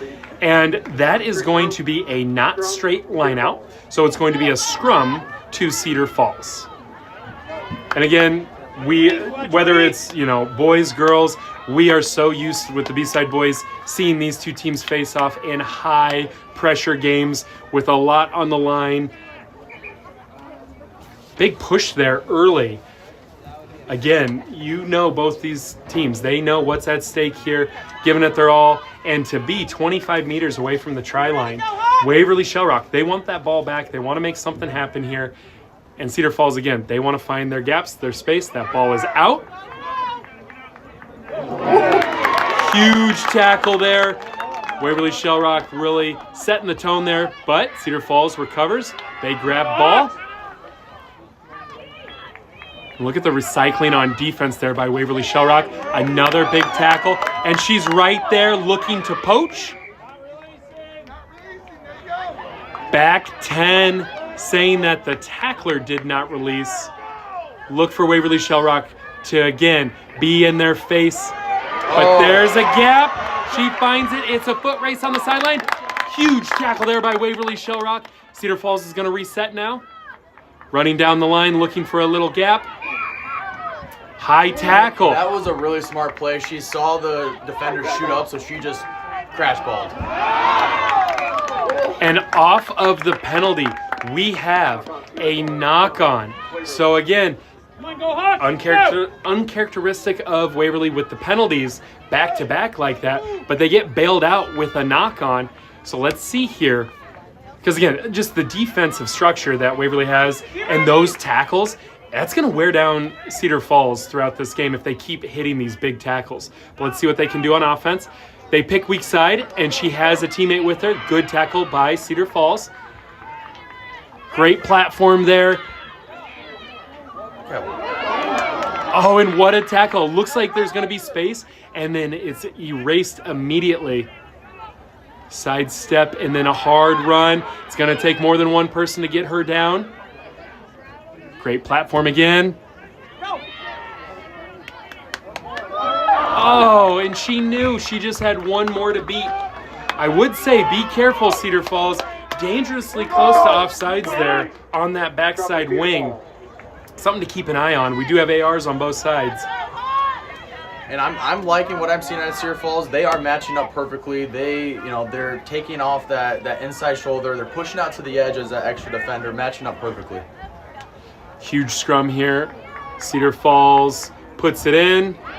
It's getting a little messy. Play on. Another huge hit. Will that affect the passing of Cedar Falls throughout this game? And again, Waverly is creating meters on defense by meeting them behind the gain line, but Cedar Falls is reacting well, and they're rising to the challenge. Another penalty on Waverly Shell Rock. Huge physical hits here. And again, Waverly right in their face, but Cedar Falls not backing down. But here's a pick by Madison England. Huge poach, and she's going to take it the distance. What a play. Cedar Falls has been playing this game perfectly, but the moment Madison England saw the chance to poach, she takes it, and she does it herself. Finishes for the first try of this heavyweight championship bout. I mean, this game is everything already that we could have hoped for. Back and forth, it's tight. Defense is insane. I mean, this is looking to be a shootout. Again, it's what we talked about that leadership. That when you're a leader, you need that spark. obviously this game's back and forth right now, but they needed something to get some momentum, and the leader took it upon herself to give that spark for the club. And I will say too, I think we're seeing a little frustration from Waverly Shellrock because they are playing such a good game defensively, but they keep getting these penalties where it's giving Cedar Falls extra life. So they really needed that to be like, you know what, we are doing what we need to do. A huge tackle there from Waverly Shellrock, and now a pass is off the mark, but Cedar Falls retains. And look for this pressure. Little pick, sidestep. 2 defenders right there, looking for another poach. She gets another one. Off to the races, number 10. Good offload. And another try for Waverly Shellrock. A great restart kick, huge tackle to meet to meet Cedar Falls, and then number 10 with an amazing poach. That's Ava Sosby, another highly rated player in this senior class this year. So finding Madison England on the offload, I mean, it makes sense why these guys are rated so high. Yeah, again, Ava Sosby, number 13 in the country, Madison England, number 17 in the country, and Miley Armstrong, number 19 in the country. Miley Armstrong was actually the recipient of the West Des Moines Wombats Youth Scholarship last December. And that kick is up and just misses the mark. So that's going to take the score 12-0. Waverly Shellrock is up with less than a minute to go in this first half.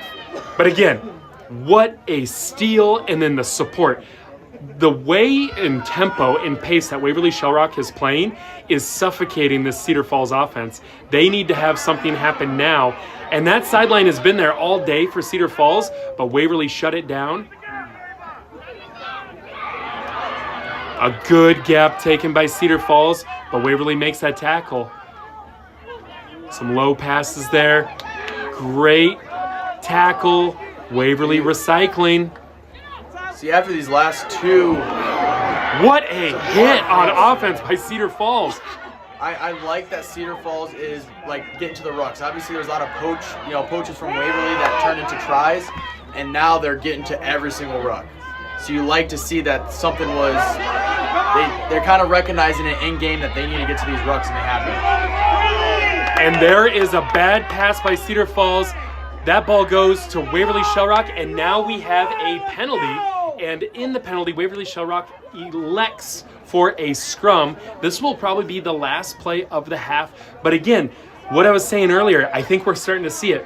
Cedar Falls is really good at passing, but we're seeing some of these passes, they're low, low, low. And that last pass was to nobody. I think they're starting to hear the footsteps. They know when they receive a ball, they're going to get a shoulder right in the gut, hard tackles. But we're also seeing hits on both sides, like right there. Huge tackle by Cedar Falls. There's no quit in them. This is a fantastic rugby match from both sides. Hard hits on offense and defense. See, as much as we're talking about Waverly, in their face, Cedar Falls is shooting up, really nicely too. Like they're in Waverly's face too. But just takes that weak side there. Good offload there. The support wasn't there. So Eddie said that there was no release. She did not release the ball before she started running again. So we will continue to play. Penalty, quick tap. Go, go, go! And we're off. Woo! These big hits on the Waverly Shellrock side keep coming from number 6, Maya Behrens. A name we haven't said too much today, but man, she's been making her defensive presence now. And if you know her dad, on the sideline, Cedar Falls finds some space. Again, there's no time left, so as long as there's not a penalty, next dead ball will be halftime. And right as I say that, Waverly forces a knock-on, but we're going to play that advantage. They kick it out to just go to halftime. What a first half. I was going to say, Behrens, that's a last name if you know. Bremer County Bucks, hard-hitting family, great tackles, huge. And right now, going into halftime, Waverly Shellrock is up 12-0. What a first half, exactly what we expect from these two clubs. Sam, what's your immediate reaction? This is the game that we were looking for. We knew both these teams were going to hit hard and be aggressive. And, obviously, Waverly puts up a lot of points, but it's 12-0 right now. Cedar Falls' defense is just as tough as Waverly's. Like, they're up, they're in their face. It's a back and forth action right now. Now going into second half, I'm hoping Cedar Falls can clean up the passes, get it out wide, create some space. They have some good runs. Obviously, Waverly's defense is there, but yeah, hopefully they clean these passes up to kind of get the offense moving. Definitely, and we want to say again, thank you to our sponsors, Direct Voice Services as our title sponsor of today's live stream. Also, 327 Fitness, Lead Now Coaching and Consulting, and Trent Schwab with Century 21 Realty. Thank you for making this live stream possible on YouTube for free. Give them a follow, give them a shout. Support businesses that support rugby. And again, like you were saying, this Cedar Falls team, they are playing a fantastic game, but a few of those gaps that they normally would score on against other teams, Waverly is finding a way to shut them down. Anna, who should Cedar Falls look for to be the spark on their side? Yeah, so we saw on the far side on a couple of those kickoffs, we did see Laney Wesescup getting that ball into space. What I want to see here is number 20, actually, a name I haven't really mentioned on the Cedar Falls side today. Ryder Ludeman, she's been kind of dominant on the tackling side and kind of been that Cedar Falls gal who's been putting the Waverly gals on their butts. So we'll see if maybe they can put the ball in her hands. Look at that, a huge penalty there and an even bigger run. Saw a space and now they've got space on the sideline. There it is. But Cedar Falls is quick to close it down, but she's able to break the tackle and she's in the try zone. Dots it down for a try. Waverly Shell Rock. That is a full team try. You get the penalty, you get it out wide. Fantastic work there from Waverly. You could tell they saw that mismatch. They saw that overload. It was a 3-on-1, so they had to take advantage of it, and they used that to their advantage, and it worked out. It works out. Once you get to the ball to the sideline, a lot of possibilities can come. And I will say too, to add to that, it is 19-0. Cedar Falls looked like they were able to be fast enough to lock it down, but this support from Waverly Shell Rock, that is what takes this team to the next level. This is why they are able to put points on these other teams, is because when other teams might end a phase, they're able to continue because so many players are continuing to find work. They're able to recycle. And then they pop up, and when it's time for defense, they also are able to gain meters defensively as well. So I think you're seeing on full display, oh, and there's a gap. But the support was not there in time for an offload, but the support is there. But we do have a penalty on Waverly Shell Rock. So now Cedar Falls with some life here. They've got 5 minutes to go, but that ball being on the ground is going to make it difficult for them to regroup. They do have space on the weak side. It is a foot race, but Waverly is there. I think too, a lot of those girls on both sides, everyone's kind of catching their breath here. Another big tackle behind the gain line. When you're getting tackled behind the gain line, it's hard to find your structure. Good tackle there, but Cedar Falls chipping away, chipping away, chipping away. Another hard run, another hard tackle. Penalty, I think, for high tackle. It does look like we do have a player down from Waverly Shell Rock and also Cedar Falls, so we're going to take a minute here.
right, and that player, it was Miley Armstrong there on the side, kind of just got twisted up a little bit, checked out by the trainer. She's walking off on her own strength there, so again, a fantastic player for Waverly. And in this crunch time too, you know, that's a player you want on the field, but hopefully it's nothing too serious. Hopefully she'll be good to go for nationals next week.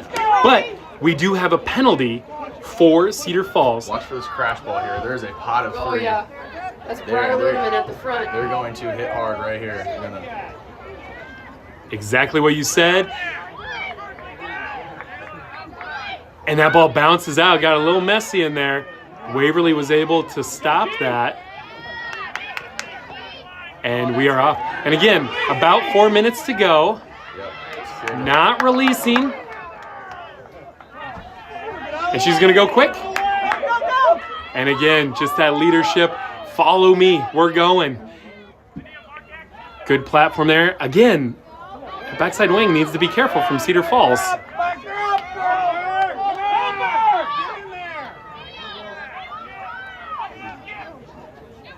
And you notice Waverly kind of slowing things down a little bit. Not sure if it's being intentional or just they're trying to refine their structure. But they do such a good job around the breakdown. But they have numbers on this near side. Cedar Falls is kind of bunched up right now. Ooh, finds a gap. What a pass. What a step. And she's going to take it the distance. Number 14. Amazing pass and an even more amazing step there to make that try happen. Number 14. Anna, tell us who that was. Freshman Collins Ryan. Freshman. Yes, freshman. She is going to be a force to be reckoned with in these next few years. That's for sure. This Waverly team, they don't rebuild, they just reload. Well, and they're just so conditioned. Like, you could tell that they are sprinting all over the place. They're playing defense. They're hitting hard. They're getting back up, and they're like, you can tell, you know, Waverly's coaches, Casey Hansen, they're conditioning them, and they're making sure they're in shape to play all 14 minutes. And also, too, Coach Bridget Bowman, they do a fantastic job with these girls. Again, you can look at the sideline over there. Everybody is locked in. Everybody's ready to go. Just the culture and the program they built there has been fun to watch. That ball does not go 10 meters. It's Miley Armstrong, it looks like, back in there. So it looks like she's got checked out. She's good to go. So good to see her back on the field. That's amazing. That's what you want to see. And especially, too, they've got more rugby to be played soon. So, and that's the thing, too. We want to make sure everyone healthy and having a good time, and we're back. I like that pace. But Waverly Shellrock is ready to go. Space on the edge, but Waverly is able to shut it down, and huge poach. If you are not there at the breakdown right away, they will be there to poach. Great jackal. Working that. Oh, great job there. And it's a foot race on the sideline. And that's going to be Miley Armstrong. They knew they had space on the side. And wow, she comes back into the game after the injury, and she makes the most of it. Dots it down for another try. Huge team effort there. And a lot of these tries are coming from Waverly. They're on the front foot on defense. They create a turnover, and then they spin it backside the other way using the full field. Yeah, Cedar Falls, that was one thing I was kind of worried about. Cedar Falls bunching up a lot on defense. Like, they were really well spaced out at the beginning, but now you can tell they're getting a little tired. They're getting at the breakdown. They're kind of bunching up, giving Waverly that extra edge on the sideline. That kick is good. We have about 30 seconds to go. Ish. We don't know where the referee was at with the stoppage with the injury. So we'll say less than a minute, maybe 30 seconds. But wow, what a performance here by Waverly. That's 10 and it bounces out. And if this holds, Waverly Shellrock will win back-to-back state championships, and Cedar Falls will be back-to-back runner-up. And again, with this short of time to come up with 5 tries and conversions, that's going to be impossible. So never say never. And what a fantastic, just the defense. Defense wins championships, and boy, was it on display here. But Cedar Falls, they are running hard. They want to end today strong. fighting for every meter. Literally dragging down with her. Oh my gosh. Little step, but met by Waverly Shell Rock. Ooh. Ooh. Stiff arm. Dominant tackle, but it did look like maybe they went up high. Yeah. Referees are going to talk. You can stiff arm, but you can't stiff arm in the face. You know, you can push on their shoulder a little bit, but if you're kind of stiff arming them in the face a little bit, that's not allowed. Whoa, wait. Yeah, I think It was a stiff okay, arm in the sorry, face. yep. Stiff arms Yep. in the face. You can stiff arm shoulder, or chest area, but once you get that hand to the face, that will be a penalty to the other team. Yes. Or the other team's ball. And I anticipate here it's going to be penalty. They elect for a scrum and expect Waverly Shell Rock to kick this into touch. And with this score, 33-0, Waverly Shell Rock did not allow on defense a single point all tournament. And in 15 matches, they only allowed defensively 15 points. That's an insane stat. Again, defense wins championships, but that's coach speak, but you saw it on full display. This match was won on their defense, and that's what opened up so many spaces on offense. But Cedar Falls says, you know what, not so fast. We want to score before it's over. And that will do it. Waverly Shell Rock with one of the most impressive seasons by an Iowa high school state champion. 33-0 over Cedar Falls. 0 points conceded in the entire tournament. 22 points conceded all season. Again, one of the most impressive seasons. And again, so many freshmen and sophomores got involved. Sure, they're going to lose a lot of seniors that are going to go play some high-level college next year, but more juniors and sophomores and freshmen that are just going to step up to the challenge. I see this program, continuing next year. As for Cedar Falls, again, they also have massive numbers. I anticipate Cedar Falls being right back in the mix for a state title next year as well. So congratulations to Cedar Falls on a second place finish. Great season. And thank you to the referees for great officiating all season long. And congratulations, Waverly Shell Rock, back-to-back champions in girls rugby. And also, if you remember last spring, the boys won the state championship as well. Waverly Shell Rock putting their stamp and just, even securing it even more. That is a rugby school. Full display here. The fans traveled well from Waverly down here to Pleasant Hill, Southeast Polk. Congratulations. And you can hear the celebration. They're going to present the trophies here, so we will film that. And I will say, as we are waiting for this, again, thank you to our title sponsor, Direct Voice Services, 327 Fitness, Lead Now Coaching and Consulting, and Trent Schwab with Century 21 Realty.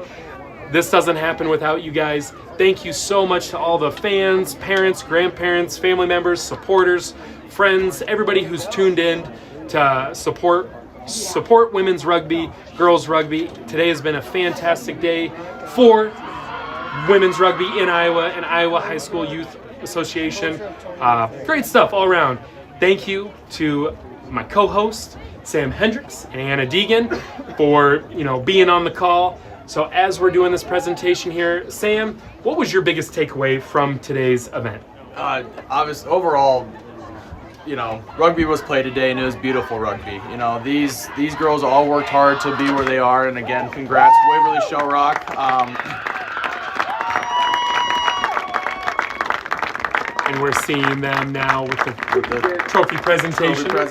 But just quick final words. They definitely worked hard for it. Like I said, they definitely, when you hold your opponents to very little points, you kind of deserve that reward at the end of the season.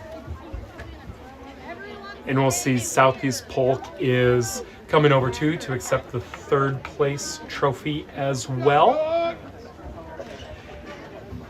And very cool too, if there's any college coaches watching or select side coaches watching or even senior side women's coaches watching, there is so much talent in the state of Iowa. So I'm super happy that It was on full display today, and a lot of the names that you heard us say over and over and over, you're going to hear them again. You're going to hear them playing at some big name colleges, whether it's out of state or for our nationally ranked programs like UNI, Iowa. We got Iowa State up in Ames, and then the brand new Iowa Central Tritons. They have a women's team now that is going to be starting up this upcoming year. They're in the process of recruiting, so. 2025 Girls State High School Rugby goes to Central Springs. Central Springs in 5th place and accepting the trophy here. They did have someone stick around, so that's great. 3rd place, Southeast Polk. Congratulations again, Southeast Polk, on a fantastic season. Great hosting facility here at Southeast Polk as well. Runner-up, trophy named for Danielle Miller, Cedar Falls.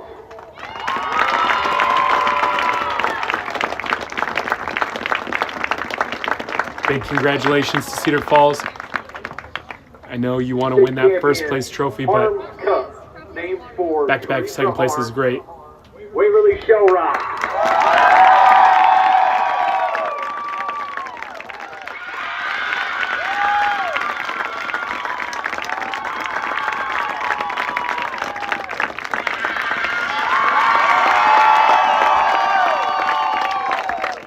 We have a couple more announcements for the Jen Sinkler Tournament MVP from Waverly Shell Rock, Madison. Back-to-back tournament MVPs. She won this award as a junior last year, and her performance today, how many tries did she have? 7, 8? And just being able to do what she did back-to-back. Man, I don't know what college is going to score her, but they scored big. Yeah, definitely a name you will continue to hear over and over. Congratulations again.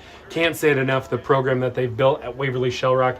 Fantastic season. Can't wait to see what they do next year as well. And actually, can't wait to see what they do next week. You said earlier, they are heading to Idaho this weekend to compete for a national title in Rugby Sevens. So good luck to Waverly Shell Rock. Congratulations on the most historic girls season in Iowa, and now competing Norwalk, Bryant Reynolds.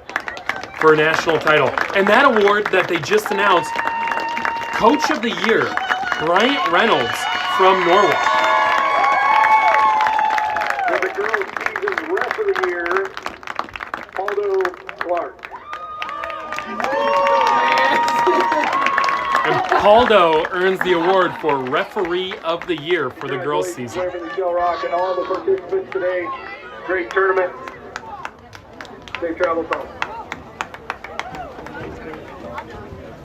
Hey, we're getting a wanted picture! We need everybody! $11 in puppies! We got All right. So, we just want to say thank you everybody for tuning in to today's live stream. Again, presented by Direct Voice Services. So awesome today to be able to see just the rugby that was on display. So again, I want to say thank you to everyone who tuned in. Thank you to all the coaches, the refs, the admin, the players, just everybody who sacrificed anything to make today happen.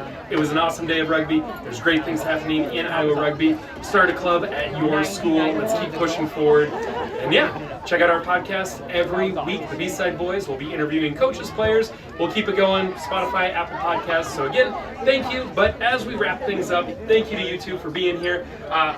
Sam, you talked a little bit about today.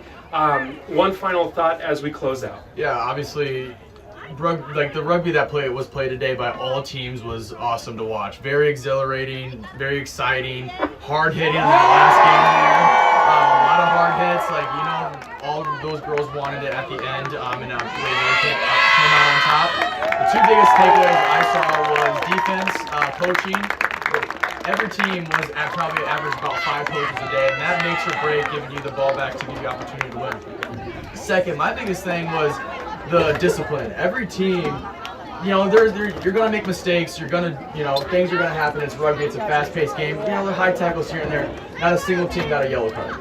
Not a single team got a yellow card or red card all day long. And I think that goes to all props to coaches for disciplining the teams and making sure they know the rules, and obviously the girls and the players themselves for staying low, you know, and not making sure there's not any dirty play going on. So I think those are the biggest things is, you know, discipline, because that comes down to, you know, if you have a yellow card, you might lose one of your better players, and nobody did today. So that's pretty cool to see that everybody played smart and then played, you know, friendly. And also, too, just the level of play. We watch it year after year. I think this is the third or fourth time we've been able to stream at the state tournament, or at least events, and being a part of this league and seeing it for the past decade. I think it was 6, 7. Sorry. Oh, you did it to yourself. It was about 7 years ago. I was coaching at Roosevelt. Just to say, the level of play has raised every single year, and that's a huge testament to it. I didn't even think of that. No yellow cards, no red cards, and that's a testament to the players, the coaches, the refs, everybody. So love to see it, and we're trending up. These girls are going to play select sides, Hawkettes. Keep looking out for them. And speaking of girls rugby, as the representation of the women on the stream, super glad to have you. And again, just all the prep you did, all the stats we have, the rosters we had. Anna was the one who put everything together for us. Just the detail, watching the previous game film, it came through you. And so as a member of the Women's Development Committee in Iowa, you know, what can we do as a state? People watching, the high school clubs, senior side, just people in general. What's next for rugby for women and girls in Iowa, and how can people support it? Yeah, I think the biggest thing as far as support is just keep talking about rugby. Keep putting it out there. You never are going to know who's going to be the next rugby player that you meet. Like, I started playing rugby 3 years ago, and the only reason I heard about it was my husband, so shout out to my husband. But you never know who's going to be the next rugby player, so keep talking to people about rugby. Keep bringing people along. You're going to find the next rugby player. Maybe you'll find the next Morgan Roth or Madison England. You know, we've got talent in this state, and we've got a lot of undiscovered talent in this state. So keep bringing people to rugby. And we've got high-level rugby in the state as well. You mentioned IAYRA earlier. You know, Waverly's going to go play for a national title. Many of these girls play for Hawkettes. Your girls, whether you were 1 seed in the tournament today, 8 seed in the tournament today, or just missed out on the tournament today, push your girls to go play high-level rugby. We want to support your girls. We want to watch them play at the next level. College, you know, senior side, like you mentioned, just keep pushing them to take the next step and do the next thing, because we've got talent in the state. Definitely. And so with that, again, thank you everybody. We've been the B-Side Boys Rugby Podcast. Thank you for tuning in to the stream. Replay is available on YouTube, and we will see you at the next ones. So thanks everybody.